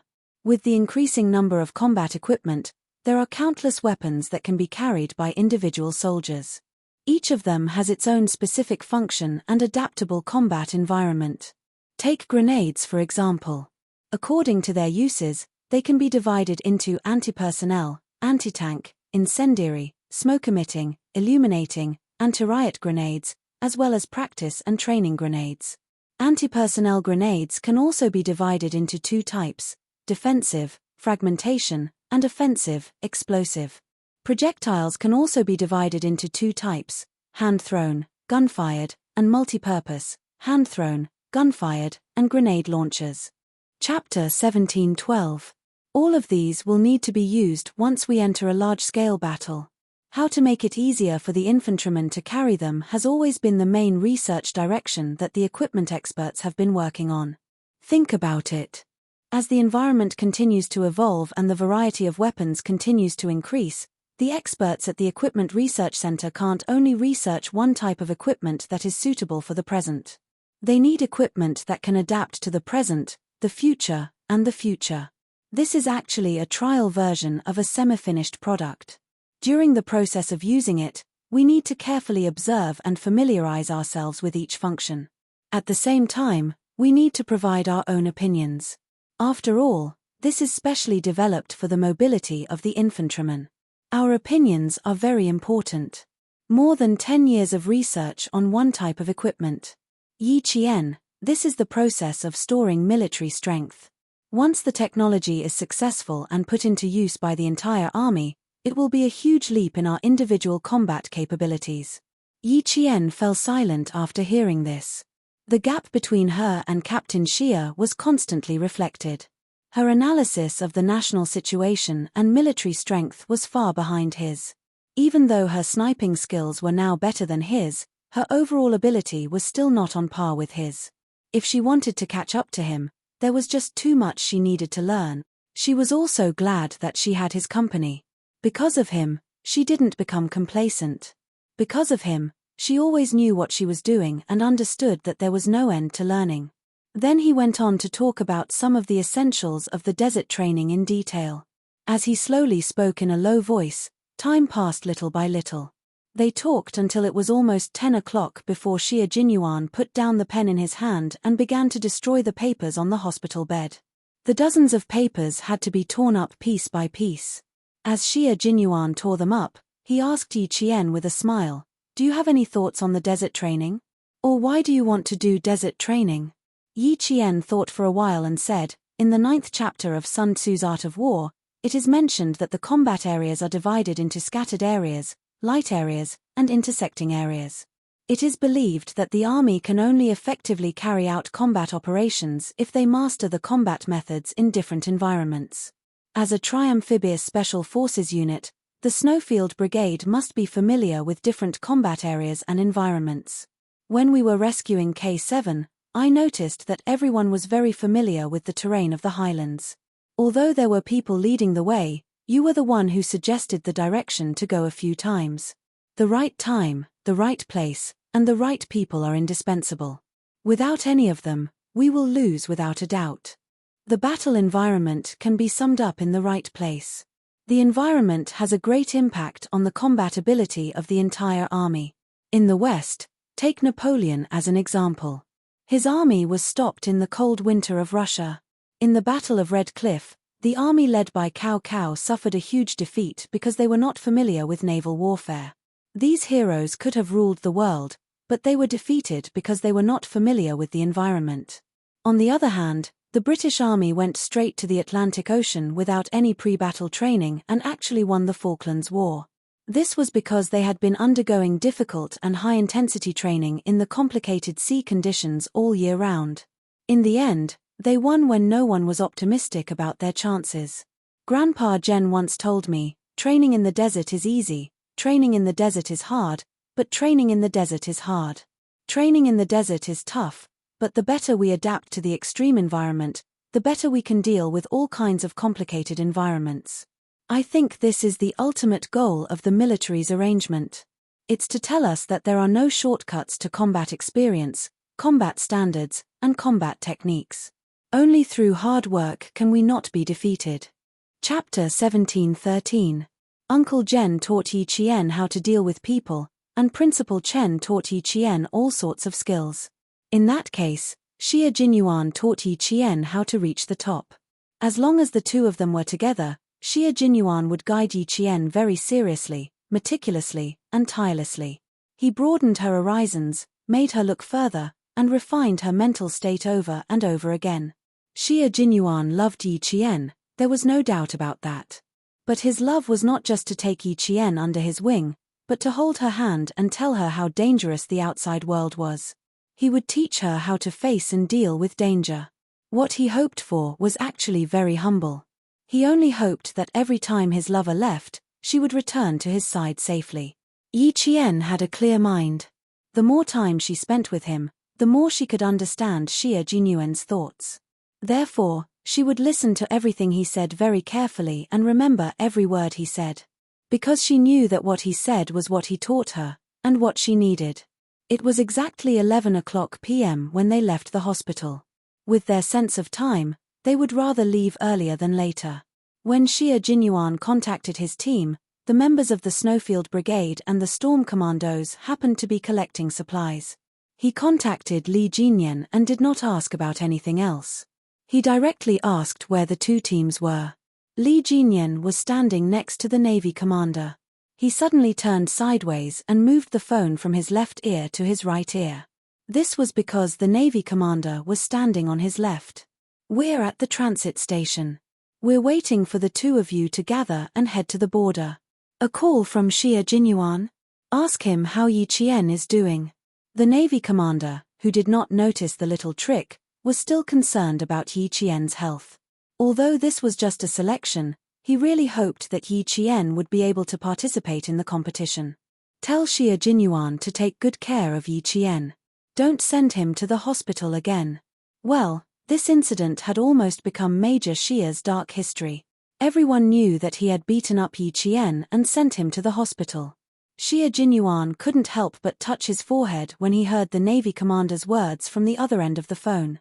There was really nothing he could say. Yi Qian's condition is very good. His fever has subsided and his symptoms of allergy to medicine have disappeared. Just in case, the hospital prescribed 2 boxes of traditional Chinese medicine for fever reduction and 2 boxes of cold medicine. Li Jinyan was just about to relay Xia Jinyuan's answer to the commander when he saw the commander wave his hand to signal for him to pass the phone to him. For some reason, Li Jinyan tightened his grip on the phone, and even his thin lips tightened a little. "Commander, you already know what I mean. Don't disturb the morale of the soldiers," he said in a low voice before passing the phone to the commander. The commander took the phone and smiled at him, then waved his hand to signal for Li Jinyan to go away and not disturb him. Li Jinyan took a deep breath of the cold air and suppressed the urge to snatch the phone back. He turned around and left. Xia Jinyuan was about to hang up when he heard the stern voice of the Navy commander. "Pass the phone to Yi Qian. I want to talk to him and ask him about the situation." "Commander, you want to talk to me?" Yi Qian pointed at himself. After Major Xia nodded, he took the phone from the commander. It was very cold at 11 o'clock at night. It had been snowing for a few hours, and the sidewalks on both sides of the road were covered in thick snow. The faint yellow light shone on the white snow, like tiny diamonds sprinkling on the ground, giving off a faint golden glow. Yi Qian stood under the lamppost and listened to the stern lecture of the Navy commander. It was not because of anything else, but because he was criticizing her for bringing about her own destruction. Chapter 17:14. The nature of this matter is extremely serious. If you are officially enlisted, the punishment that awaits you is not just a day in the hospital. You will definitely be trained for 10 days to half a month. Let's see if you still dare to act so recklessly. Yi Qian did not say anything unnecessary. This was also the first time she had received such severe criticism. After the commander finished speaking, Yi Qian replied seriously, "Don't worry, I will never make the same mistake again. One mistake, one lesson, is enough for me to remember." "That's good. You are still young, and the youngest of the two teams. It's good that you can learn from your mistakes and realize the seriousness of your mistakes. I hope that you can remember and remind yourself at all times." After the commander of the Navy finished speaking, he asked again, "When we arrive at the border, Major General Yang and I would like to see how you complete your shooting. Prepare yourself and give them a lesson when the time comes." Yi Qian naturally did not have a problem. The one who had a problem was Xia Jinyuan. He took the phone from Yi Qian and looked at his picturesque face under the light in the snow. He sighed and said, "Dark history, a dark history that can never be erased. When our relationship is made public in the future, I'm afraid that I will become the target of everyone's crusade. I beat up my own girlfriend until she was hospitalized. I am the only one in the two teams." His elegant and handsome face had a hint of hidden bitterness. His expression was synchronized with his tone. When he spoke, he even deliberately lowered his voice. He was a bit like a large abandoned dog, so pitiful that one wanted to pat his head and take him home with a soft heart. Yi Qian smiled until his eyebrows curved like the crescent moon. Captain Xia, when the time comes, I don't have to settle the score. I think my comrades and Father Xia will stand up for me. Father Xia? The Father Xia you are talking about can't be my old man Xia, right? Major Xia asked with trepidation. He had a bad premonition and the surging waves of the Qiantang River made his heart tremble. Other than that, there shouldn't be another Father Xia. Yi Qian stood on his tiptoes and gently patted the large dog's shoulder. He smiled and said, "Yes, the Commander-in-Chief said that it was too polite for me to call him Commander. It would be more intimate if I called him Father. He also said that I am his biological daughter and that Captain Xia was adopted by him. If you treat me badly in the future, I will teach you a lesson. Don't be polite." Yi Jian didn't say the words "I'll teach him a lesson in the future." She was afraid that Captain Xia's heart would not be able to take it. When did his girlfriend become father and daughter with his father? As her boyfriend, he actually didn't know at all. He said a lot. At least 10 minutes. Yi Qian pretended not to notice the dangerous glint in his eyes. Under his gentle gaze, he continued to smile and said, "But I can't tell you." Major Xia was speechless. His little fox was getting more and more difficult to fool. She was getting more and more cunning. As a boyfriend, he felt more and more pressure. The north wind whistled past. The two figures standing in the snow were so mighty and tall. The atmosphere between them was so warm. Even when they looked at each other, there was affection in their eyes. Chapter 17:15. Until the jeep sent by the local army stopped in front of them, the lingering feelings seemed to have been cut off by an invisible giant pair of scissors. The two maintained a certain distance and got into the jeep one after the other and left. The winter in Chuan province seemed to be slightly colder than Nan province. The sun had been shining in Nan province for 2 consecutive days. The warm sunlight melted the snow on the roadside. The speeding cars, bicycles, and motorcycles splashed the snow and stained the originally white snow that had not melted yet. Liu Tuan and Commissar Yang jumped out of the jeep and hurriedly entered the Provincial People's Hospital. An officer standing in the hospital building saw the two of them and immediately greeted them. "Stomach bleeding. He's still in the emergency room. We don't know the specific situation yet. Is there anyone guarding upstairs?" Liu Tuan strode forward and asked the company commander who came to greet them. "Who's the doctor? Have you informed the hospital?" "It's all arranged. The hospital sent a professor who's famous in the country. I've arranged 2 soldiers to guard upstairs. I guarantee that they'll be there 24/7. Someone was guarding, and the doctor the hospital sent was a famous professor in the country. Then they could only wait." Commissar Yang said, "Don't inform little Yi for now. Old Chen is a man made of iron. He won't fall so easily." Stomach bleeding. Sigh, old Chen has been tired recently.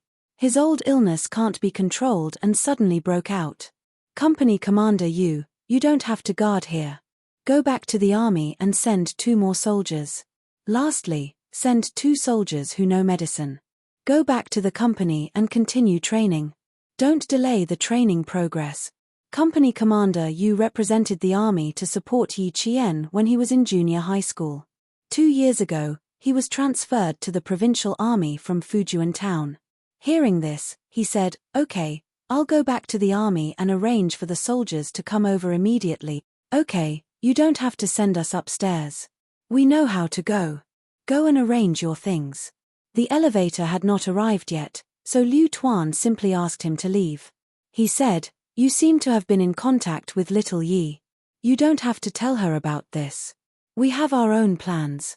Little Yi was not on vacation yet. The military school's discipline was the same as the army's.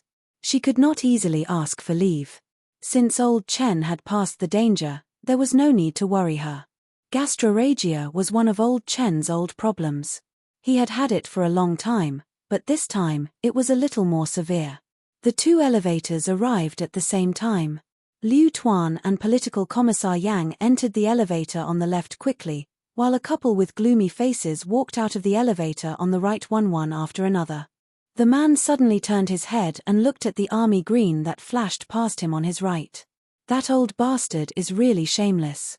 He wants me to serve him? Bah. She's not worthy. It's already good enough that I didn't force her to drink a bowl of medicine. You want me to take care of her? Dream on. Sun Dongqing cursed as she walked. After taking 2 steps, she realized that her husband, Yi Zhifan, was not following her. She turned around and saw that her husband was still standing there. She said unhappily, "What are you looking at? It's already past 11 o'clock. It'll be past 12 o'clock when we get back." Yi Zhifan did not move. Instead, he looked at the floor numbers displayed on the elevator panel. The elevator stopped when it reached the 8th floor. After a few seconds, it descended. The 8th floor was the emergency room. Who was Regiment Commander Liu visiting in the emergency room? Who was in the army doing emergency treatment in the emergency room? Go to the car and wait for me. I'll go take a look. Yi Zhifan did not turn his head and ordered Sun Dongqing to go back to the car. He waited for the elevator to come down. He still wanted to build a good relationship with Regiment Commander Liu. He did not want to lose face because of Yi Qian. Chapter 17:16. Sun Dongqing thought he was going back to the ward. She sneered, "You really know how to pretend to be a filial son. I'm not going to accompany you. Ying will call later. Watch your time." She didn't even bother to look at Yi Zhifan. She gathered her coat and left the hospital without looking back. She wanted to go over. She didn't care about his reputation in the government. Why did she accompany the old woman until so late every Saturday? Why didn't she stay at home and look at her computer when it was snowing? Ever since Yi Ying went abroad to study, Yi Zhifan and Sun Dongqing had less and less interaction. They didn't even have a normal conversation. Living under the same roof was worse than being strangers. They didn't even exchange a word of courtesy. Yi Zhifan would rather talk to Yi Ying than talk to Sun Dongqing, who had been brainless all her life. He didn't know anything about the outside world either. He was afraid that Sun Dongqing would drag him down. His wife left without looking back. He also walked into the elevator without looking back. Regiment Commander Liu came to the Provincial People's Hospital so late at night. It was obvious that the leader of the military was in the emergency room. He had to go up and greet him. What was he waiting for? Opportunities were never just for you. If you didn't take the initiative, you would never be able to stand out. Just like his niece, Yi Qian. After she found out about Uncle Zhen's identity, she immediately found a way to move back. She caught the old man's attention and soared to the sky in 5 years. Even he couldn't touch her for the time being. Yi Zhifan's eyes flashed with a hint of viciousness. He adjusted his coat and patted the non-existent dust off it. He walked out of the elevator as the door opened. There was a resuscitation room and an operating room on the 8th floor. The resuscitation room was on the left and the operating room was on the right. Yi Zhifan thought about it and walked towards the operating room. As he walked through the quiet corridor, he saw Regiment Commander Liu with his back facing him.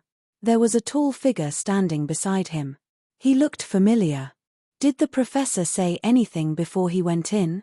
Did he need us to do anything? Liu Tuan's voice was low and cold, revealing a chilling might, which made the soldiers who were being questioned feel a little nervous. This was a new recruit, and he had a certain amount of respect for his superior. He quickly replied, "Before the professor went in, he only asked us to wait outside for the operation to end." He didn't say anything else. Commander Yu went through the hospitalization procedures and paid the fees in advance. Then, he ordered the 2 of us to stand guard outside and report to him if anything happens. Political Commissar Yang saw that the recruit was so frightened by his old friend that his voice was trembling. His voice couldn't help but become gentler. "Thank you for your hard work. When the people from the team come, you can go back and rest first. If there is a need, I will call you over. Hurry up and go. Captain Liu and I will guard this place." It was useless for them to guard the place. They couldn't make any decisions if anything happened. It was better for him and old Liu to guard the place. If the situation changed, they could deal with it immediately without wasting any time. After the political commissar spoke, The recruits secretly heaved a sigh of relief. Everyone said that the regiment commander played the bad cop, while the political commissar played the good cop. Sure enough, it was like this. His legs felt weak when he talked to the regiment commander, but when he talked to the political commissar, his heart did not tremble as much. Yi Jifan, who was standing at the back, heard this and knew that his guess was right. Sure enough, it was an important leader who was in the middle of an operation. His condition was probably not good, so he needed someone to guard the place. Chapter 17:17. Liu Tuan and political commissar Yang did not notice Yi Jifan until they heard a surprised Liu Tuan behind them. They turned around and saw Yi Jifan striding towards them with a surprised expression on his face. Why is he here? And why did he come to the operating room? Does he know that old Chen is not feeling well? Liu Tuan and political commissar Yang looked at each other secretly. Their expressions were slightly restrained, and they showed some coldness. They did not have a good impression of Yi Jifan. He probably knew it himself. How could he be so thick-skinned to greet them? This director Yi was really a talent. Yi Jifan had already recognized the familiar tall figure. He was even more certain that the person lying in the operating room was a military leader. Liu Tuan, political commissar Yang, why are the two of you standing outside the operating room? Is there a leader who is not feeling well? After being an official for so many years, Yi Jifan's skin was really thick. He could already tell that the two people standing in front of him did not welcome him. But what could he do? One would not hit a smiling person. They were soldiers and they were in the hospital. What could they do to him? All he needed to do was to let them know that he really wanted to mend their relationship, so that they could chat and have a meal together in harmony. You tell him. Liu Tuan did not want to talk to him at all. He directly said to political commissar Yang, I am relieved that you are the one handling this kind of thing. Just say a few words and send him away. He will not be an eyesore standing here. Old Chen does not like him. We have to send him away before old Chen comes out. Liu Tuan said and nodded slightly at Yi Jifan. He then turned around and said to the two recruits who were preparing to leave, go back to the camp. When you see Company Commander Yu, ask him to bring him here as soon as possible. Yes, Regiment Commander. The two recruits stood at attention, saluted and left in an orderly manner. Yi Jifan did not care about these conscripts. He purposely stood to the side and smiled at the two recruits. When they walked past him, he said to political commissar Yang, the soldiers that you two brought are really different. They don't look like recruits at all. They look like veterans who have been in the army for a few years. He was good at making friends, but it depended on whether political commissar Yang was willing to be polite with him. Unfortunately, political commissar Yang didn't have a good impression of Yi Jifan. If it were someone else, he would still be polite, but he didn't have that kind of patience when facing Yi Jifan. Hearing this, he smiled and said, Director Yi, is there anything I can help you with? If you have something to do, Chief Yi, please go ahead. Old Liu and I still have to deal with some things. This meant that they were chasing him away. Yi Jifan, whose eyes were slightly dark, was a little annoyed. Wasn't he just a political commissar? How dare you put on airs in front of him? After becoming the bureau chief, Yi Jifan's temper had also improved a lot. He had heard a lot of flattery and was praised and respected by his subordinates. How could he take this lying down? But he also wanted to build a good relationship with the local troops, so no matter how angry he was, he had to hold it in. Then, he said, it's nothing. My old mother suffered a stroke and has been recuperating in the hospital. When she was about to leave, she accidentally saw Regiment Commander Liu entering the elevator. I thought of coming over to say hello. The person in the operating room is their leader and friend. I have some friendship with the director of the hospital. Why don't I give the director a call and ask him to take care of you? Political commissar Yang sneered in his heart and said slowly, a friend, the matter of the digestive tract is a small matter. Director Yi, you should go and accompany the old woman. Chapter 17:18. Regiment Commander Liu said coldly, Director Yi, I have something to discuss with old Yang. It's not convenient for me to talk to you. Regiment Commander Liu was much more direct than the political commissar.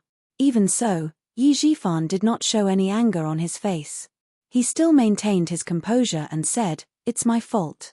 I'm sorry to disturb you. See you tomorrow." After he finished speaking, he walked away.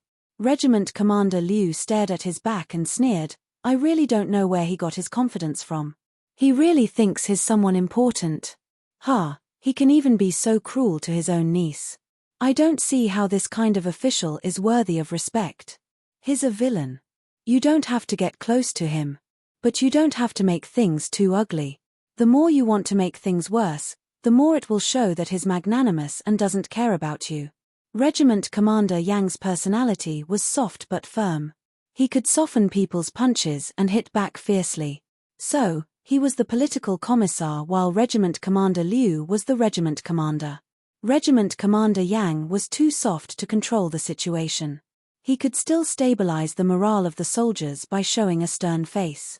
Regiment Commander Liu had always listened to the political commissar's opinion. When he heard what Regiment Commander Yang said, he replied coldly and changed the topic. "I'm afraid old Chen can't work anymore. He has too many old illnesses. If something happens, how can we explain it to little Yi? When he's out of danger this time, let's arrange for him to do something easier. We can't let him guide the new soldiers in the army anymore. He's so serious that I'm a little scared." They did not know old Chen's identity in the past. They could not find out anything and had never heard old Chen mention it. But one thing was for sure, old Chen's identity was not simple. It was impossible for a retired soldier like him to enter and leave the army normally. For example, old Uncle Jen, who retired from the army as a first-class sergeant major, was a national treasure. Even if he retired from the army, he was still valued by the army. Regiment Commander Yang agreed and sighed, "I don't have any objections. But it depends on whether old Chen is willing to do it or not." Regiment Commander Yang raised his head and looked at the operating theater with the red light on. His expression was slightly serious. "I'm afraid it's difficult. When the time comes, let little Yi persuade him. With her persuasion, it will be easier." The two of them did not pay attention to Yi Jifan anymore. They did not expect him to go and find out who the leader in the operating theater was. Chen Dongfeng. When they found out who it was, Yi Jifan was quite surprised. Chen Dongfeng was a high school principal, yet he was still remembered by the military. Even when he was sick, he could still get a regiment commander and political commissar to help him. He had to think carefully about this. "Can you find out Chen Dongfeng's identity? He used to be the principal of my daughter's junior high school. I have some friendship with him. Now that he's sick, I want to see if I can invite his wife and children over so that they won't make a fuss with him over the past. Once you get older, you'll want someone to accompany you. Even if it's just a chat, you'll feel comfortable. It's also good for recovery." He was talking to a hospital manager to see if he could find out Principal Chen's identity through the medical records. When the manager on the other end of the phone heard this, he smiled and said, "That's easy. I'll ask for you. It's rare for you to call me personally to investigate something. I have to take care of it for you." When Yi Jifan heard this, he smiled and apologized. He was indeed refined and courteous. He had the dignified bearing of an official and had a somewhat amiable attitude. Chapter 17-19. However, what he did not expect was that the hospital did not register much of Principal Chen's personal information. The person who signed off on the surgery was a soldier with the surname Yu. The surgery registration only had his name and age. Other than that, there was no other information. The more this was the case, the more Yi Jifan suspected that Principal Chen's background was not simple. However, as the chief of a bureau, he did not have the authority to investigate military matters. However, since he guessed that he had a background, then this relationship. Yi Jifan could not help but narrow his eyes. He had to think carefully about how to repair it. How to repair it? He had to put in some effort. When he returned to the car, Yi Jifan was deep in thought. He did not start the car immediately. Instead, he took out a cigarette and lit it. He took a puff slowly, completely ignoring Sun Dongqing, who was sitting in the front passenger seat. Sun Dongqing, who had just finished talking to her daughter, could not take it anymore. Seeing this, she asked sarcastically with a cold face, What's wrong? What did that old fart say to you again? Ha, Yi Jifan, if you've heard half a sentence from her, then you're really a fool. Chen Dongfeng is undergoing surgery for gastric bleeding. Go back and prepare some tonics. I'll come to the hospital to visit him tomorrow. Yi Jifan seemed to have thought of how to repair their relationship. He said directly to Sun Dongqing, I remember that there are still 2 boxes of caterpillar fungus. Take them out for me. Sun Dongqing, who was already annoyed, immediately became angry and shouted, You're crazy. You can't even bear to eat it yourself, and you're giving it to Chen Dongfeng. She shouted a little anxiously and coughed a few times. She coughed until her neck turned red, but she did not forget to glare at her husband. Chen Dongfeng has some background. If we want to bring down Yi Qian, I'll try to start with him first. Yi Jifan looked at his wife coldly. He started the car and slowly drove out of the hospital. Since we can't do anything to Yi Qian now, we'll start with the people around her. Sun Dongqing could accept this reason, but after thinking about it, she felt that it was not very likely. You really dare to dream. It's not like you don't know how important Yi Qian is to him. You still want to start with him? You must be dreaming. I'm finally going to give it a try. Yi Jifan didn't have much in common with his wife, so he lost interest after a few words. Sun Dongqing knew what he was thinking. She snorted coldly and didn't say anything else. He could go wherever he wanted. Those things were given to him by others. For the couple to have reached this stage, it was obvious how thin their relationship was. If Yi Ying hadn't been there to adjust things from time to time so that Yi Jifan could still remember the hardships Sun Dongqing had suffered when she was young, with his current situation, he could have divorced her. It was now night time in southern province, and there was a cold moon hanging high in the sky. It was snowing heavily at a military airport in Sichuan province. Xie Jinyuan pulled Yi Qian onto the helicopter and immediately patted the snow off her shoulders. We'll meet up with them in 4 hours. Cover yourself with your coat and have a good night's rest. It would only take them about 4 hours to reach the border from here. However, the speed of the floating snow helicopter would be slightly slower, so it would take them at most 4.5 hours. After the helicopter met up with all the team members, the 2 of them did not rest. They had to immediately move and set off for the Gobi early in the morning.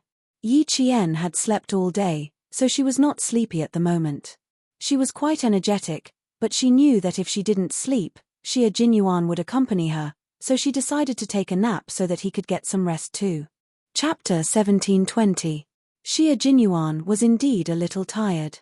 With his head resting on the cold cockpit of the helicopter, he fell asleep not long after. They had been competing for 5 days without rest. Along the way, they had to make arrangements for battle deployments. After entering the hospital, they had to accompany Yi Qian the entire night. During the day, they had to immediately make arrangements and plans for the military training. In particular, the 4 major training subjects of the desert training anti-war, anti-annihilation, anti-enemy attack, and breakout were all under the control of the combat commander. The schedule was so tight that there was no extra time for Xie Jinyuan to rest. When Yi Qian opened his eyes, Xie Jinyuan, who had not even taken off his helmet, immediately fell into a deep sleep with the rumbling sound of the helicopter propellers. When Yi Qian saw this, he was worried that the turbulence of the helicopter would wake him up. He moved his body so that Xie Jinyuan could lean on his body and sleep soundly. When one was so tired that they could fall asleep even in a smelly ditch, let alone in a helicopter. Although the sound of the propellers was loud, it did not affect his sleep at all. After sleeping for more than 4 hours and 15 minutes, Xie Jinyuan woke up. He saw his lover, who was originally about a palm away from him, leaning close to him. No, it should be said that he leaned close to her and put all his weight on her. No wonder he slept so comfortably. It turned out that his little fox did not rest at all and was carefully taking care of him. Still pretending to be asleep. Did you think I didn't notice? The noise was too loud. Xie Jinyuan used his finger to write on Yi Jian's palm. Every stroke was like a musical note dancing in the sunlight. Every stroke made Yi Jian's smile deepen. Without opening her eyes, she secretly wrote on the outside of his thigh with her finger. So what if I found out? I didn't bully you. She didn't want to bully him, but now. Xia Jinyuan's thin lips curled up slightly as she wrote again. But now I want to bully you. I want to bully you in a special way. She even dared to write and draw on the outside of his thigh. This casual teasing was the most innocent and harmless, but it was the kind of teasing that could make a man's heart sway. However, his little fox was still unaware of it. However, when Xia Jinyuan said that he wanted to bully her in a special way, Yi Qian reacted. After interacting with him for so many years, Yi Qian's understanding of certain matters could already keep up with his footsteps. If it had been in the past, she would have foolishly replied, "How are you bullying me?" Now, she knew how to tease him back. She pursed her lips and smiled as she continued to write on the outside of his thigh. "If you want to bully me, you have to look at the time. Right now, Captain Xia, you'd better keep your perverted guts to yourself." Her slender fingers were writing on the outside of his thigh, caressing him like a feather and tickling him like a small hook. That feeling. Xia Jinyuan felt that his years of special training had been in vain. Nothing had happened yet. She was just drawing on his body with her finger, and he actually felt a little restless. If this went on, his rationality would be thrown aside like a rag in disgust. He didn't even want to pick it up and use it. Grabbing her deliberately mischievous hand, Xia Jinyuan leaned forward slightly and tilted his head. There was an elegant smile on his handsome face as he looked at her with a hint of mischief. He used his eyes to tell Yi Qian, "Move again and I'll eat you up." Chapter 17:21. Yi Qian did not take this threat to heart. However, Major Xia's manly features were too outstanding. His features were elegant, and his dark eyes contained a faint smile that naturally made a woman's heart flutter. When he looked at Yi Qian with such deep affection, Yi Qian couldn't help but raise his eyebrows. His delicate lips moved slightly as if he wanted to say something. Xia Jinyuan was obviously stunned for a moment, and then he smiled. His thin lips curled up, like a noble gentleman who was sitting elegantly by the window and tasting tea, and accidentally found the most beautiful flower. His smile suddenly bloomed, and his natural noble temperament quietly bloomed. Wearing a combat uniform, he was actually able to portray the noble, elegant, and arrogant temperament of a noble young master. He had really grown up and become more daring. He was so daring that he could even tease her. Yi Qian said, "Such a manly face is really pleasing to the eye." With 15 minutes to go before the border, Yi Qian successfully made Xia Jinyuan behave himself. He no longer dared to use his eyes or words to tease her, so as not to reap what he sowed. The border was very cold in December. At night, it would be around -10 degrees Celsius. The helicopter arrived at the military airport at 5 a.m. The howling northern wind was completely different from the Chuan province forest. The northern wind in the border could directly pass through all the layers of protection against the cold, and with the most ferocious force, it could scrape into your bones. In an instant, even your bones would be frozen into fragile icicles that could not withstand a single blow. After Yi Qian put on his backpack and got off the helicopter, he felt as if the blood in his body had stopped flowing. Even his heart was cold. Gather with them and change equipment. Xia Jinyuan had already transformed into a wild wolf that walked through the border. He was not affected by the northern wind at all. In the blink of an eye, he was already several steps ahead of Yi Qian. Yi Qian adjusted the straps of his backpack, braved the northern wind, and chased after Xia Jinyuan's tall and straight back. The members of the Storm Commandos and the Snowfield Brigade were already preparing their equipment. Half an hour later, everyone was ready to set off for the Gobi Desert to begin their 15-day training. The Gobi Desert in the northwest had entered winter. It was quite comfortable during the day, but at night, it was unbearably cold. If the cold protection measures were not taken well, they would not be woken up by the cold at night. Instead, they would unknowingly fall into an eternal deep sleep. All of the team members were checking all of their equipment to prevent any problems. Not only would they drag themselves down, but they would also drag their team members down. The training in the desert this time was still a practical training. The focus was on the water demons of the Storm Commandos.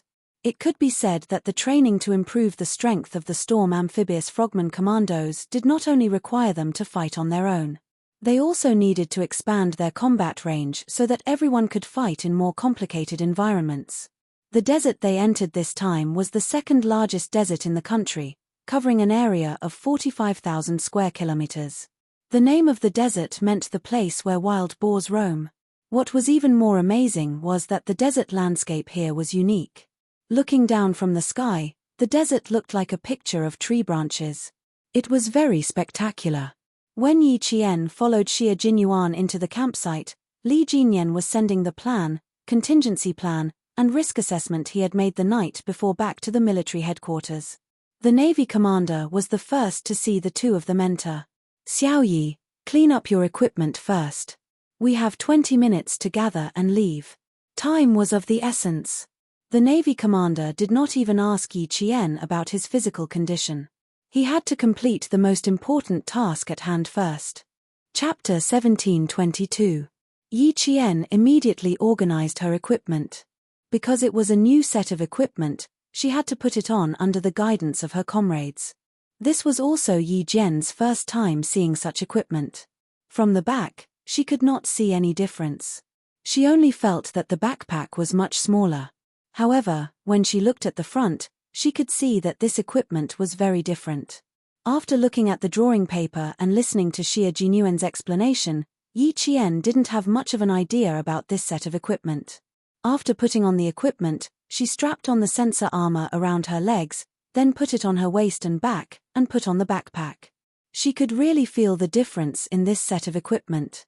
Just from the weight alone, it was a lot lighter. General Electric started developing kinetic skeletons as early as 1960, but they only developed one hand at that time. In 1983, the Massachusetts Institute of Technology also started research. Our country developed it later than them, but now that the trial period is over, we have entered the improvement and finalization period. During the march, if there is anything that you think is not reasonable enough or needs to be changed, Qing Neo, you have to write it down. Da Shaw was in charge of putting on the equipment for her. It took him less than 2 minutes to put on the entire set of equipment. After putting on the equipment, Yi Qian put on the helmet. Da Shaw took 2 steps back and nodded with satisfaction. He smiled and asked Yi Qian, "Have you seen an American sci-fi blockbuster? You look a bit like an actor in this blockbuster." He told her the title of the movie. It was a sci-fi blockbuster that was released in the second half of 1984. Yi Qian knew she hadn't seen it before, but she had seen other sci-fi blockbusters, so when Da Shaw mentioned it, she felt the same way. "I haven't seen the movie, but now that you mention it, it does feel a bit like it. You can see the age gap between the two of us," Da Shaw joked. Then he said, "But ours is more complicated than the T-600 and requires more technology. We are the first batch of soldiers to use it, so our suggestions are very important. You have to pay attention at all times during the march." Yi Qian was never a careless person, so she was even more cautious when it came to the country's military power. While Xie Jinyuan was discussing the training with the Navy commander, they had already changed their equipment. Following the rapid whistle, the members of the two teams walked out of the barracks at the fastest speed to complete the assembly. The two teams are divided into groups AB and AB. There are a total of 4 groups. Line up and board the vehicle. The armored vehicles were already in place. With the order of the Marine commander, the two teams quickly formed a 4-team formation. In the slogans of the comrades at the front of each group, they carried their rifles and boarded the vehicles. The armored vehicles would only send the two teams to the periphery of the Gobi Desert. After that, they would have to enter the desert on foot. At 5:30, it was still pitch black on the border. The camp they were staying at was located in the suburbs, so there was not a single bit of light around. Yi Qian was the first to jump onto the armored vehicle and sat in the innermost part of the vehicle. Then, a few strong figures jumped onto the armored vehicle one after another, and the 4 groups of comrades finished pedaling at the same time. Li Jinyan and Yi Qian sat across from each other. After getting into the vehicle, he turned on the night light on his helmet and handed a set of training materials to Yi Qian. "There are 15 days of training arrangements.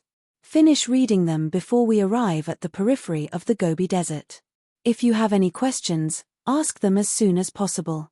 Yi Qian took the training materials from Li Jinyan and only read the first page. His eyes narrowed slightly. The more he read, the more serious his expression became. At this moment, she was really thankful for the brand new equipment she was wearing. How could she outrun well-trained military dogs with a few dozen kilograms of weight? That's right, on the first day they entered the Gobi Desert, they would have to go through 2 days of being tracked and searched by military dog. Chapter 1723. Military dogs were all highly intelligent and had undergone special training. Yi Qian happened to be afraid of dogs. Looking through the entire training plan, no matter how difficult the latter parts were, they were not as frightening as the military dog tracking and search section on the first page. It was said that once bitten by a snake, twice shy. This saying was true. The difference was that it was not a snake that bit her, but a dog. When she was 6 years old, Yi Ying had taken a fancy to a puppy from the neighbor's house. The neighbor's wife did not have a good relationship with Sun Dongqing. The more Yi Ying wanted the puppy, the more the family refused to give it to her. Sun Dongqing could not bear to scold her own daughter, so she scolded the neighbor for being stingy. The neighbor's wife was also a shrew. When she heard that, she scolded back, saying that Yi Ying could not bear to see other people's good things. She wanted everything back when she saw it. Her heart was as sharp as a needle, and she did not give or make a fuss.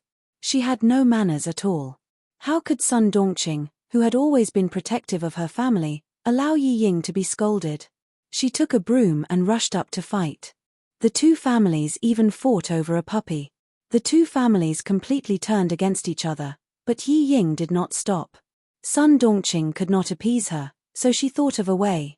As the car swayed, Yi Qian touched the outside of her thigh, and the corners of her mouth tightened. When she was young, she was afraid of Sun Dongqing. She was so afraid of being beaten that she listened to Sun Dongqing's orders and stole a puppy from the neighbor's house for Yi Ying. In the end, she had just picked up the puppy when a female dog rushed out from the side and bit her leg. From then on, she was afraid of dogs. She was afraid of dogs until now. Yi Qian, who had secretly adjusted herself, handed the training plan back to Li Jinyan. She smiled bitterly and said, "I'm a little worried. I'm afraid of dogs. And the military dogs this time are large dogs. I haven't even started yet, but my palms are already sweating." It was more than -10 degrees Celsius, and there was a thin layer of sweat on her palms. Li Jinyan was not surprised. He looked at her and said calmly, "See, Anemone was afraid of dogs." He was so afraid that no matter what kind of dog he saw, even if it was a pet dog, he would avoid it. But now, after becoming a scout, he is no longer afraid of dogs. Are you as scared as he is? He didn't think it was a big deal. Everyone had things that they were afraid of. Some people could choose not to touch the things they were afraid of, but some people had to face it until they won. Yi Qian belonged to the latter category. As a soldier, she had to face and win. Yi Qian's bitter smile deepened as he sighed, "I'm almost as scared as sea anemone. I'm scared of both big and small dogs. I was bitten when I was young, and I'm still scared." He didn't think of hiding it. This kind of thing couldn't be hidden even if he wanted to. Moreover, he would have to face it soon, so he needed to report it to his captain in advance. Psychological trauma? Li Jinyan, whose gaze had been calm all this while, said indifferently, "Just as well. Let's see if we can overcome it this time. Just follow me, there's nothing to be afraid of. Military dogs have received professional training and will not bite you directly. They will only track and search. Also, the more scared you appear, the more closely the military dogs will follow you. Relax and just think about how to avoid being tracked and searched." She could only do so now. If she was really targeted by military dogs, she wouldn't panic. The year she came back, when she went to look for Uncle Jen, the Tibetan Mastiff, Hager, pounced on her and put its forelimbs on her shoulders. At that time, her reaction was quite calm. Chapter 1724. Thinking of this, Yi Qian calmed down a lot. When that time came, she probably wouldn't have the time to think about whether she was scared or not. Instead, she would be thinking about how to get out of this predicament. After some mental preparation, Yi Qian gradually calmed down. Li Jinyan didn't take it seriously either. She wasn't the only one who was afraid of dogs. If she was bitten by a dog when she was young, she would more or less be afraid when she grew up. She just had to overcome it. Back then, Sea Anemone was so afraid that it only took her half a day to deal with it. When Yi Qian first joined the Storm Commandos for training, she went through the C-02 test. She could even pass the test that tortured her body and mind. It wasn't difficult for her to overcome her fear of dogs. During the 3-hour break, Li Jinyan went to look for Xie Jinyuan and told him about it. To his surprise, Xie Jinyuan didn't know about it. You didn't know that she was afraid of dogs? You never noticed before? Xie Jinyuan, who heard it for the first time, frowned slightly and answered with certainty, "No, I've never heard her mention it. Logically speaking, it shouldn't be possible. Old man Zhen had a Tibetan Mastiff. She wasn't even afraid of the Tibetan Mastiff, so why would she be afraid of dogs? I'll keep an eye out." Li Jinyan didn't ask any more questions. He came over to find out how afraid Yi Qian was. Xie Jinyuan looked around and found Yi Qian moving her limbs. He asked, how did she react when she saw the training plan? Did she have a big reaction? I didn't notice any reaction.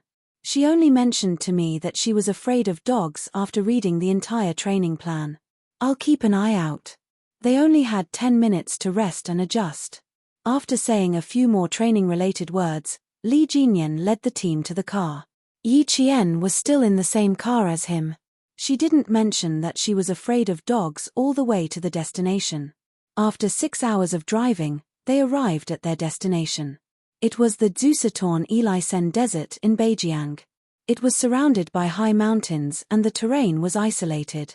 Choosing this place to complete the training was mainly related to the terrain. There were mountains, hills, alluvial gravel gobi, hidden basins, and sandy deserts. The two teams first completed their training in the Gobi before entering the desert to complete their training. They set off at 5:30 in the morning and rested for a total of 20 minutes on the way. At 10:30, the armored vehicles arrived on time. The members of the two teams, who were already prepared, jumped out of the vehicles and quickly assembled.